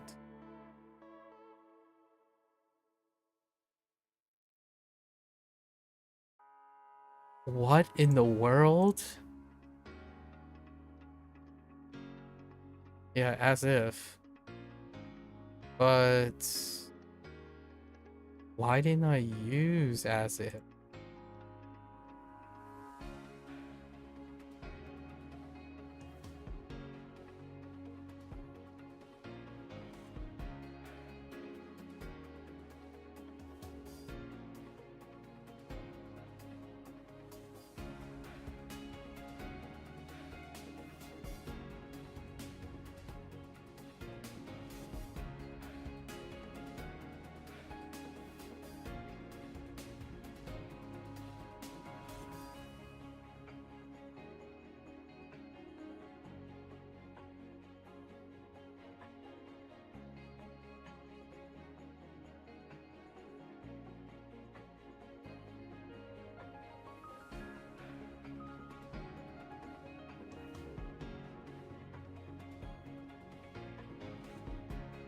Okay, I didn't use as if at all.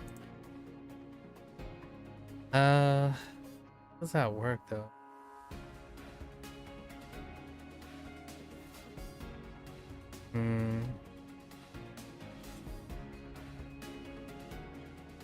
So what I just see as if soul.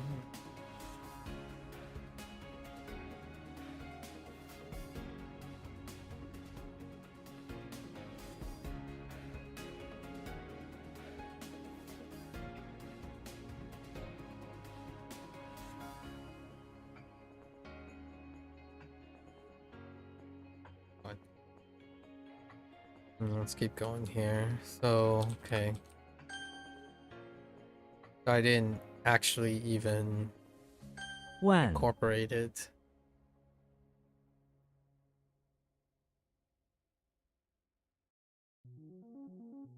Ugh! I missed the E.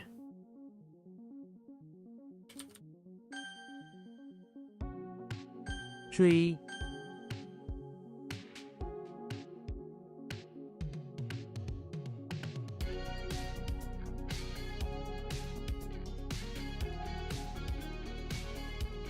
Oh man.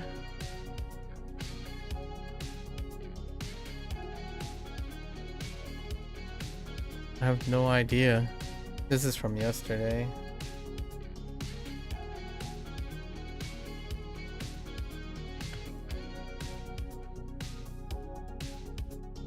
Like, what are you measuring? It's measuring everything.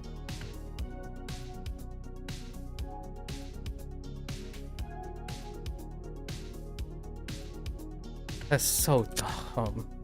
Man. Okay.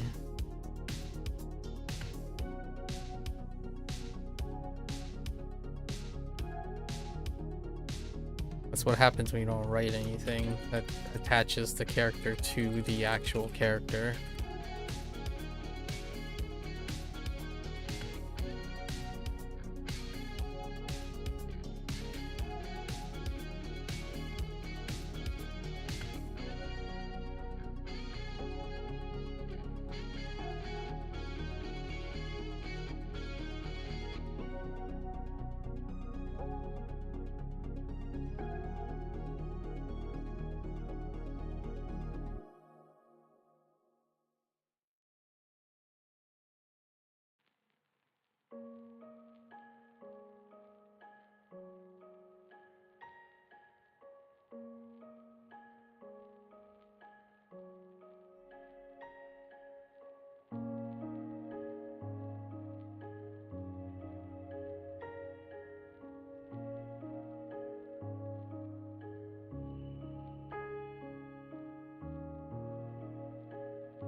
Infiltrate a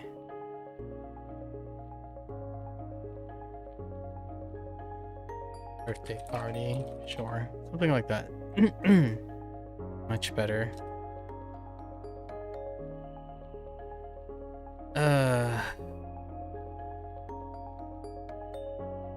What?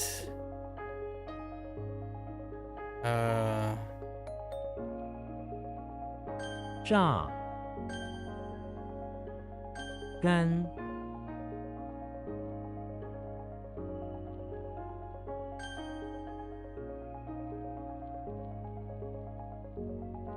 Eh?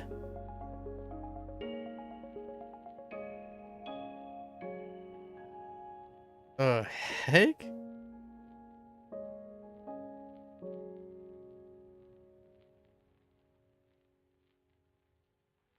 Okay, I used I 宣 pivoted to offend.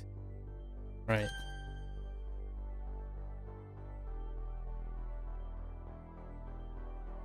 西 Hmm.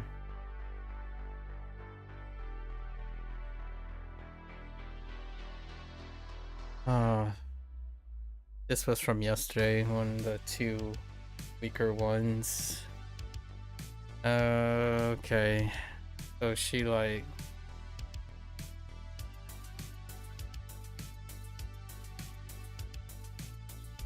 so just straight up cut it into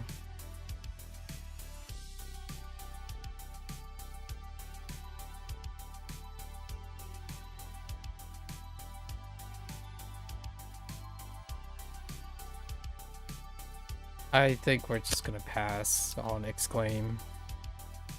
2 passes now. Exclaim definitely, and first. Just gonna pass for now. No idea. Ja and C.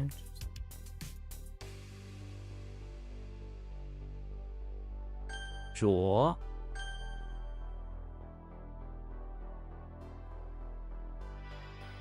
鸡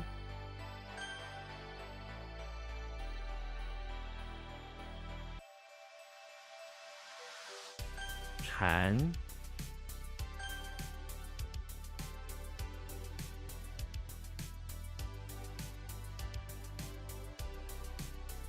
Yeah, heck.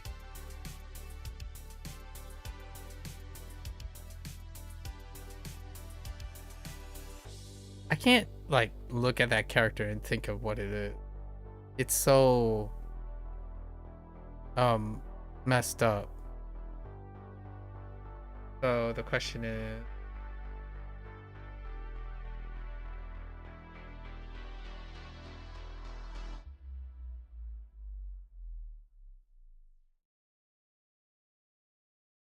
Moon.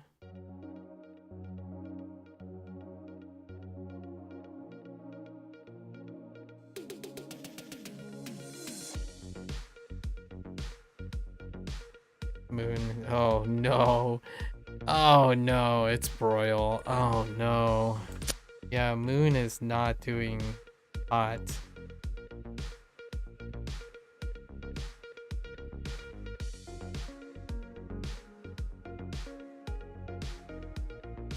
Alright, so that's 3.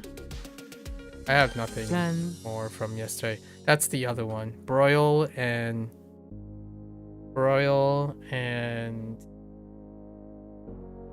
oh, Zhi and Xi were the worst from yesterday. In fact, I don't even know if it's C anymore. That's how quickly that devolves. 几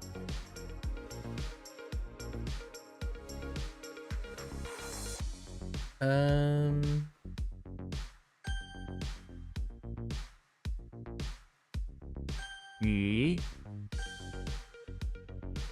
Oh, this is the C.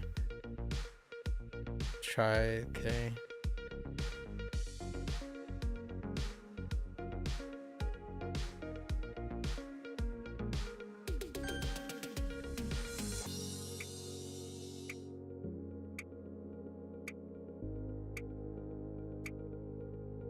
调，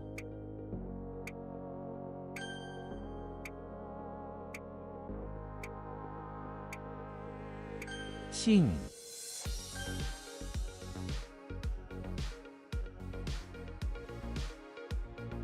名，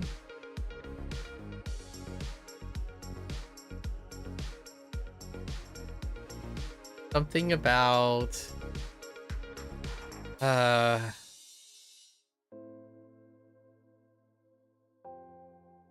like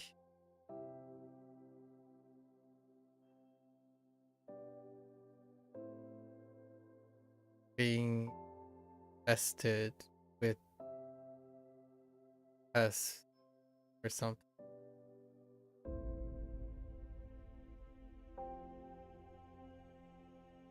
Oh my goodness. Yeah, that's growing pains. Any region. So there's so many combinations of poor things.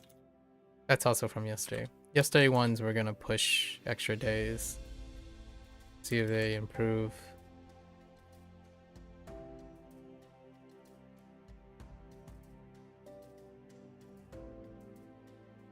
使，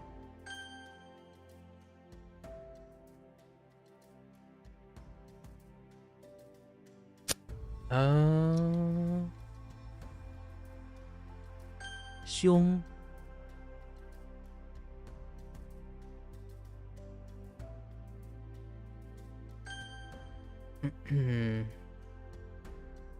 This was the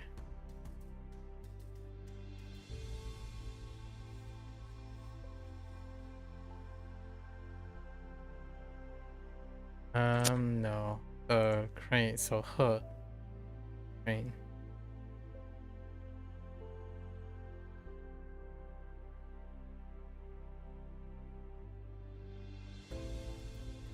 Oh,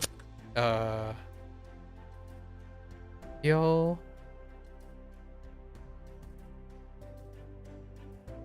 肘，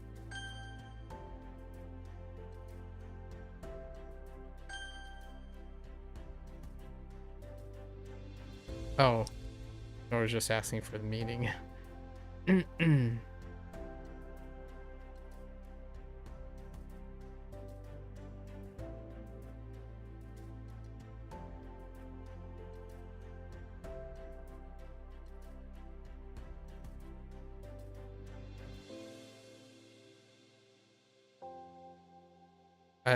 There's nothing there. There's just nothing there.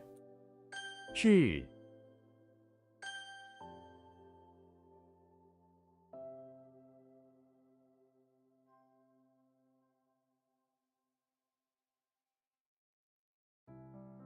Huh. Not that then. Then what is it? 母，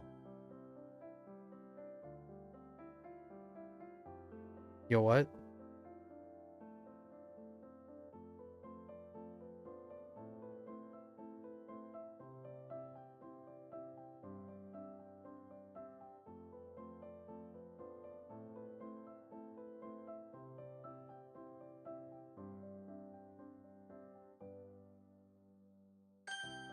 That's rough. 鹤，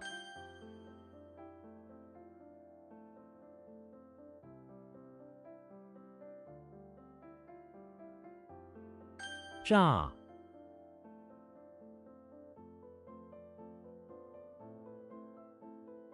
Oh my gosh. Okay.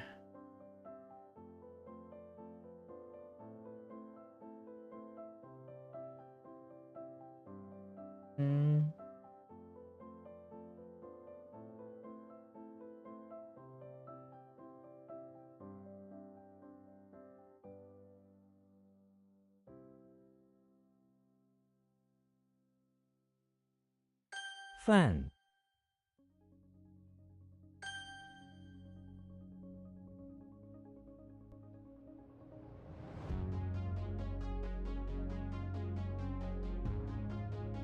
I really thought it was... Yo...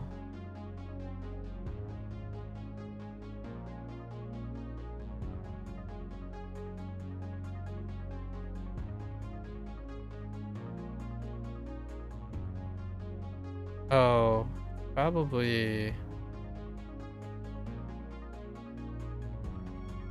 弄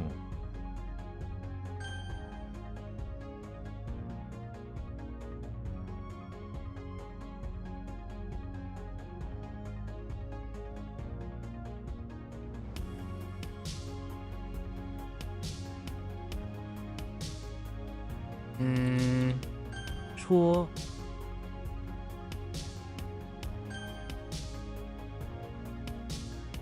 Oh.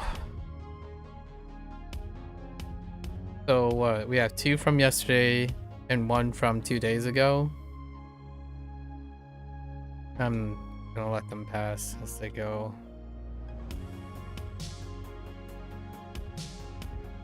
Two of them, I have no idea what I'm gonna do about it. What were they? Broil, exclaim, and Fujian. Ugh. What is that? 驾西 and Ming. Ooh. Boy, howdy.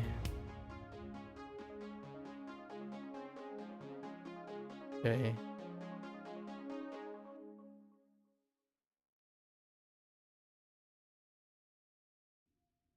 起兴 不要随意起兴，这样不礼貌。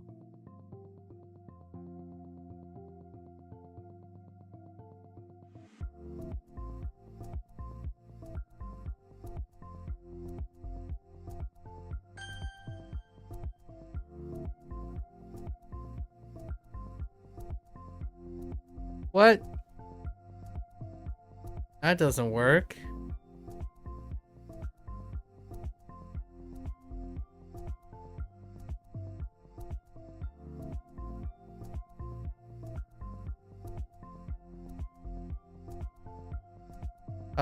Something sure. And oh.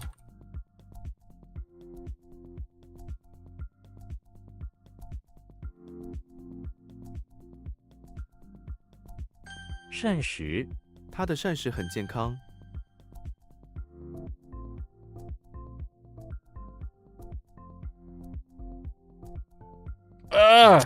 Wait.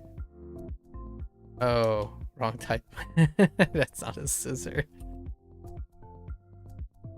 企业这个企业在国际上有名。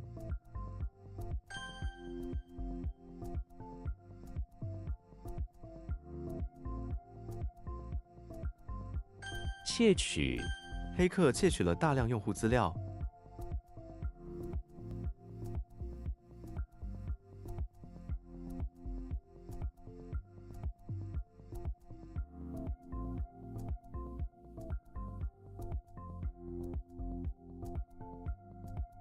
No.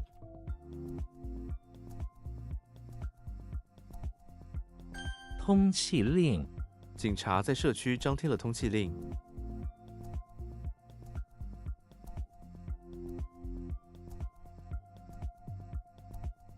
Or communicate arrest.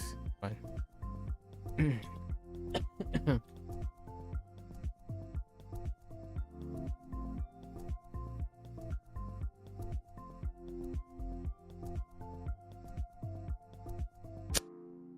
Oh,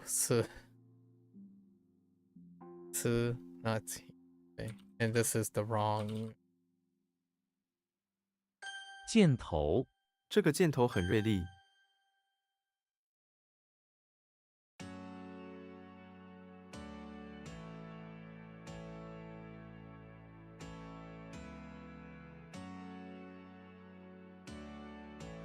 沿海沿海城市很美丽。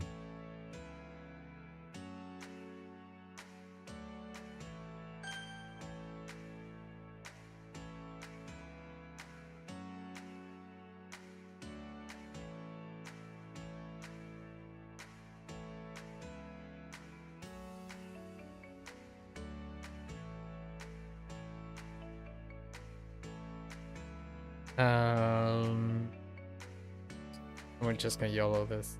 Oh no, wait. I know what it is. 蜀锦这里展出了许多美丽的蜀锦。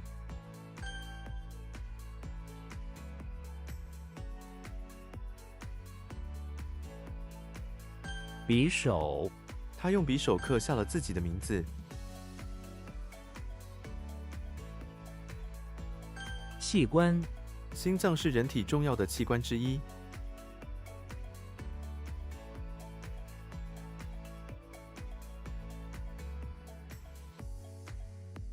It's like logistics, like organ. Okay, pipe organ. Pool. Related.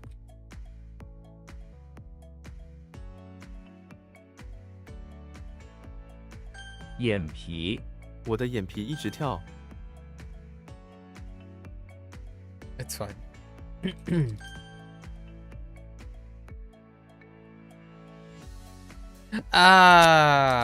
That's a typo.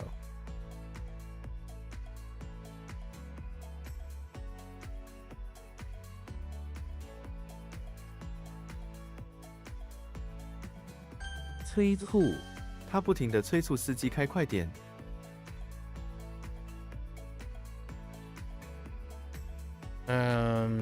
Yep. 偷懒，他常常偷懒不打扫。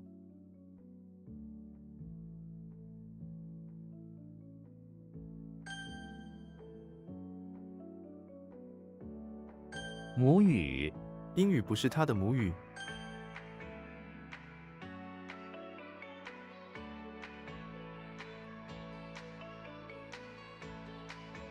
分水岭，这条山脉是重要的分水岭。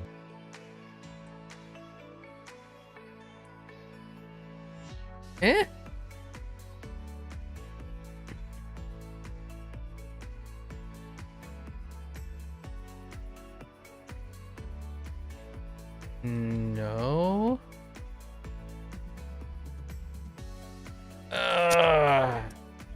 Okay. Hey. 结晶，这个想法开始结晶为具体的计划。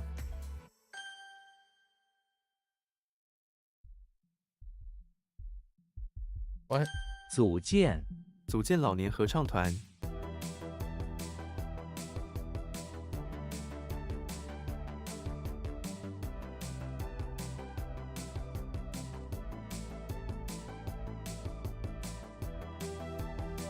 Like organized K. Is it build and group? Okay, build group. Yeah.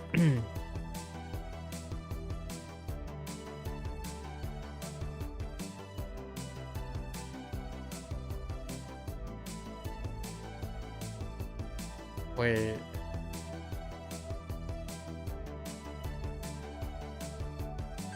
同样，我们有同样的爱好。Or like same. Okay, it's fine. It's mutual is in that way still.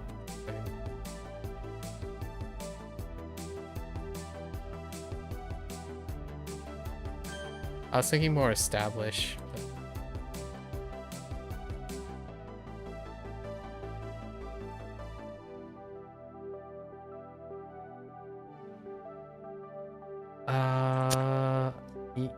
Oh wait, that's what? Oh, ought to. Oh no, yeah, never mind. It is what my first one. I think I had a typo. 妹妹，他没有妹妹。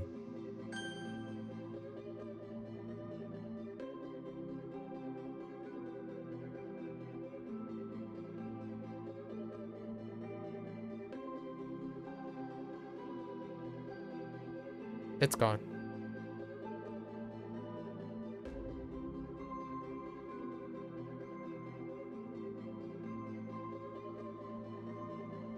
It's gone. Wait.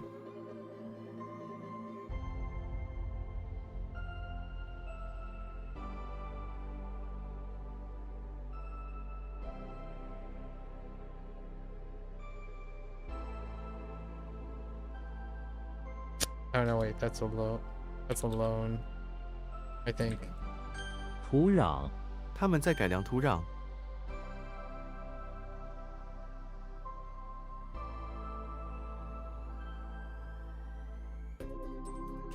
What?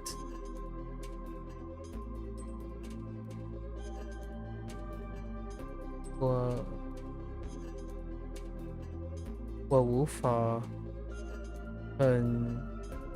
我无法你或跟你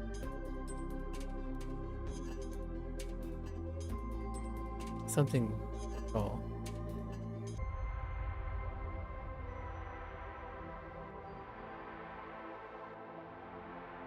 no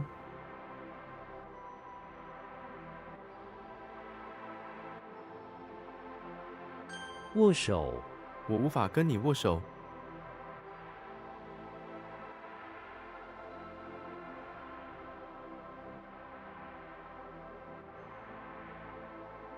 it's kind of like shake hands. Okay, I was gonna say like hold hands, but shake hands is good.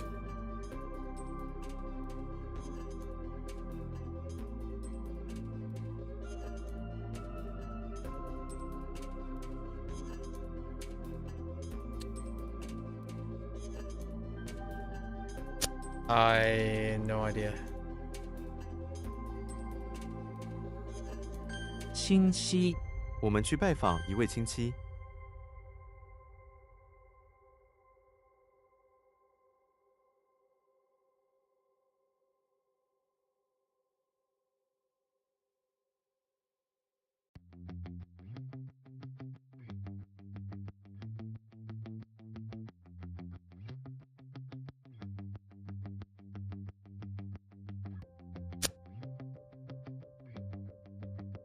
Playing.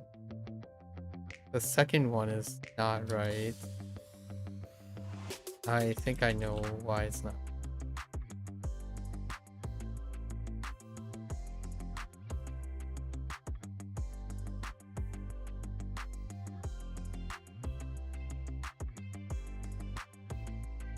"底线、请在表格的底线签名。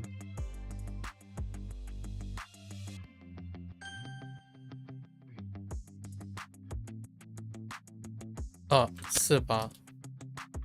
是啊。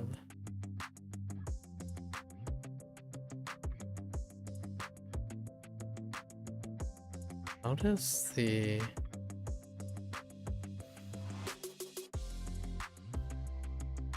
品牌、这是一个知名的品牌。 what?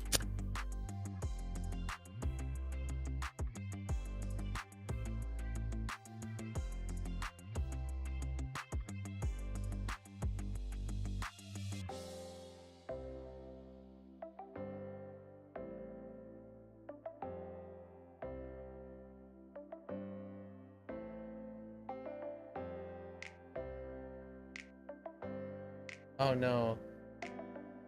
Okay, I screwed up. I don't want to talk about it. I had to count. I had to count. Uh...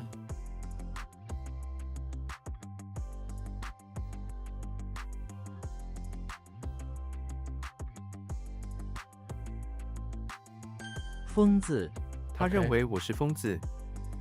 疯子。You what?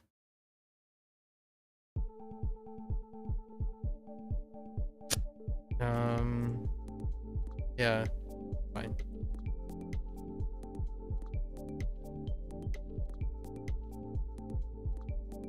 Ugh! What?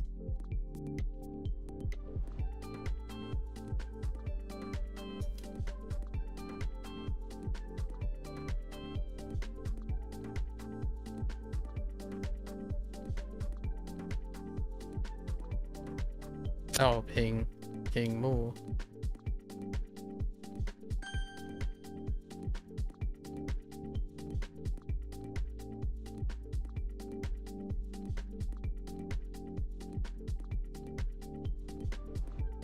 Okay. Got nothing on that at the moment.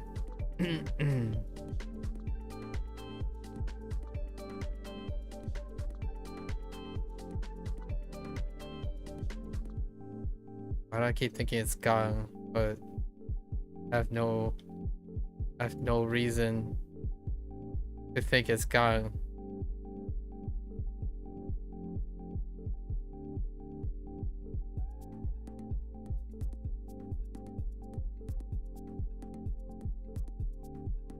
河岸，河岸上有一排柳树，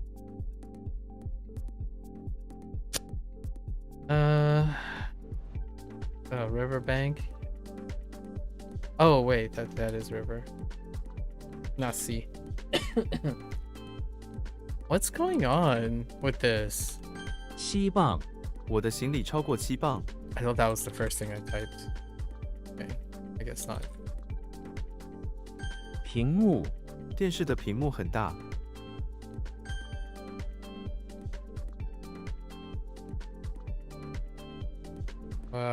Yikes.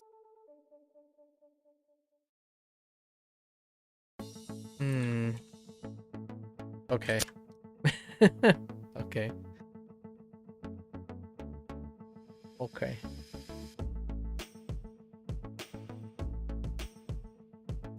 How did this work?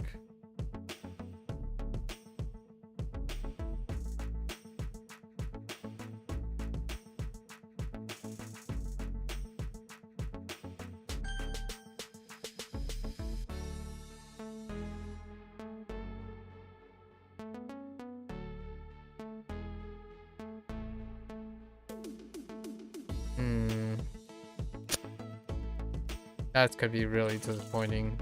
Find out what it is. 首先，首先，我要谢谢你。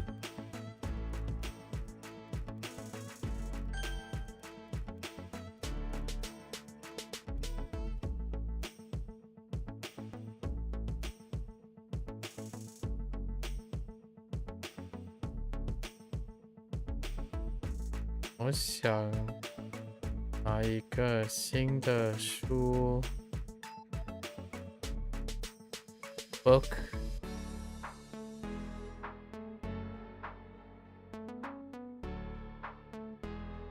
Not frame.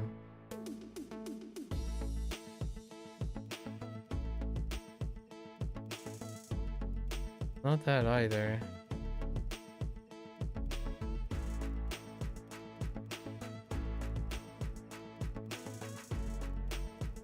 Not that. Wait. Okay, then it is a bookcase.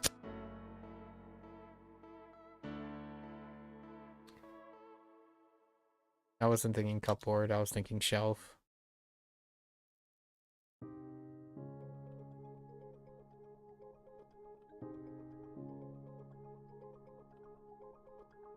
"血栓，医生建议他检查血栓。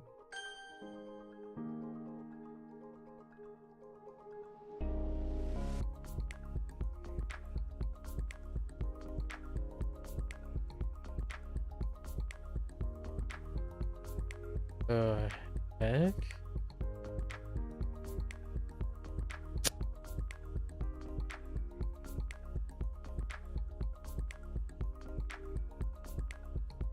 No. Is it? No.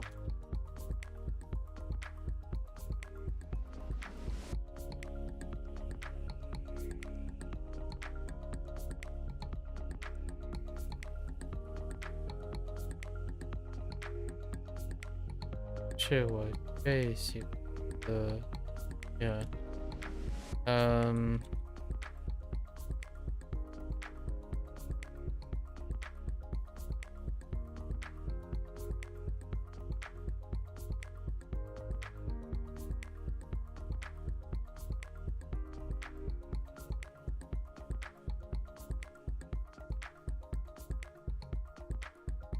Oh my.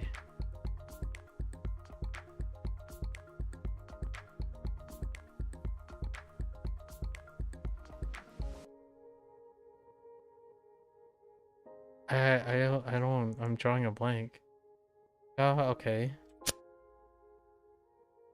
How did I forget? It's the juggling thing. I'm not going over.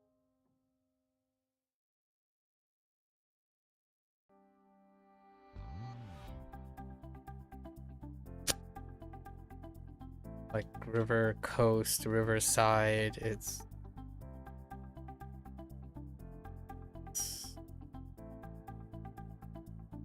佳节，这个佳节是我最喜欢的时候。all I could think about is 节节。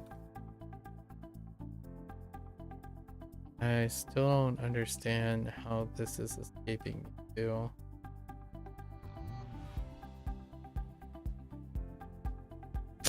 All I can think about is a shin, but that's not it. That's the net with the thing.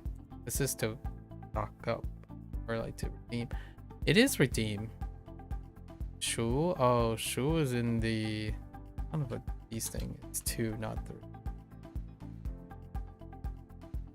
宫廷，皇帝住在宫廷里， That was it. Fine. 棉纱，他们用棉纱做玩具。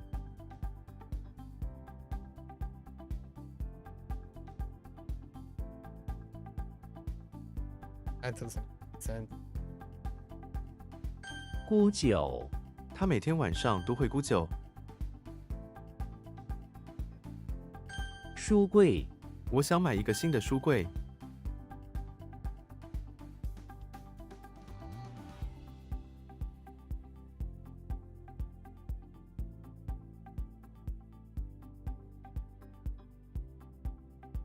揪心，看到病人的症状恶化，医生感到非常揪心。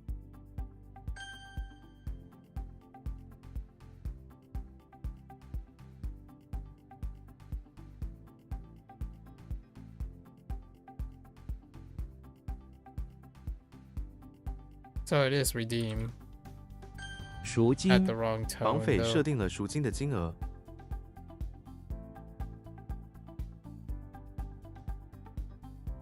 Or like change cash ransom. Okay. Heck, ransom. Ransom, kidnap, hijack.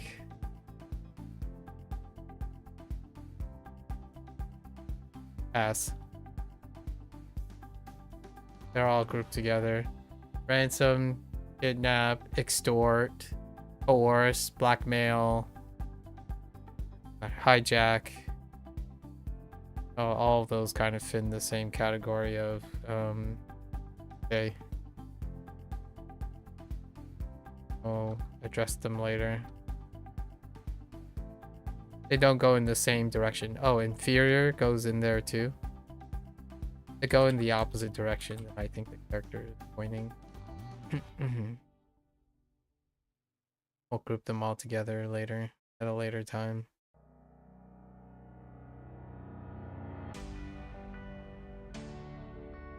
公寓，我住在一间公寓里，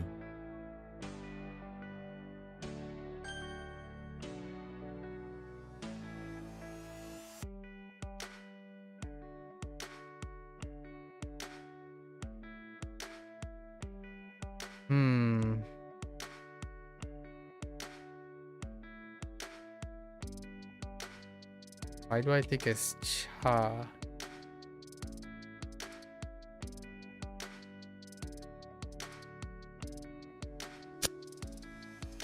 Oh, it's qi. Qi zhuang.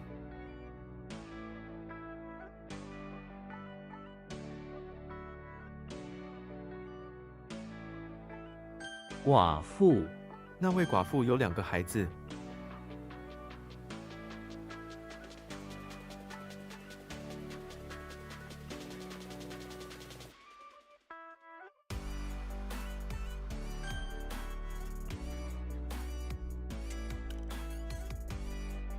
窃笑，学生在后排偷偷窃笑。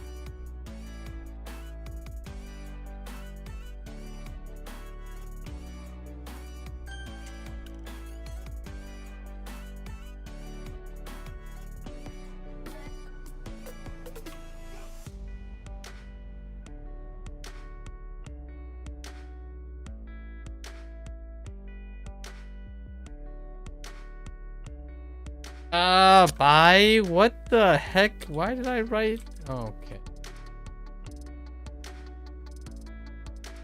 Oh. Ra.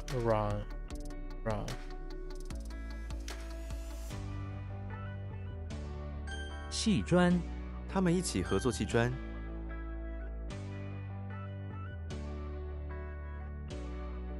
大白鲨、大白鲨生活在世界各地的海洋。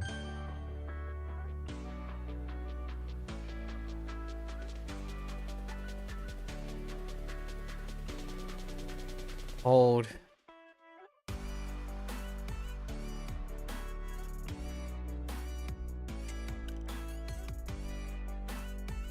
I lost it.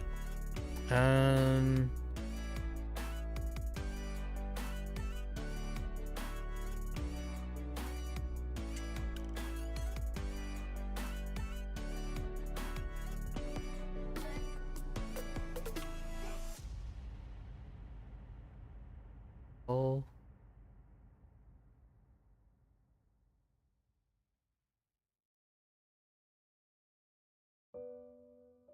Oh, wait. I remember this.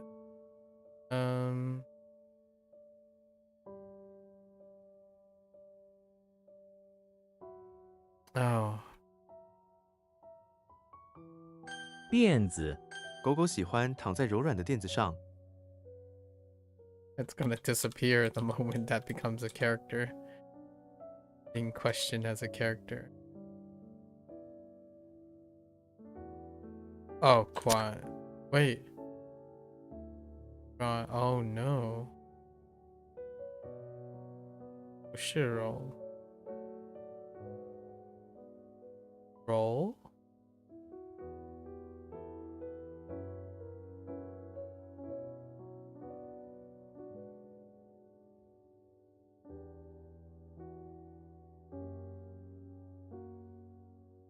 Play soft. Yeah, roll one. 丝绸、丝绸的触感非常柔软。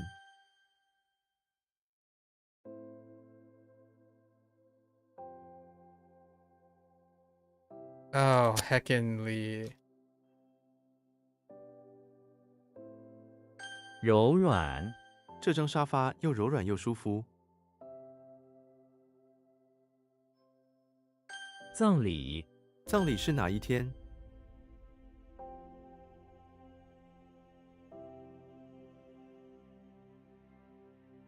抓痒、狗在抓痒。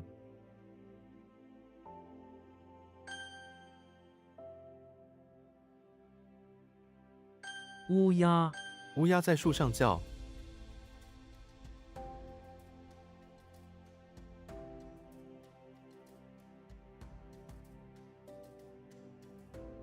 Oh, 横扫。横扫、洪水横扫了村庄。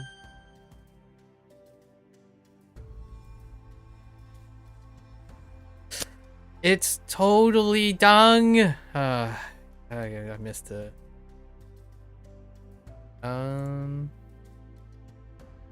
Should, right? Which is should and work. It's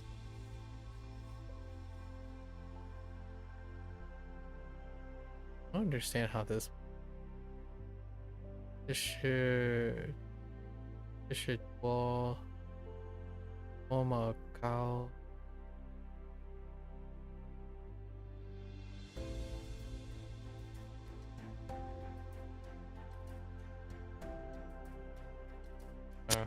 精神 which God spirit okay.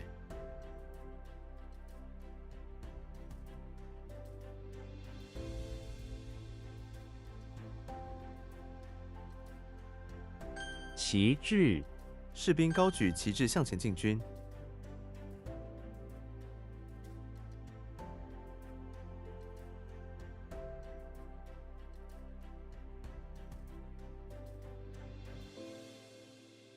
淮河、淮河是中国7大江河之一。 Okay. My neck is gonna break from how often I turn. 应当应当早做准备才是。 Okay.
This is like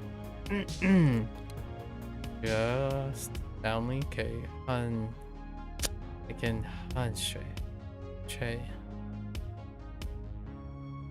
How many Huns do I have? I don't think Hun is holding up. Only have the. How many baskets do I have? I only have the one. All I could think about is sweet alcohol instead of heartily. Oh, you know what? I could write something for fun with sweet alcohol. What is it usually? Basket? I'll just pivot doing that.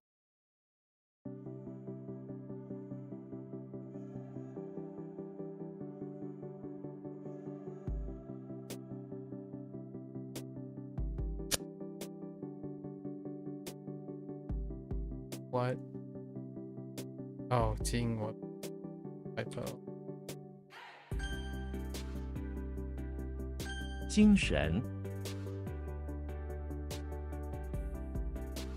疆域这片森林是国家疆域的一部分。Like territory, okay.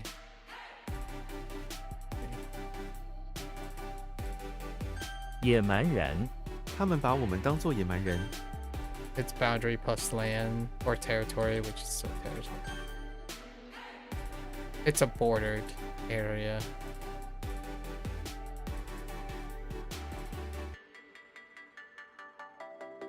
酣睡。他酣睡了整整一个晚上。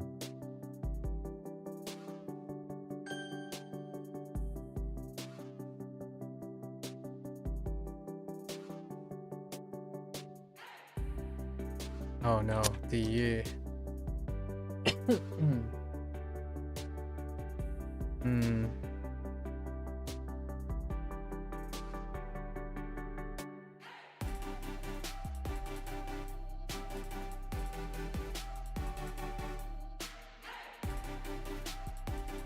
What the heck?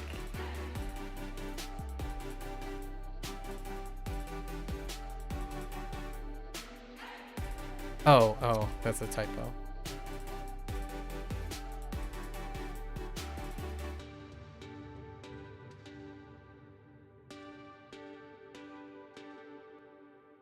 岳父岳父今天来拜访我们。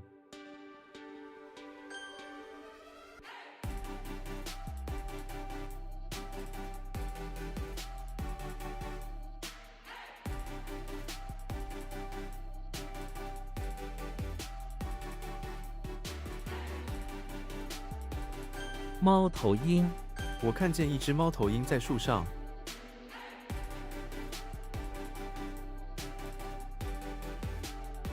天谴他觉得这是一种天谴。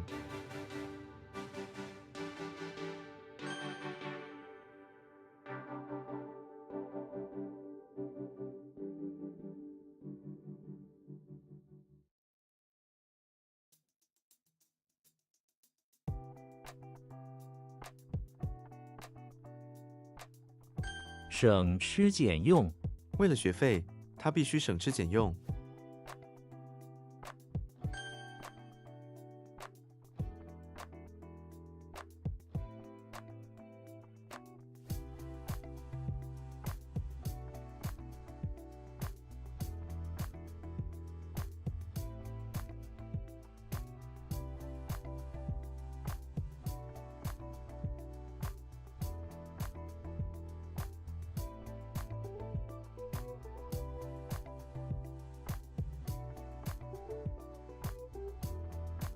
破绽，你的裤子有破绽了。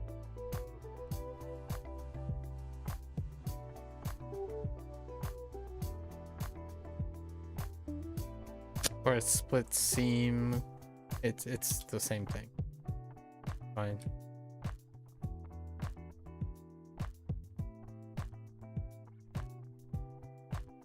Okay, okay. I don't know where I went wrong on that one. I have to come back.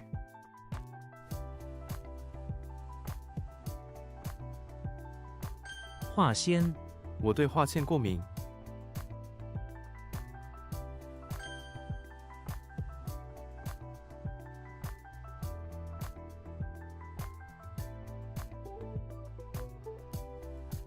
饥不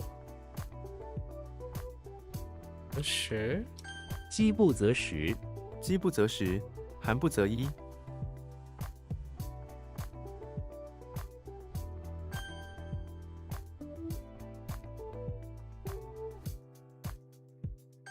腐蚀，这些化学品对管道有腐蚀。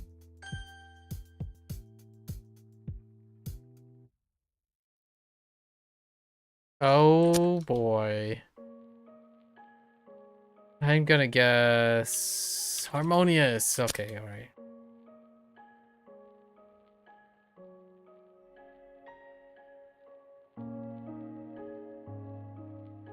Ah, 和蔼，奶奶总是带着和蔼的微笑。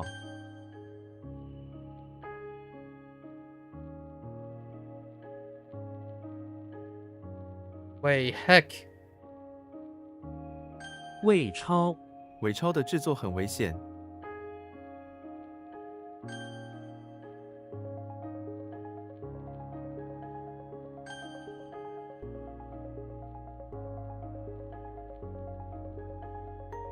比喻，这种技术用来抵御黑客攻击。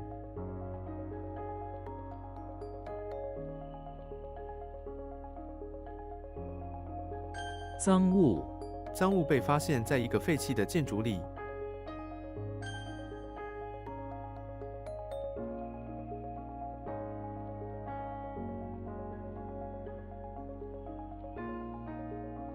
刺绣，刺绣需要很多耐心和技巧。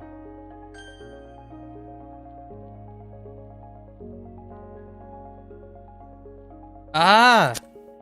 Wait.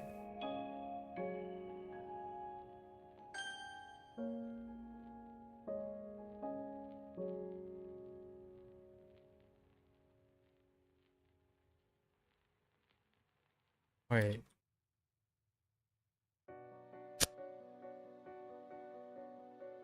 窒息，他被 Okay. We got 3 huge passes, and then ransom. Ransom's probably the worst. Alright, you know what?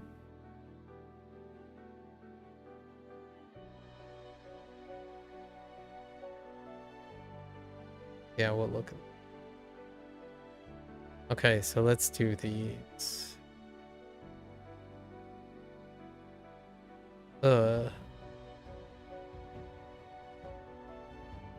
Shocking. Cool. Powering.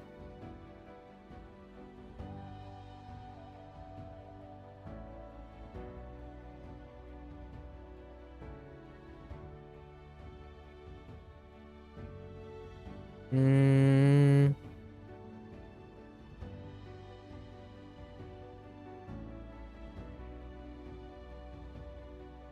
A coffee cup.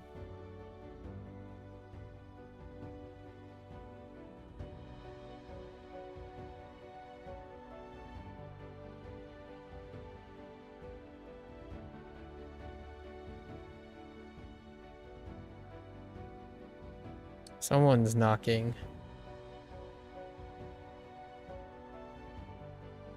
Someone's knocking. I thought it was...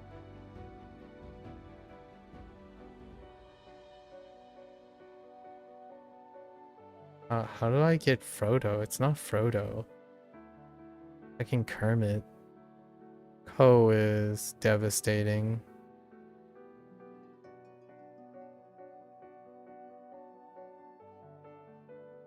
T. Or is it T? T. Naval. Ugh.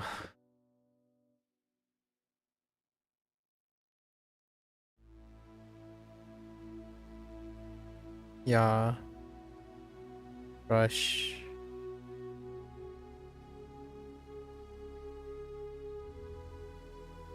Chua. Stop halfway.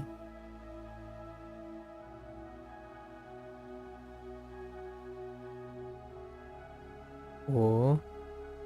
Ooh. Le. Rib.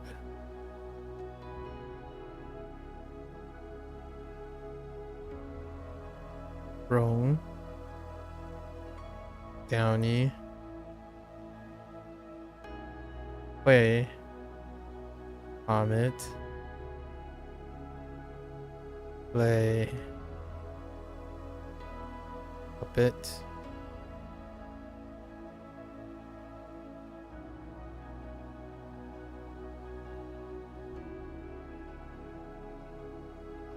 Ting.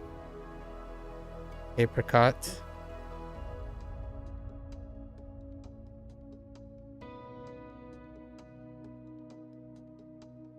Bay. Kingfisher.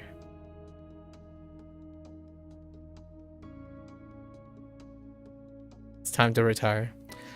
Okay. Juan.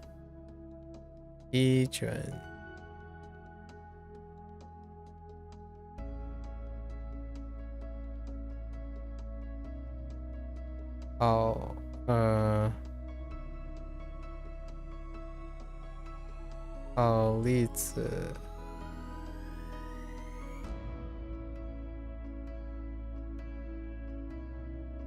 芹菜 猫咪 虎豚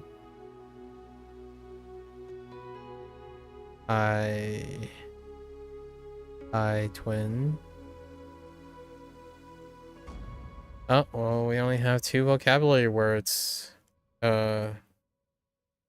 next time. And then we have 0 vocabulary words the following day. I don't remember a single vocabulary word for this group. So yeah, 20 characters. So it goes up to 20 characters. Okay. Which ones did I... there were bad ones. What were the bad ones? Breathe. Breathe. We have C for exclaim. That's new. Needs iteration time. Then we had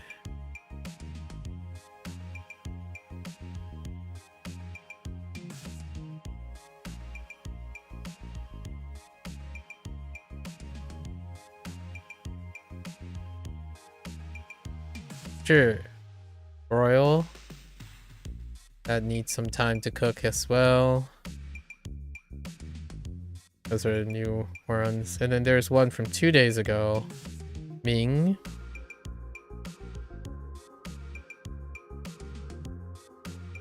No idea what Ming was. Oh.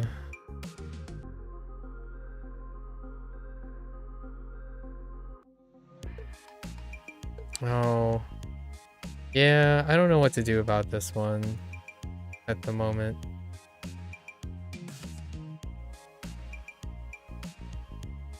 What does this remind me of? This reminds me of Shanghai. Whoa.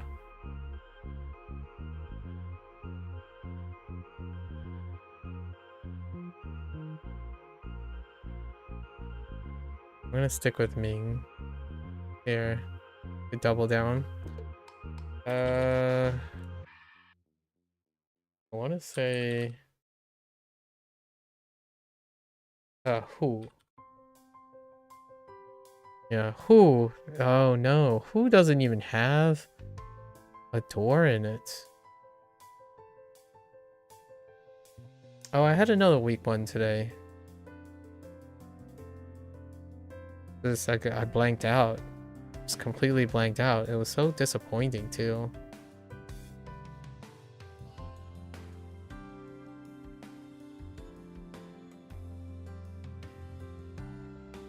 Jia or superb in Jia Jie.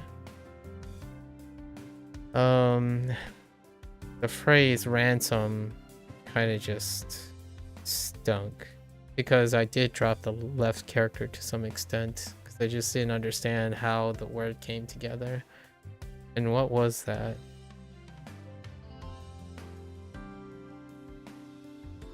It was hold.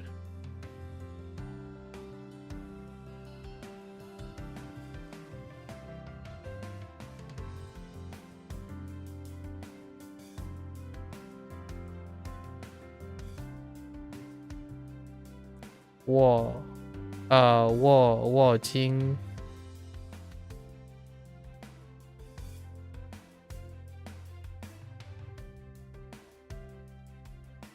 Ransom, that's probably the worst of all of them.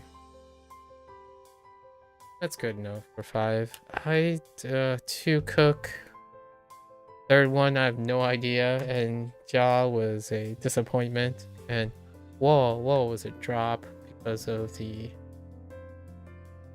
meaning pivot. Alright folks, that's a wrap for HanziHero today.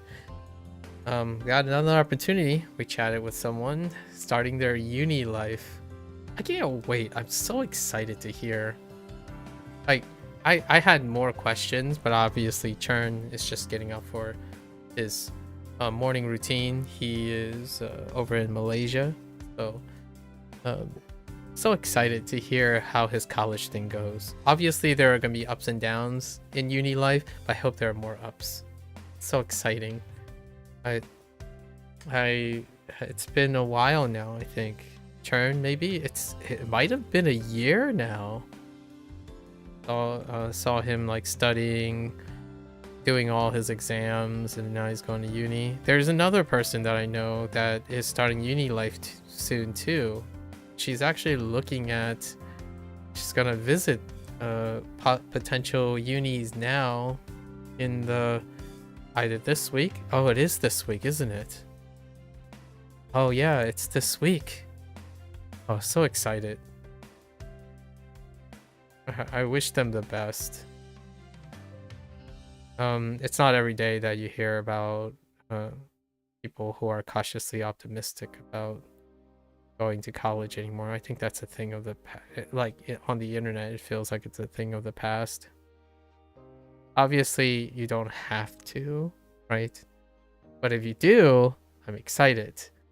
Otherwise, I'd be excited to hear about people's like jobs, where they're gonna go after high school, like what they're gonna do, chase after their dreams. So much.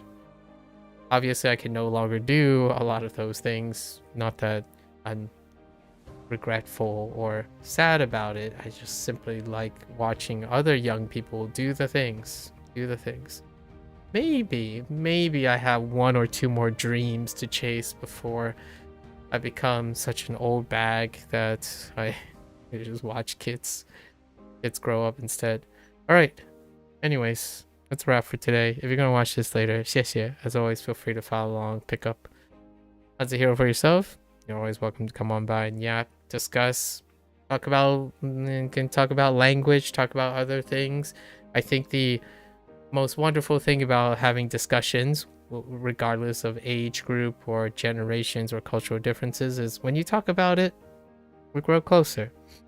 And talking about it has this really wonderful human condition of being cathartic. I understand that there are many people out there who prefer to fearmonger, spread negativity, constantly soup on what ifs and the worst case scenarios. Well, on occasion, like myself, I like to spend the entirety of my available self here to be a counterbalance. If you throw me a negative remark, I'll throw you a positive one. If you think something is gonna go bad, we'll think about something that's gonna go good, right? Go well, right? It's both. They're both possibilities. But where you have nervousness, you can also appreciate contentment, or the idea is in human life you're going to experience all of the above. So might as well give it a try. Until next time, 大家下次见，感谢观看。Thank you for watching, and I'll catch you guys on the next one. Bye bye.